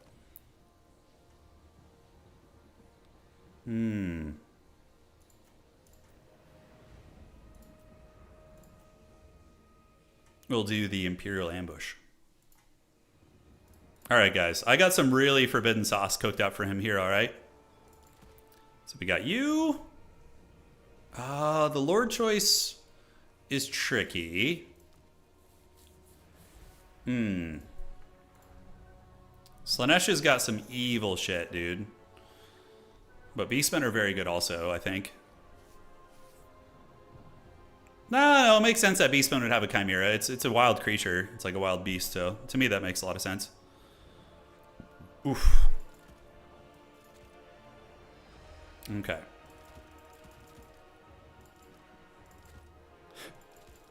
Okay, I'm digging it so far, and what gores are the best in this matchup, actually? I don't even know. The Incarnate Elemental is probably low-key pretty decent, but it's expensive, so. Gorgon, double Gorgon is decent against Slaanesh too.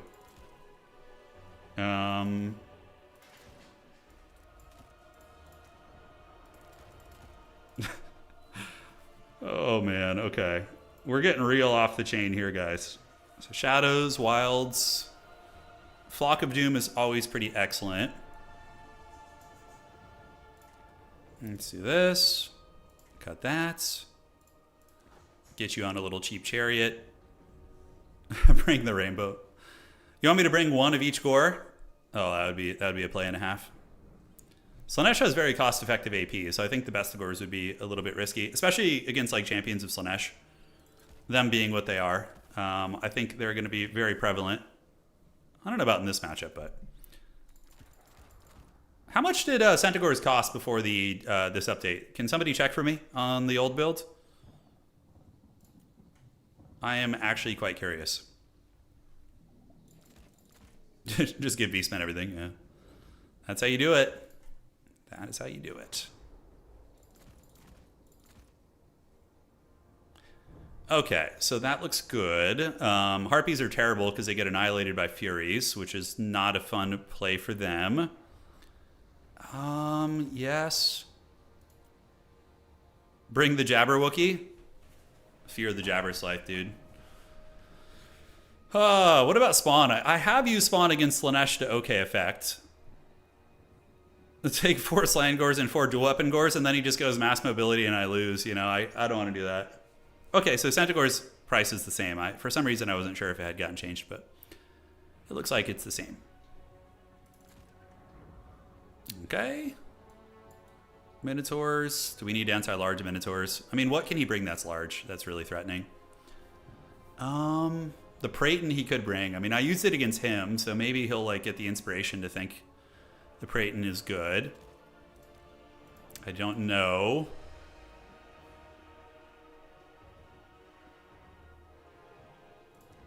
Yes.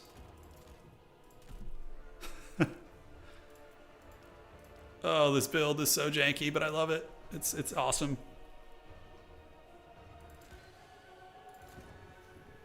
You guys are gonna love this build. It's everything you want in life. All right, let's do it. Check here.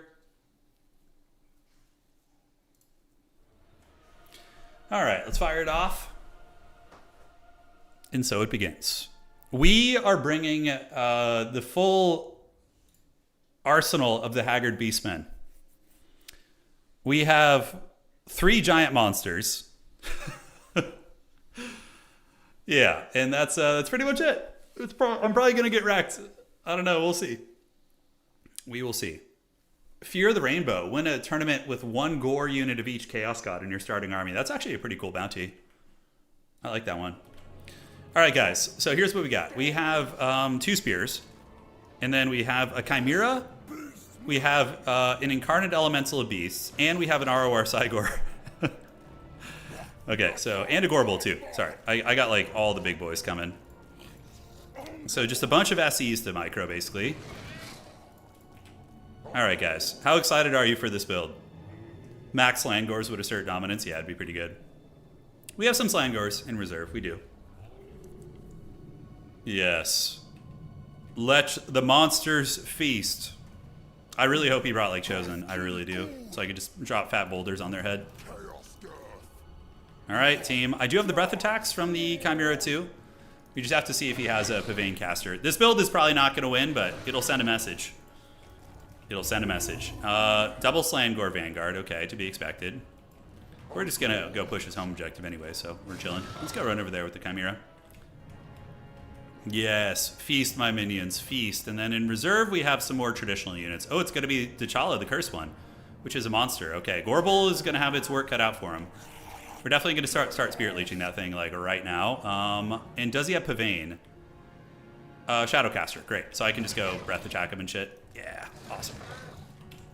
All right, so Cygor is going to Cygor in a moment. We are going to call out the Butchers of Kalkengard as our first call out probably. And let's just start throwing fat boulders at... Oh my god, he brought the Devotees of Slaanesh. I really hope he wins. I really hope he wins now. I thought my build was cool, but he just outdid me, guys. All right. And our caster is going to be nearby. We're going to drop a Spirit Leech on his Lord. Oh, Fat Boulder! No Fat Boulder. Sorry, guys. We were denied the boulders.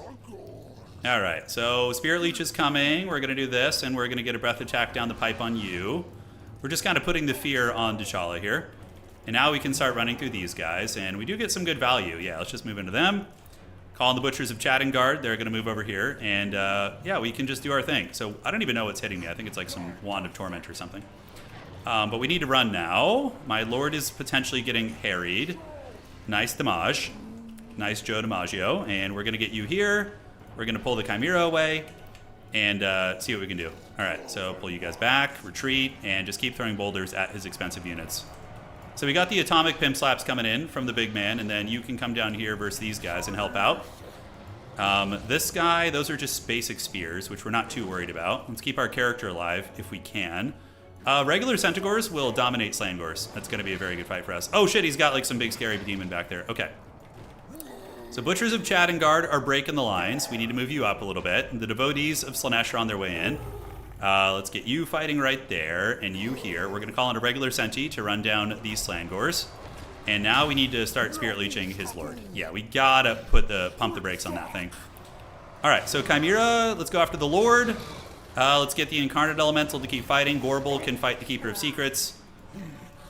And Chariot Man can come in here, and we can Buna this Slangor to try and kill them real quickly. Alright, so far so good. I mean, T'Challa is getting hit pretty hard by the Butchers of Kalkengard, and the Gorbel is doing very good against the big beastie there. Doing very, very good. Alright, so in the backfield, we clean that up. We do have a snare ability. Let's go ahead and snare down T'Challa. T'Challa is going to be snared. Centaurs and Chariots will just keep killing these guys, and Chadgor is, yeah, the Incarnate Elemental can maybe help. Gorbel needs to stick on that. So the Butchers and also the Manticore are doing great work here. Let's get another Centaur out. It'll be very good against his build. Alright. So there it goes. We are killing his Lord slowly but surely. I need to get another Spirit Leech on over there if we can, so we're going to try that. And the Gorbel and the Incarnate Elemental putting in some heavy lifting. Yeah, they're doing great. Alright, Centaurs, let's get back on the Slangors here, try and take him down. We do get another Spirit Leech on the denied one. So now we just kill this Keeper of Secrets, I think is fine. We do get lashed right there. He does have me triple cap though, so he's very much playing like a stuffing strategy, you know? Okay, I don't know why that charge didn't register, but we're going to retreat and get the fresh reset on that. All right, Hellstrider's coming in, Max. Let's get the spears here, get you guys back this way, you back this way. We can do the Abyssal Howl. So we're going to slow these guys down, and then we're going to take a big blob fight right there. We can get the breath attack on T'Challa, see if we can just wipe it out with a breath attack, maybe. I don't know how that's going to go. My Shaman is a little bit trapped here, so I could definitely lose in that situation. Let's go right here. We need to get our Shaman back, and we're going to go after T'Challa. Can I click on it, please? There we go. And let's charge right there. Holy shit, we just got folded up pretty good. I mean, I only had cheap spears, so to be fair, that makes sense. But all right, let's move in, get the Shaman back, get the Korngors on the way. We're going to try, and the enemy Lord is now dead. T'Challa should be cooked here, right? No way he's going to get away. Oh my god, 600 HP, a dirty dog.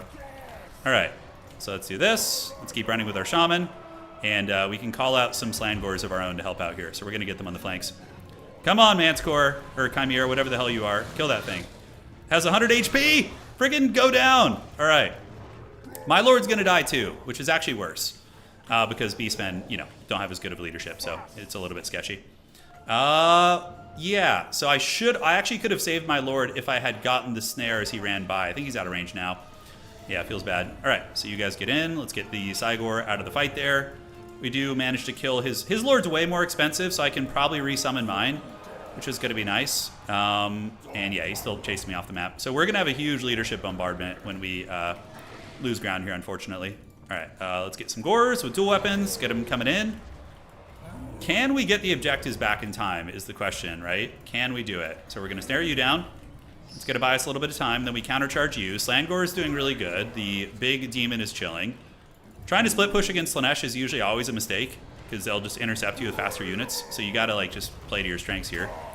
Let's get you back. Call you guys in. If we can keep the Cygor alive for the late game, that's going to be really good. And we're obviously going to resummon our Lord, right? That's the only thing that makes sense. So that is a Chaos Sorcerer. Is it on foot? If it is, we could just kill it, most likely.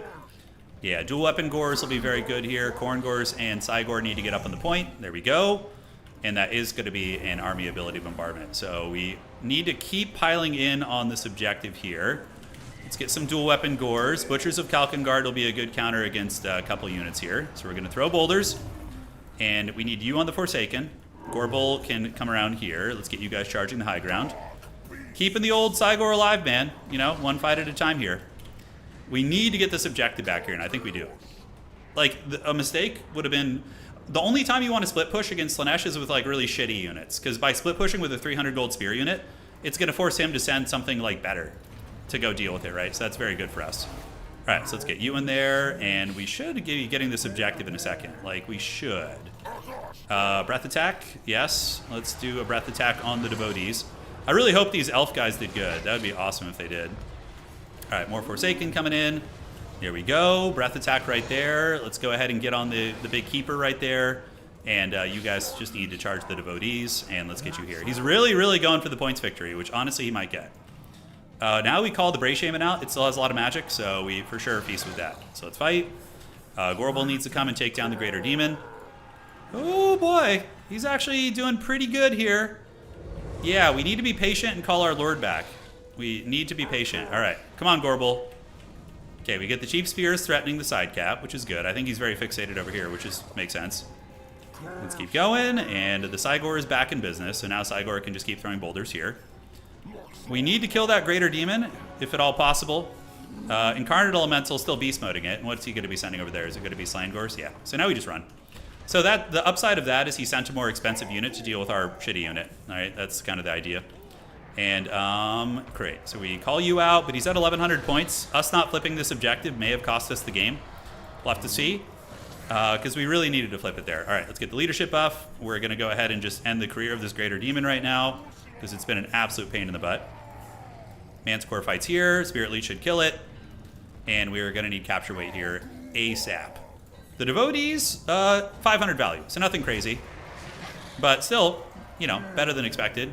Expected them to just have a bad time there. And the Bray Shaman is going to come. I don't think we're going to be able to get the objectives back in time. I think he's going to be able to stuff us long enough that he wins. All right, finally the capture weight comes back to us. Let's charge you guys. We have the Elemental Incarnate.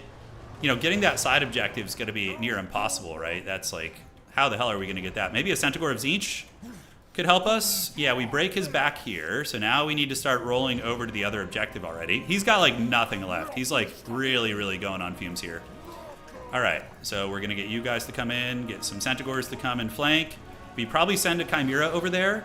And, yeah, and hopefully it's enough to help us win. All right, so we're going to get you guys up on the point, you guys up on the point here.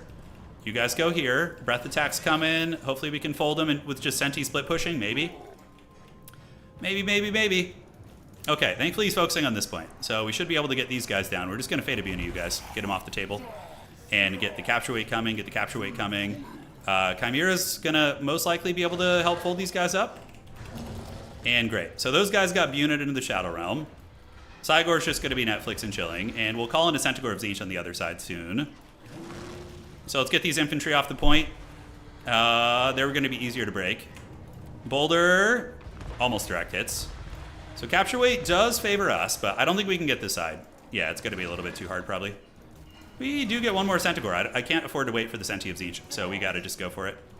Okay, so let's fight there. And on this point, we are in the process of getting it. We have a little bit of time, actually. I mean, we are getting this one. But the question is, are we going to be able to flip this bad boy? Probably not. Gorbel can start running over there, but I doubt he'll get there in time. Yeah, we need to charge here. Manticore, or Chimera is doing great. It's an awesome monster, man. It's really good. All right, and then, yeah, I think he barely gets us. Really well played. Great game. Super fun. Like, both our builds were very weird and off meta. He obviously nerfed himself by bringing the... Oh my god, are we actually going to get this? Hold on. Hold up. We got a little bit of time here, actually. Wait. No way we actually get this with like a couple seconds left. No freaking way. Overcasted Spirit Leech. Oh no! Oh no! That was so close! That was a fun game, dude. Great game. Holy shit. We should have called in a Korngor. They would have gotten there in time, probably. Damn, dude. I thought I was done, and then I look at it, I'm like, wait, are we going to win this? That was a really fun match. So, yeah, cool. Monster Mash, Cygor, Chimera's a raid boss, and the Incarnate Elemental, 3,400. T'Challa got 300 value, dude. Oh, that's so rough. GG, dog. Yes, indeed. All right. So... what's next for you, G? Yeah, Beastmen are awesome, man. Very fun faction to play. Very, very fun.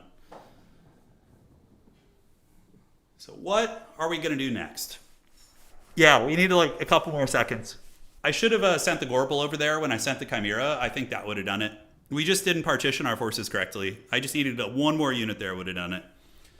But, you know, it's part of domination mode. It's a big skill set. Okay, he's going to play High Elves for one last game. And we will play... do we want to play Dowie Czar? I could play Khorne against him. Let's do Khorne. We'll do Khorne. Khorne High Elves is always fun. We'll do Ragnarok Lair. All right, team. Let's live it up. Blood for the Blood God, Skulls for the Skull Throne. You guys get it. It's going to be fun. So, what do we do here? I'm going to bring a very fun composition. Yeah, Dob was hanging out in chat. Dob's the hero, man. He's real champ. We had some super fun games when this first came out.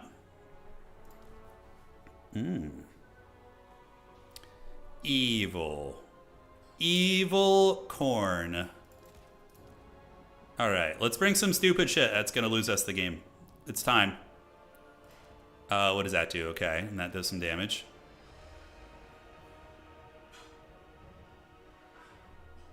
Sure, why not?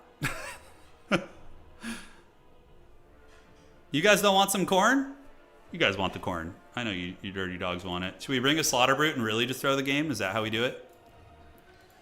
All right. I think that is good. And then we have about 1,000 gold here. Marlon Scarbrando. Yeah, he's great. Marlon Scarbrando is awesome.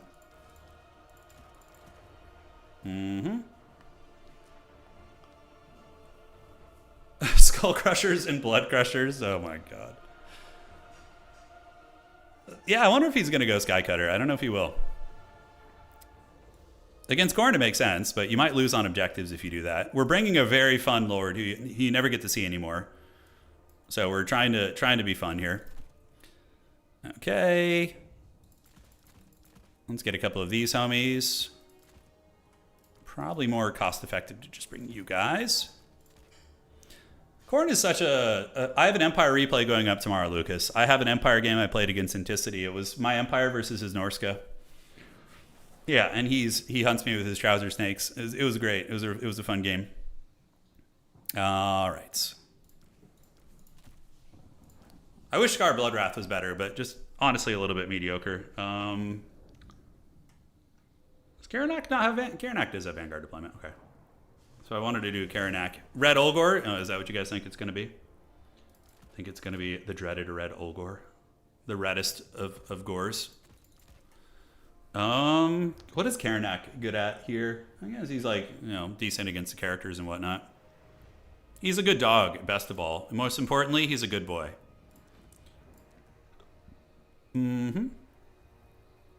Yeah, whatever. We're bringing fun builds tonight. We're not sweating. I'm rolling with it, guys. The die is cast. Tomorrow we're gonna stream Anno. I'm gonna do a playthrough focusing on small islands with Ceres. Does anybody here play Anno, by the way? And has any more specifically, has anybody here played Anno multiplayer? Because I want to do a multiplayer stream of Anno, but I'm very concerned about the desyncs. I heard there was quite a few desyncs, so I don't want to just have a shitty, 6-hour stream with constant desyncs. That wouldn't be fun. So, do let me know. Slaughter Brute is so bad. Oh, it's so bad. All right, guys. So it begins. Yeah, you could try and rampage the Sky Cutters. Yeah, but I always feel like trying to kill them is a mistake. I think you just ignore Sky Cutters. I was actually talking about to that with Anticity last night. We were playing after hours. He gave me some good lessons, man. So we were talking about Sky Cutters last night, and both of us were kind of coming to the agreement that just like leaving them alone is yeah. Total Warhammer 3 co-op campaign versus campaign stream. Yeah, I think I'm gonna do some campaigns. There was a hotfix for the desync. Okay, yeah. We'll see if it works. All right, team, here we go.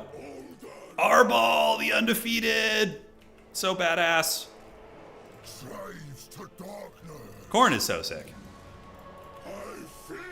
Games Workshop made one of the most brilliant decisions ever by getting this game going. Because every time I look every time I look at one of these units, I'm just like, oh, I want to start a corn army. And I seriously consider buying miniatures. Even from Age of Sigmar, because they basically look, you know, very similar to the mono gods here. Oh, the blocker's up. Okay. Look at Raksha here, dude, trolling. Okay, well, we got Arbal. We got Arbal on his thing. He's going to be Eye of Corn, Fury of the Blood God. We have a Blood Brute in case he goes Wookiee Monster. No, we don't want to have the radio podcast tonight, guys. No podcasting. That's not what we're here for.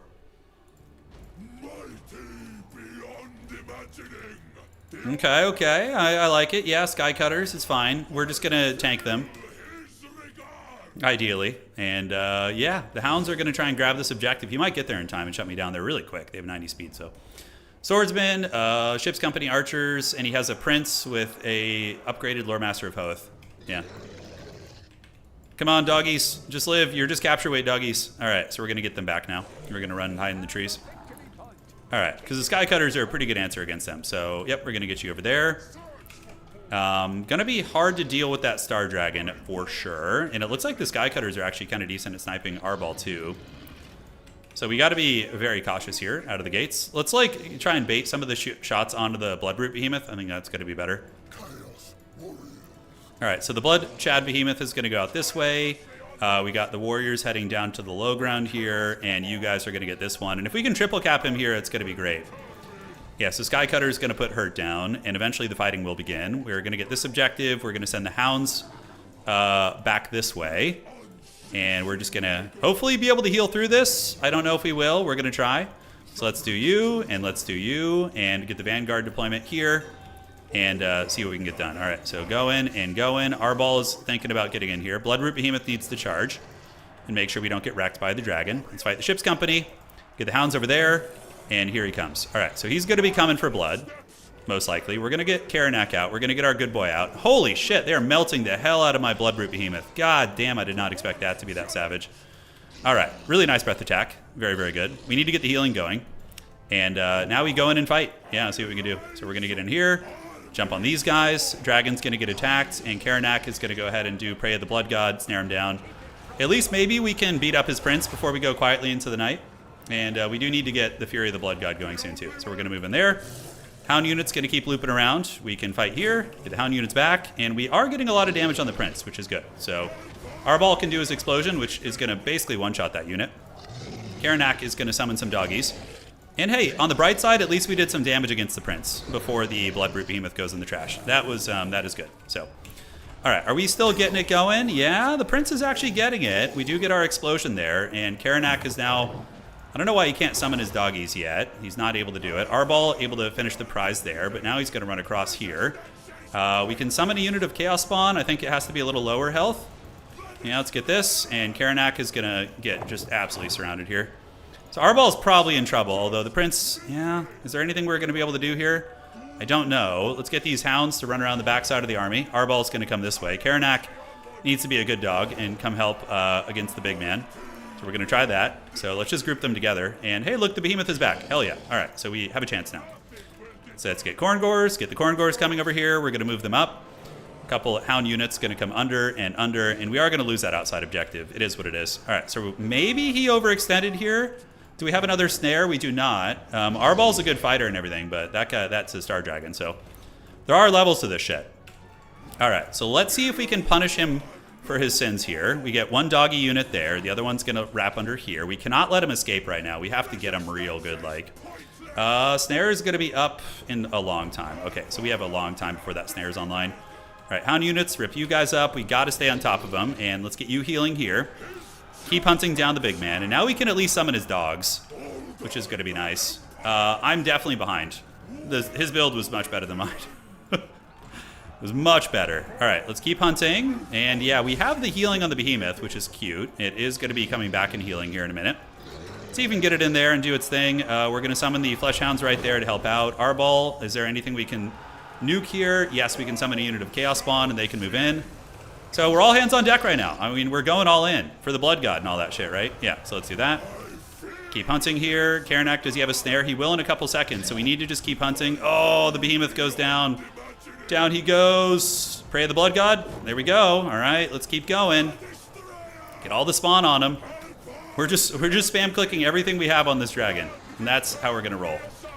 All right, so let's keep going. The dragon is getting low. We have hounds as well as chaos spawn on him. I can't get out with these guys, which feels bad. And is he gonna break? He's at 1,000 HP. Yeah, keep clicking him. Keep clicking that shit, man.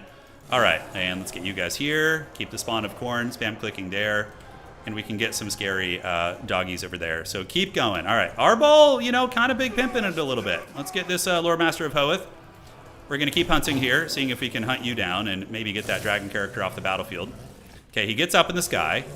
And are we suddenly back in the game a little bit? I don't know. Kind of feels like maybe we have a sliver of a chance. Who knows?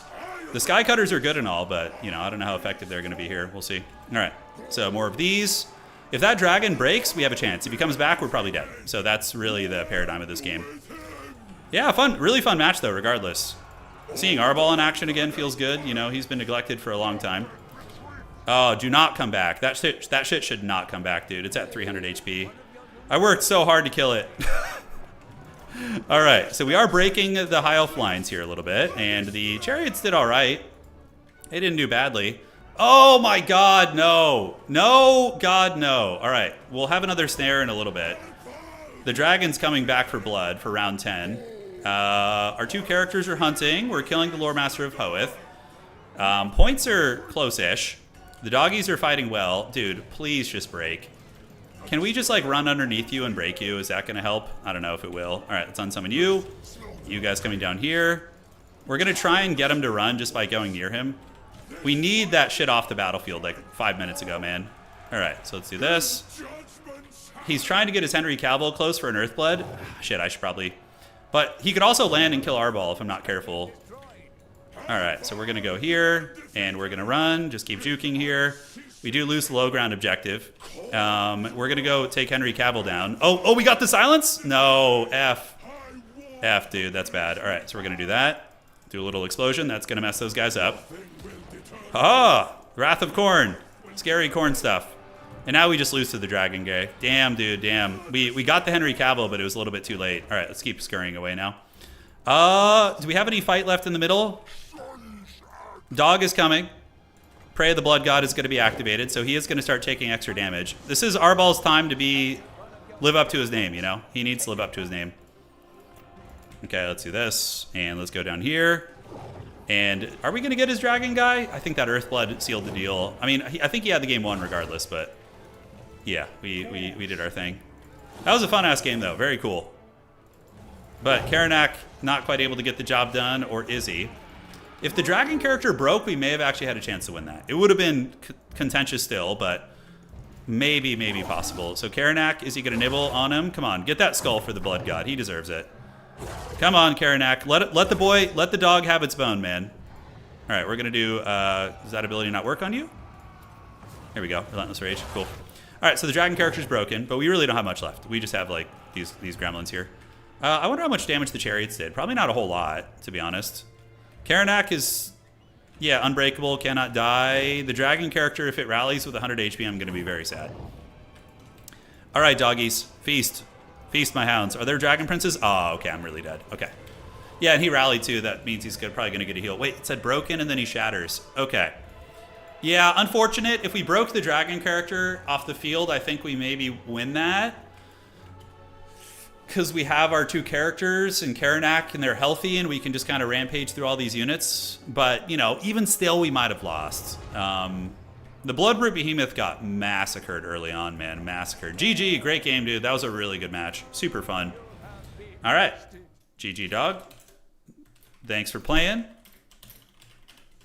All right, so he has to go for now. For him, it's like 5 a.m. He's a monster. He's going deep, or like 3 or 4 a.m. I don't know. So wait, 7 plus 5 plus 3. 3 a.m. 3 or 4 for him.